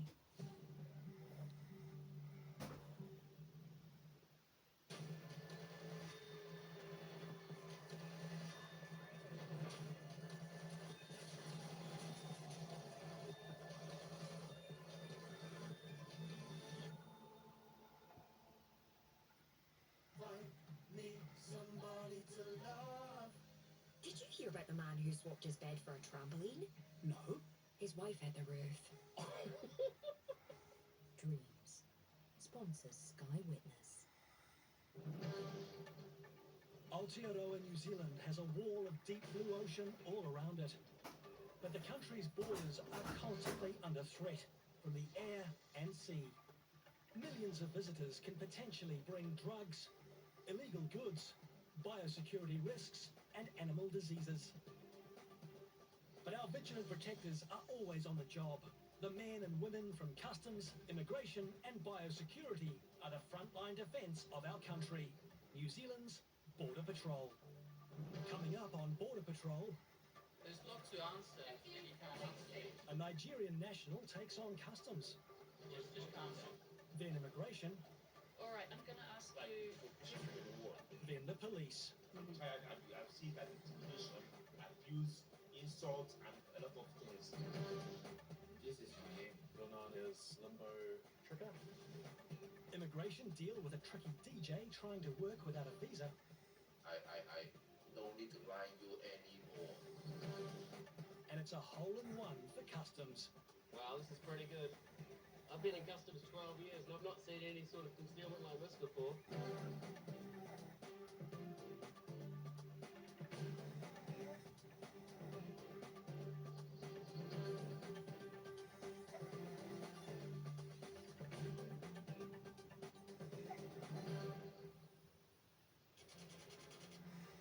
At Auckland International Airport, a Nigerian national who's flown in from the UK on a Spanish passport has attracted the attention of Customs Officer Tegan. The reasons why he was here could not be explained. He kept saying hotel, and that he had no knowledge of New Zealand, and that he was only staying in Auckland. He then said he was going to just stay here 5 days and then go back to London. I decided that wasn't up to my standards, so sent him down to be searched and to be questioned furthermore. The Nigerian traveller is now in the customs red zone with Officer Sol. Like, what sort of activities are you gonna do? Do you know where you're gonna go? I have to ask them to know. It's my first time on it. So, but you have no idea where you're gonna go. That's a red flag for customs. The man plans to freeload his way around town, somehow making friends on the way. Come to city that you don't know anybody. They can start to make a friend, you know. So you talk to people and look. Okay. Strangely, he's cut his holiday short, from 13 to 5 days shortly after getting off the plane. You book your flight the day before, and you're here for 13 days, and suddenly you want to change your plane to 5 days. You just landed. You haven't even seen the city yet. Sol is determined to get to the bottom of this. People still have general idea about the city, at least they're visiting, not the country. And you're not even telling me another city apart from America. You haven't paid for your hotel booking. So there's lots to answer, and you can't answer it. The Nigerian man is becoming agitated, But when a drug detector dog sniffs his food, he loses his temper. Officer Soul has seen it all before and calms him down. That's his job. That's his job. He has to do it. If you don't want it, we'll throw it away. Just calm down. Do you need a glass of water? No, I don't have much question on this. Okay. Yeah. Yeah. I'm from just No knowledge about New Zealand, no travel plans, no bookings done. So we checked his bag, which is inconsistent with his travel as well. So you're going to refer him back to AII and see what they think about it. Customs have no further interest in the man, so he's off to immigration. Sol doesn't think he's a genuine visitor, which makes him more upset. Sir, so shortly I'll be speaking to you because we need to go through an immigration process now. I'm wasting over 2 hours with him. Now, hand me over to you. This is how you are working. You say this is just or what? Alright. So I just asked No, is a racist working or what? This guy's got it wrong. Both customs and immigration do not racially profile passengers entering New Zealand. Auckland's International Mail Centre processes over 27 million parcels and packets a year. Some contain undeclared food items that could have dire effects on New Zealand's multi-billion-dollar primary industries. Today, one such parcel has been forwarded to Customs Officer Aaron for investigation. Smells really fishy, so a bit of interest here for Customs and MPI in this package. It smells fishy, but Aaron soon sees the contents look even fishier.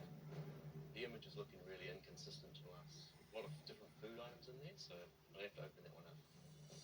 Whatever's in the box, it's been festering all the way from Africa. Aaron's protective clothing keeps him safe, but he can't escape the stink. We've got some fish pieces in here. That explains the smell. Why anyone would import fish from Africa is a mystery, but Aaron gets a whiff of something even more sinister. We've got a lot of different foodstuffs in this package, so you can really see why it's smelling so bad. Biosecurity have some pretty strict regulations around seeds, and with no labels or anything to tell us what this is. We'll make sure we secure it all. Smelly dried fish, seeds of an unknown plant. Could there be anything worse hiding in here? We've just discovered some bugs in that bag of seeds, so huge risk for us from a biosecurity perspective. People just don't appreciate the scale of things. Aaron deals with the 5 bugs, then goes back to the unappetizing fish pieces. This is the main thing we can smell. These are all our pieces of fish. The only part I could think of that would be a risk for us would be if something was hidden here in the spine, so maybe we'll just dig out a bit of that and see if there's anything in there. This doesn't look like what I expected it to look like. I was expecting some sort of bone there, but it's like it's kind of like it's compressed powder or something. All of Aaron's experience tells him he's close to finding something. There we go. That's what I'm looking for. Got some sort of package hidden here in the spine. I'm definitely interested in this one. I'm going to start digging that one out.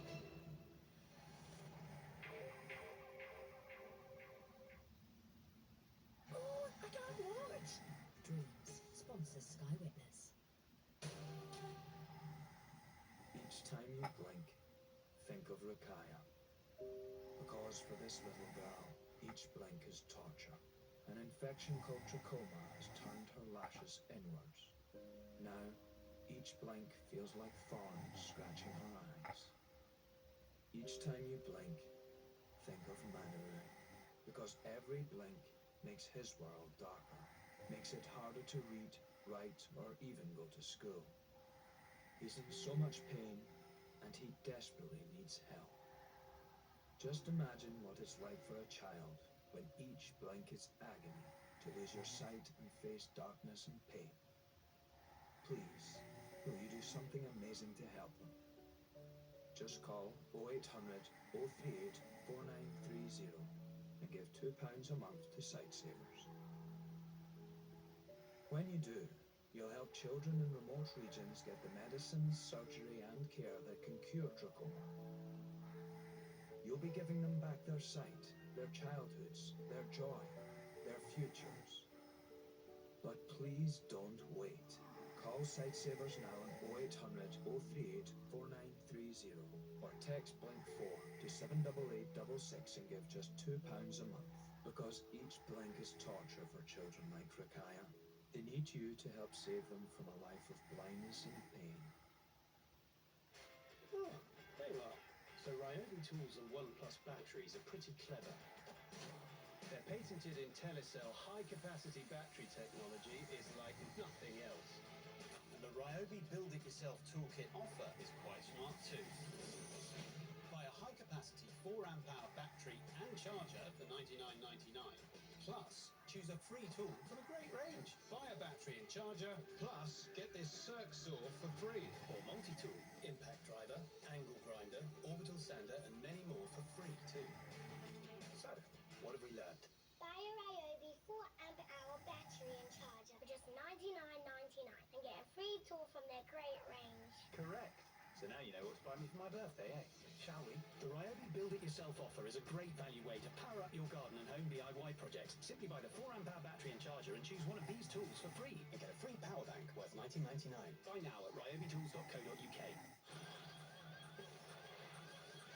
Let's get this Premier League party started. 17 weeks, 17 different locations. They got the very best, battling it out for darting supremacy. Josh Rock, Johnny Clayton, Kieran Van Dane, magnificent NBG, Cole and Luke Humphries, Luke Leicester. The Premier League is very much back with a bang. Sit back and enjoy it. We need to find the evidence before the storm washes it away. Sean doesn't care about your investigation. Wait, what? Dreams sponsors Skywebers. Auckland International Airport is a great place to work. Today, Biosecurity Officer Olivia has a great work story, courtesy of an unusual Australian visitor. This is a bandicoot that has been home taxidermied by a girl in Australia. So she found it as roadkill, but because it's a bandicoot, it might be an endangered species. It's a work of art if you're into weird animals or floral prints. But this bandicoot could be hiding any number of biosecurity risks. The stitching is somewhat of interest, like especially because it's home done, there's no way for us to know how well it is done inside. And there's still quite a bit of skin left over, so because of that, that's why we'd send it for a treatment. But it's first and foremost an endangered species and we need to send it stock. This is not the first stuffed animal the Australian traveller has turned up with. This is the second thing that she's brought through. The first one was a homemade mouse pen. This mouse was so memorable, Olivia kept a photo. It was just a wee mouse with a pen nib inserted through it, sewn up, so that also got sent for treatment just because it is a homemade taxidermy. Apparently it was meant to look like Little Red Riding Hood. That explains the dress. Little Red Riding Hood gets a nap, while a dock ranger can determine if it's allowed in or not.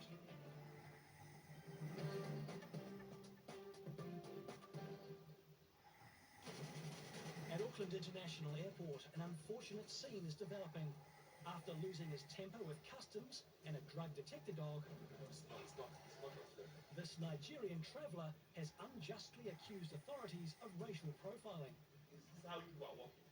You say this is dog just or what? How many people did they stop? Because I'm black person. It's unfair. Yeah, but it's unfair. You see, this to work on. It's normal work on what are you trying to do? The Nigerian man is not helping his case. Right, just take a seat there, thanks. Brittany takes him aside for a formal interview. Can you tell me anything specific that you want to see in New Zealand? No, I like to go to their zoo and the seaside. So, what's the name of the zoo you want to visit? I don't know the name of this much. I need to ask, Auckland Zoo is exceptional, but is it worth flying 30 hours for on such a short time frame? So, are you planning to stay 12 days or 5 days? I plan to stay 5 days because maybe they may cost me a lot, so I stay 5 days when I change it to paper. The Nigerian produces a wad of notes totaling $700, but his credit card has strangely disappeared. Can you you show me through internet banking any salary payments? Yeah, but I have to log into internet. I have to, yeah. Can you do that now? Can you log into internet to show me your salary payments? No, I can't do it with this my phone here. Why is that? Because it's on the system, on their own system, internet, their own banking system. Okay. It might be the bank under the bed back home because all banks have an internet service. Does he even have a profession? So, do you have a business card? No. Okay.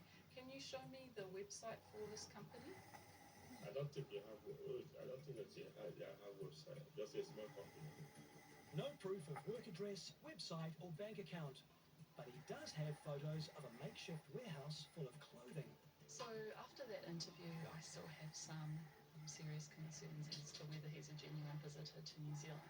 He wants to visit the zoo and the seaside. Apart from that, he knew, nothing about his holiday plans to New Zealand. Brittany has the number of a motel the man says he's booked into and calls the number. So you tried putting the credit card number into the system, but it's not valid. Okay. No funds available. Okay. All right. Thanks so much for that.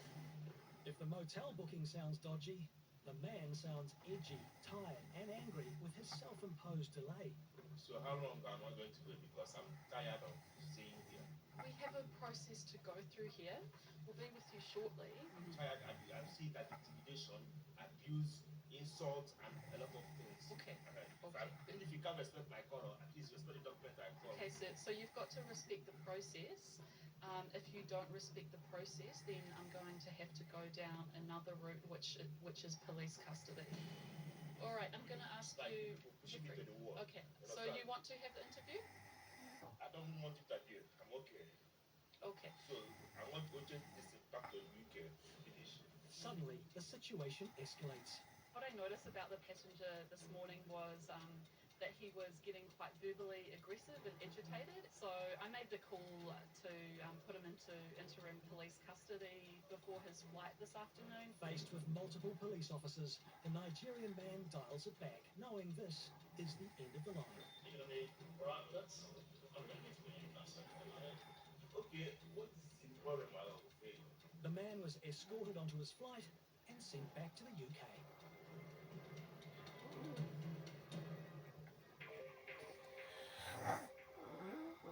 Back at the Auckland International Mail Centre, another African import is causing grave concerns for Customs Officer Aaron.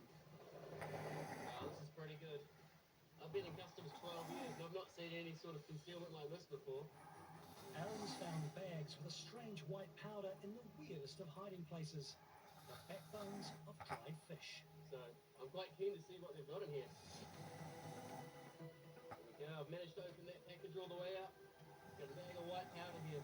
Just gonna have to give this a test with our first offender and find out exactly what it is we're dealing with. The first offender can identify thousands of substances and will make short work of Aaron's find. Look at that. Last little package of methamphetamine hidden inside that piece of fish. Quite a lot of pieces of fish here, so I have no idea how much drugs we have, but we're gonna have to start cracking into these. Aaron and Customs Officer Naomi start the long and tricky job of extracting the meth bags from the dried fish bones. Just one question, find out how much we have. There we go. Half a kilo of meth and live bugs. It's a huge intercept for both customs and biosecurity, so that package wasn't your average kettle of fish. This is one kettle of fish that won't be boiling anyone's brain cells today. Aaron referred the $270,000 worth of meth to the investigation team and the organic material to Biosecurity Officer Melanie for identification. So there's a beetle and some larvae in there. I suspect they could be Trogoderma. Trogoderma, or skin beetle, is on a list of the 100 worst invasive species in the world. A clear and present threat to New Zealand's biosecurity, they will be destroyed too.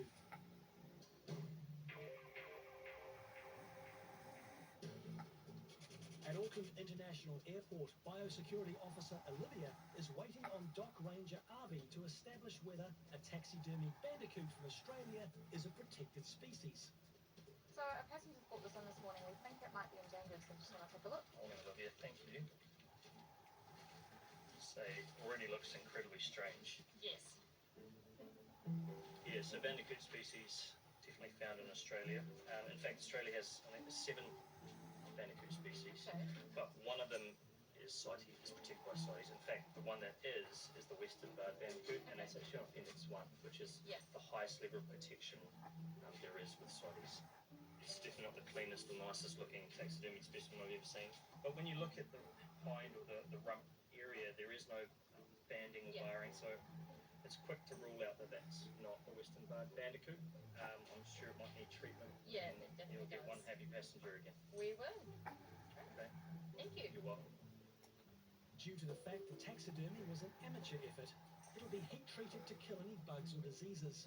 It was returned to the overjoyed importer in a matter of days.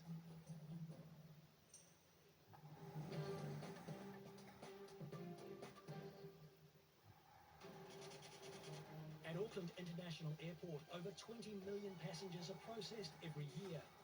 Most pose no problems, but occasionally travellers like this Hong Kong holidaymaker get a second look from Immigration New Zealand. In his case, it's because it's thought he's actually here to work. Come through and take a seat. Officer James will find out the truth, whatever it is. Tell me about your reasons for travelling to New Zealand today. My friend immigrated to New Zealand, and my friend invited me to come here and travel. The man declares his friend Peter Your lovely pump just almost caught on fire. What? We were pumping up the tyre and it just started smoking like fuck. Why? Ben said he'll replace it. So we'll There is another one somewhere as well. I know there is, but we got enough air in the tyre, but I think it just didn't deal well with home tyres because they quite pressure. They've got a higher pressure, yeah. It's got a slow leaking or something. To prove his point, the man shows off his custom headphones. Don't need to know. Worry about it. But he's not pulling any tricks today. James reveals what he's found out. Customs found a conversation on Yeah, his it phone doesn't between need you to be and anything Peter bougie in though. regards to you coming to do it. The other one was only like, what, probably 15 quid, something like that? Can't remember what I didn't. No, we'll get it replaced in Fine, whatever, go and keep good work, bye. Counters with an explanation. The money is just a gift to cover his expenses. His mother promised to give him $6,000 to support my trip in New Zealand. So in exchange for that $6,000, what are you going to do? Oh, 我喺佢嚟香港嘅時候，我帶返佢去玩㗎。 He comes to Hong Kong, I take him around. But this quid pro quo story doesn't satisfy James. The DJ's friend told Customs he was getting paid to do a job, and a text on the DJ's phone confirms he was offered work. You've got through to voicemail. Hi Peter, my name is James. I work for Immigration New Zealand at Auckland Airport, and I'd like to speak to you as soon as possible, please. But the friend has turned tail and fled. James gives the DJ one more chance to call him in case he recognizes the number.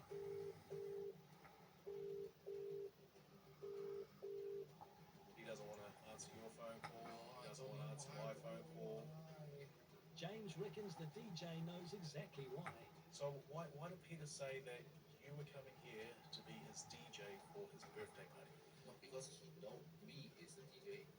Yeah, and he's paying you $6,000, including the cost of your ticket to come Not here. paid. Not paid.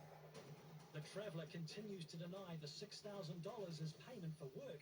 In the day room, James tries to get DJ Tricky to come clean. I just don't comprehend why someone who's quite a distant friend would spend so much money for your 7-day trip which you know nothing about. It doesn't make sense. Doesn't make sense. You don't have friends. Friend and friend have everything. Makes sense. Not that sort of friend. At the biosecurity search bench, officers Phil and Mira are putting bags from a Japan air flight through the X-ray machine. They've spotted an elliptical object that can only be one thing. This is your bag? Yeah. And you packed the bag yourself? Yes. So you know what's inside the bag? Yeah. Any food in the bag? Oh, different. I have food. Come on, eggs. They're not allowed in. There's a risk of bird flu. So did you declare the eggs? Did you say on the form that you had eggs? No, I forgot about that. It's a double dose of bad news for the lady. Her eggs are in the bin, and she's in hot water. It's a $400 fine. Yes, that's why it's very important to declare your food items. You said you ate the fruit. $400 makes a very expensive mistake. The Korean tourist is unlikely to forget this lesson in a hurry. Tip that eggs big nice. I bought. At Auckland Airport, Immigration Officer James is trying to get a Hong Kong DJ to acknowledge he's here to work illegally. At this stage, it looks like you're coming here to work as a DJ because you're being paid a substantial amount of money from a friend who seems to be quite distant from you. James does some research into the DJ's contact. Peter may be on a student visa here. He's definitely not 18. He's 4 years older. The more James finds out about DJ Tricky's friend Peter, the more he thinks Peter might be in trouble himself. Are you sure he's 18 years old? Either 18 or 19. Well, we've got information he's actually 4 years older than that. I don't care. I care because you hang on. I care because you said that you were coming here for 18th birthday party for Peter. He lied. You lied too. No, I don't know how old is he. I've made multiple attempts to contact Peter myself. He is now not contactable. He's turned off his phone. He's not responding to my voicemail messages. He's not responding to my text messages. And he's not willing to engage with me to confirm your story.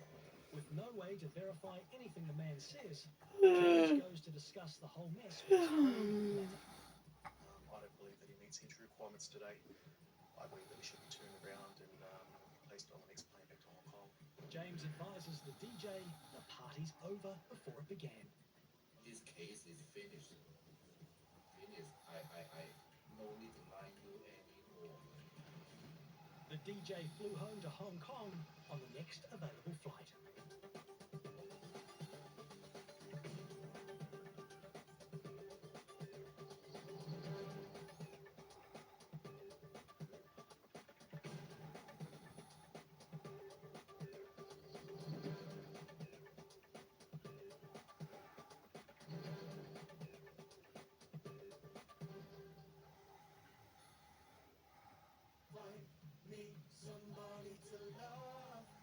Have you seen that movie where the beds come to life? Yeah, and start talking. So ridiculous. Dreams sponsors Sky Witness. Explore the world the Viking way. From the quiet comfort of elegant small ships. With no children and no casinos. All-inclusive experiences for the thinking person. Viking, exploring the world in comfort. Learn more at viking.com. Why don't these women on weight loss treatment just gain it back again? Alan, Juniper's program provides ongoing support after you've hit your goal. Juniper knows my weight loss journey doesn't end with treatment. They stay with me as I live my life my way, as you can see. You know, people judged me when I was heavier, and they'll judge me now I'm healthier. Stuff the judgment. I'm finally living my life, and it feels incredible. My friend had to organise her mum's funeral recently. So much stress and so much expense. I don't want that for my family, the unnecessary cost of a hearse and a rushed ceremony at the crematorium. So I've done what my other friends have. I've bought a pure cremation funeral plan. It was much more affordable. It's a dignified, respectful funeral. A beautiful crematorium, Pure's caring and professional team, and they hand deliver your ashes back to family. It's such a relief to have it sorted in my way. Some companies charge extras, additional costs my family would have to pay, but with Pure, everything you need is included, so there's nothing anyone has to pay. My family will be so grateful, and they can still arrange a traditional service for me or something more personal. Start the year with lifelong peace of mind. For your free quote, call us free or visit our website today. Take out a plan and you'll get £100 off. Whatever sparks your joy, we've got the movies to match. Now we're getting somewhere. Let's get right.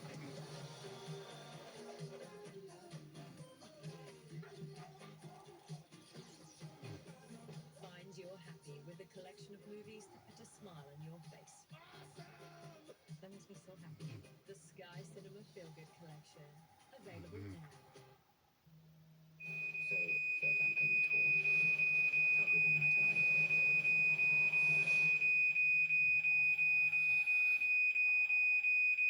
Who will come out on top when the Toffees face Leeds in Monday Night Football? Lock into the Premier League. Live on Sky Sports. The following program is unsuitable for younger viewers. You're watching Sky Witness.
PC Greaves 4 years ago.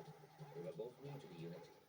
He's PC Greaves' first police dog. You say your dog takes on your personality stuff. I was going to explain that. It'd say he's cocky, confident, and not scared of anything. The other officers at the scene suspect the robbers could be hiding in the gardens of a council housing estate. The fastest way to find them is with Riley. Riley's nose is 10 times more powerful than a human's. And it's taking him and PC Greaves on a backyard assault course.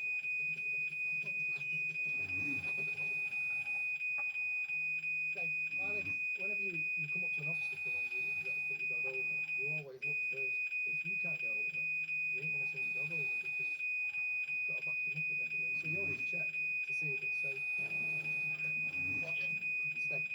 Stay. Stay.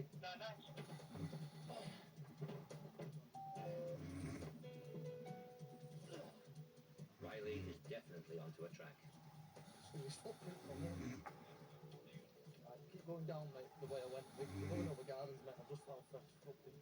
Someone could just look around and they just see a dog running around. Like, what's he doing? He's just running around. But you notice other things, little telltale signs, like, oh, his tail's just gone up, his head doesn't come up, he's turned sharply.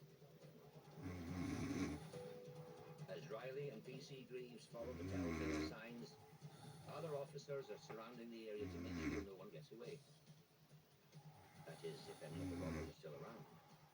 What we've got here is like a face mask, which you can disguise as a hat.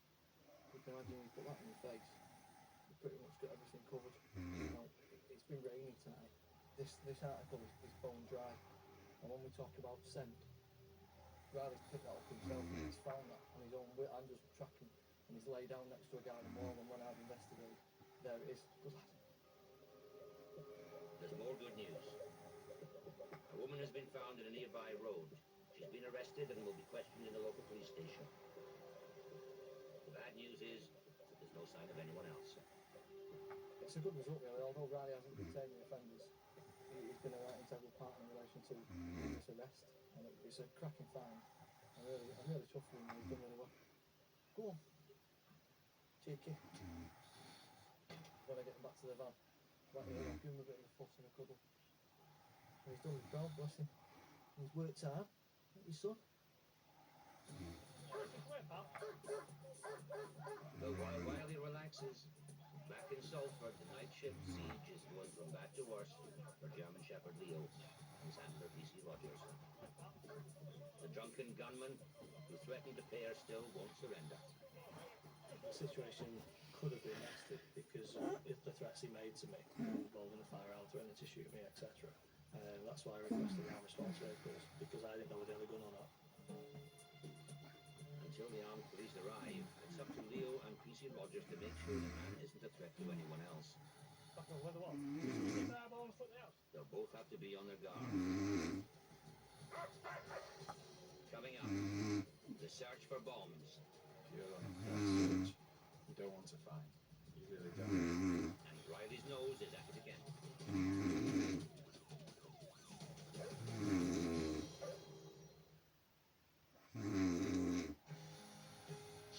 Dreams sponsors Sky Witness.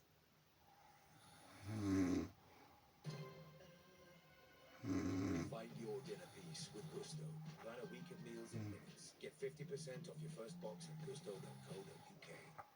Over a third of Macmillan's vital work is funded by gifts in meals from amazing people like you. Supporting Hitesh, who's struggling with chemo. Helping Daisy walk again after bone cancer. And being there for Sue as she chooses her first wig. Create your lasting legacy. Register for our free will service or consider a gift to Macmillan, so we can do whatever it takes. Search Macmillan Free Will today. Hillary's huge winter sale just got even better with an extra 10% off absolutely everything.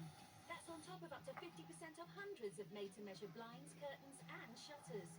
Plus, get £50 off your electric blind order and conveniently control your blinds for less. Book your free in-home appointment with one of our advisors today. Call 0800 916 1010 or visit hillarys.co.uk. Don't miss out. An extra 10% off everything ends 2nd of February.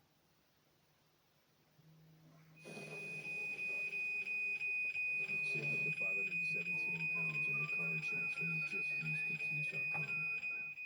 Sun Bingo. Are you gonna bingo? I think I'm gonna bingo. Hey, Charlie64, are you gonna bingo? Hey, Sassy Sam. Yeah, I'm gonna bingo. Hey, Geordie George. Are you gonna bingo? Not right now, mate. Maybe later. Okay. Has a 93. Are you gonna bingo? Yeah, definitely gonna bingo. Join the fun at Sun Bingo. Are you gonna bingo?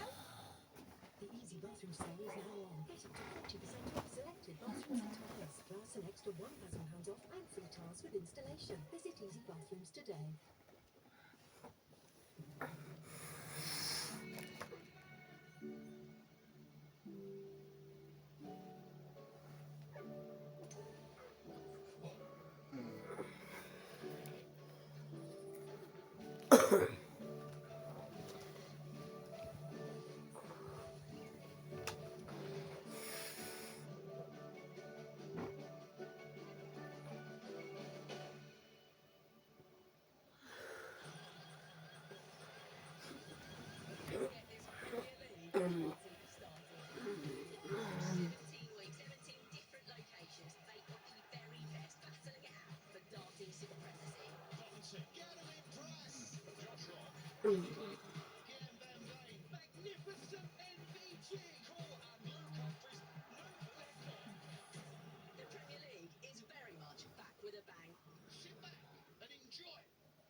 Dreams sponsors Sky Witness.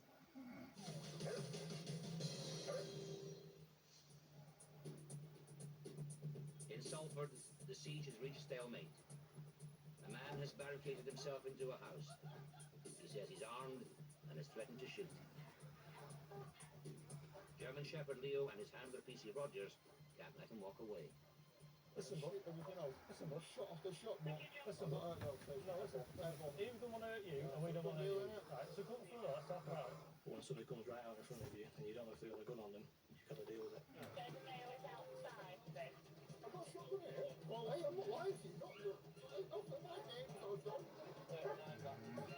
This is the first time the man has been to the front door.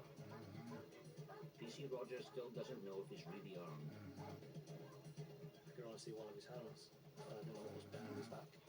And if he's in this agitated state, sometimes they don't know what they're doing. The armed response backup is still 5 minutes away. Leo and PC Rogers only have a can of CS spray.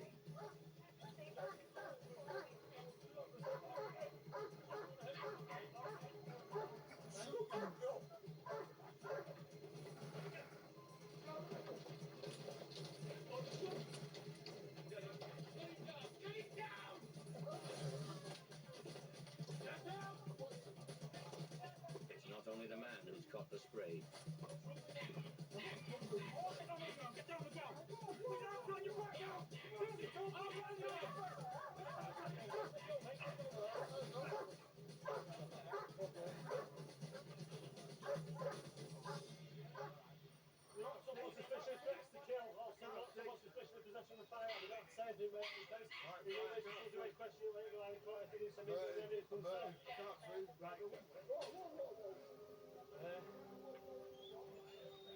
Had it not taken that action there and then, it could have gone on for hours.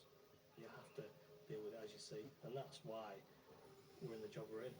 We do these things on a daily basis. You make decisions, and that's why we're put in this position of authority to do it. Luckily for Leo, CS spray doesn't affect dogs. It's not the same for PC Rogers. So I had to gas it, but move into the cloud of gas at the same time. Obviously, you're going to get the full blast of it, but at the end of the day, we had to get him in the circumstances, and the opportunity arose to take it. So it's just got to suffer the consequences sometimes. But it's probably with CS, you can't rub your eyes over. You've got to spit it out and get some breeze past your eyes to get rid of it, because it's just like a crystal. So I'll be alright, but look, he's not hurt. That's the main thing. It turns out the man wasn't armed after all. But no one was to blame. As he just need to start having a rapport with me. If you can get a rapport and talk somebody out, it's a lot better than having to do something like that. At the end of the day, he was very up and down in his emotions, which shows a sign of instability. The dog was, to a certain extent, a distraction technique, but if any started attacking me, the dog would defend me. And a good result, at the end of the day, good result. He's a good boy. Leo is just one of 55 highly trained canines that make up Greater Manchester Police's dog unit. Their base is Charlton, to the south of the city. They're a valuable tool in the war against drugs and guns, chasing down and hunting criminals, and solving crimes, even murders. The dog unit training is some of the best in the world. This might look like any normal residential area, but this is a street with a difference. Not Coronation Street, but it's just as unreal. It's a replica road, and it's a secret training venue used by the Greater Manchester Police. That's 75 grams of C4 plastic explosive gone in there. Examiner Martin Almond is hiding explosives. He's testing some of the GMP's finest.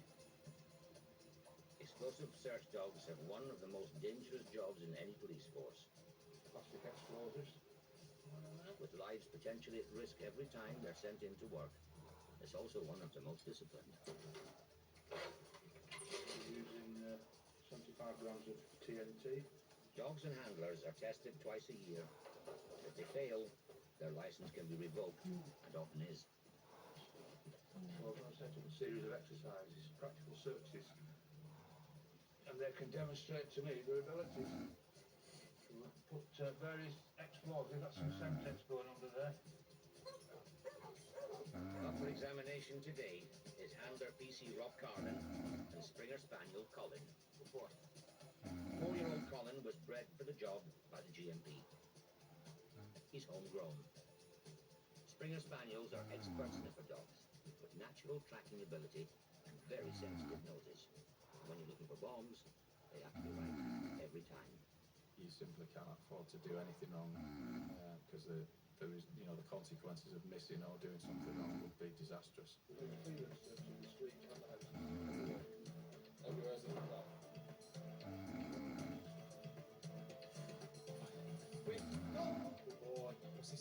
Today is the finale of a week-long unit relicensing program. The pressure is on to see if Colin and PC Carlin are good enough to stay in the unit.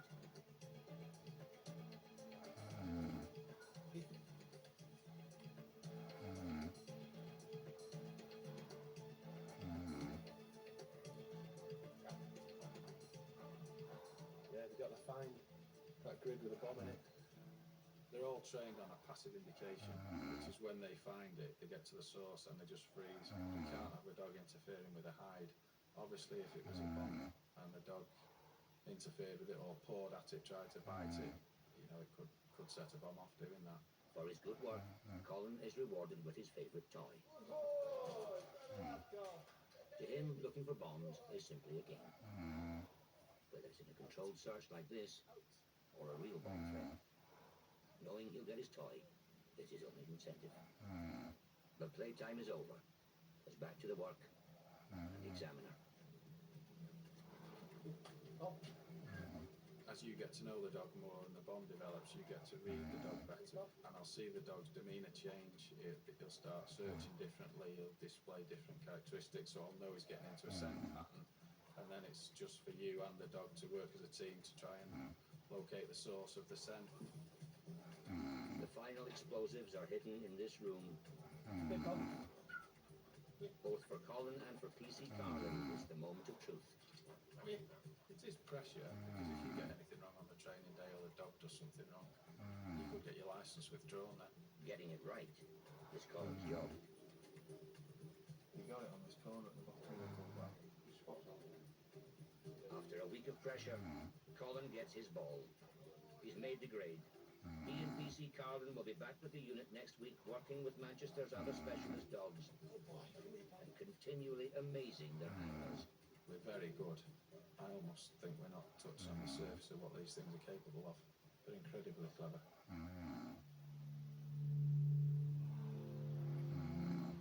As Colin and PC marvel and celebrate, another member of the dog squad is also appreciating how good his canine cop life is. PC Rogers has fully recovered from his brush with the CS spray.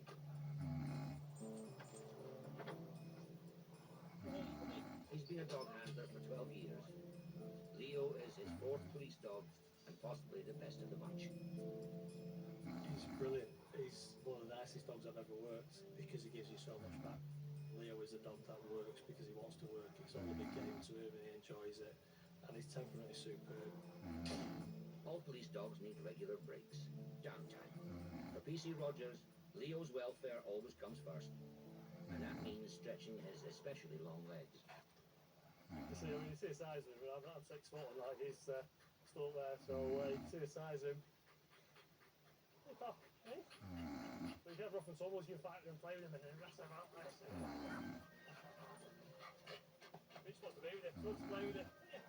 Hey, pal. Being a dog handler is a 24-hour job. PC Rogers and Leo spend virtually every waking hour together. You have to have a bond with the dog. If you don't have a bond with the dog won't work for you. Or if it does work for you, it won't work to his or your potential as a team. So it's very much a relationship type thing. Massive bond between me and him. I spend more time with him than I do with the wife. Go on then. That's fair.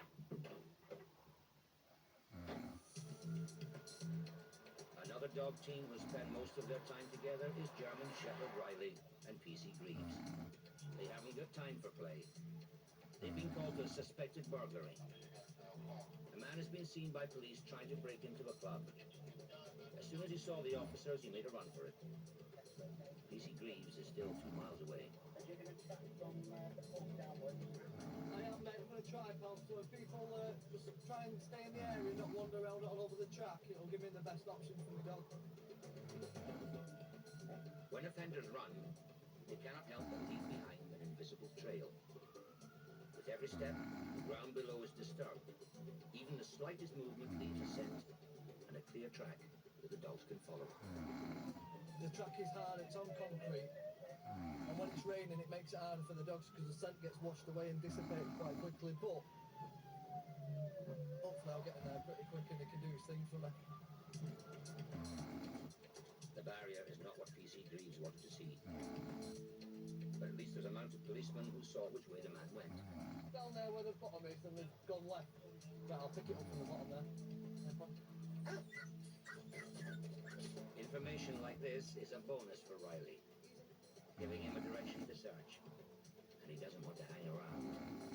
Easy. I can feel him tensing up from his body language. But I'm putting this on just to key him in a bit. Currently, it's been raining, so I need him just to concentrate and really get his head in gear so he knows what he's doing. Riley's harness is a trigger. As soon as it goes on, he knows to get on with it. He identified a route taken quickly, and you know it's a route taken by the people who've left that club because it's off the beaten track, it's not the streets, it's not someone walking over the shopping. Riley is keeping his nose to the ground while pulling PC Greaves along at 12 miles an hour. Tracking is an extremely physical and mental for the dog. It's a hard thing for him to do. It takes a lot out of him.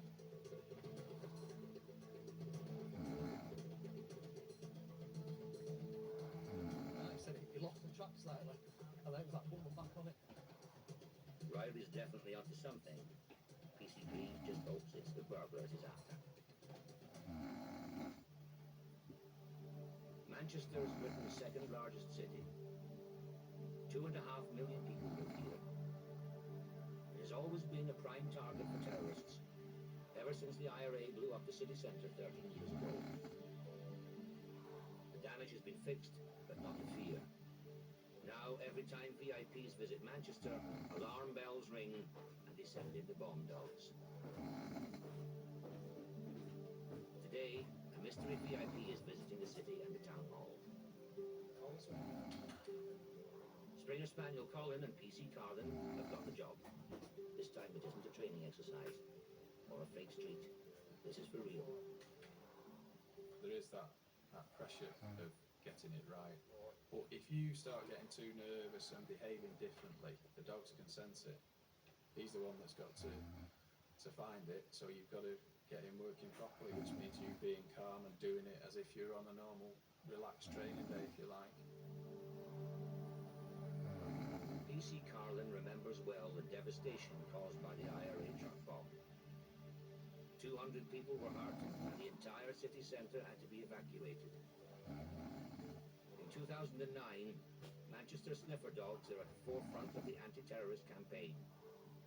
And Colin is it today.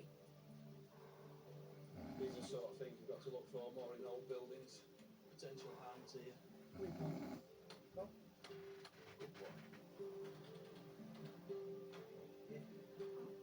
This one. Come here. If you're on a threat search, you don't want to find. You really don't. Whereas with the other dogs, all you want to do is find all the time. But you don't really want an indication of your expo dog until it's time to get out there. Right. PC Carlin knows that feeling well. He's found explosives before. Come here. Come. I have had an indication which did require evacuating several homes and turning out the bomb disposal, and it's quite a big call to make, and obviously when you get that indication it is worrying. But today, Colin isn't giving that indication. It means town hall is clear, safe for the mystery VIP. It's in a big building, quite difficult to search, and with a dog you can do an area of that size in a short period of time. You've got to go and sign it off now that you've searched it and you're happy that this is clear. The mystery VIP is also visiting another venue in Manchester. It needs to be checked out too. Coming up. Get on the floor. Stay on the floor. Riley and PC Greaves get stuck in. Now PC Rogers and Leo flush them out.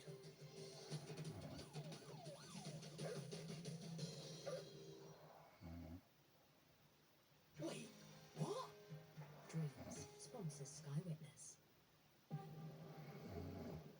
At Raylo, get the latest phones, laptops and consoles. With monthly rolling, there are no long-term commitments. It's total flexibility. Get the tech you really want at Raylo.com. EasyJet's Big Orange sale is now on. Get up to £300 off city breaks and up to 25% off flights. Book now at easyjet.com. Get out there. Popping to the shops isn't as easy as it used to be. Ages. That's why I love Wiltshire Farm Foods meals. They're delivered straight to my door for free, and there's no silly subscriptions, which means I get all the flavour, with none of the faff, so I can put my feet up. Well, occasionally. Why not give them a call or go online? Wiltshire Farm Foods, that home-cooked taste, delivered. Are you losing money on high energy bills? You could save £198 a year on your energy. Switch and save now at uswitch.com. It's the final week of the January sale at Blinds to Go, with amazing savings across the site, including our no-drill blinds. Search Blinds to Go and discover the perfect fit. For someone living with sight loss, a gift in your will to guide them will lead to confidence, independence, and freedom. Every 6 minutes in the UK, one more person loses their sight. But you can help create a future where anyone with sight loss Claire, can live the life they it's choose. 9:30. A gift to guide them towards a life transformed. What happened this morning? How keep freaking waking me up? Everyone! Jonathan. All I want to do is go to sleep. Jonathan wake you up? From the quiet comforts of elegant small ships. Did Jonathan wake you up? No children. Yes, everyone woke me up this morning. I don't be sure what I want to do is go to sleep, but I don't want to do anything. I just want to go to bed. What did Jonathan want? Oh, the pump. See if we could use a pump. For what? Apparently there's a leak in the tyre or something. Whose tyre? The guy who's driven to put a bend, the driver's tyre. Oh, what, the van. No, the tyre inflator, you mean? Yeah. Where borrowed it. where is it now? It died. It doesn't work. Yeah, it's like smoking. No, You got it to pump it up and I take it to the thing or whatever. Which, the electrical one? The electrical one's God, ask me a question I know the answer. I don't know. I'm fucking half asleep. I just want to go to bed. Well, Claire, we gotta get them to school. I know. I'm tired, guys. Just leave me a few minutes. I just stop asking questions I don't know the answer to. Find you're happy with a collection of movies that put a smile on your face. Actually, we got a t-shirt and a jumper there. This one pretty happy. Available now. Come out on top when the Toffees face Leeds in Monday Night Football. Lock into the Premier League. Live on Sky Sports.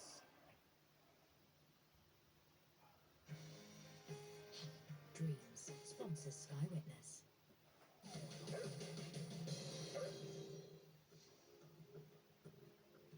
In northern Manchester, the hunt is still on for the burglar who broke into a club before running off. Riley and PC Greaves have been tracking what they hope is the fugitive scent for 40 minutes, and Riley is showing no signs of slowing down. They've covered at least 3 miles so far. Riley began to quicken his pace and he was pulling at the line a lot more, and you know, I'm on something here. But there's a problem. The fence is just too high for either Riley or PC Greaves. He's like up at the fence, he wants to get over here. But obviously he's trying to figure a way.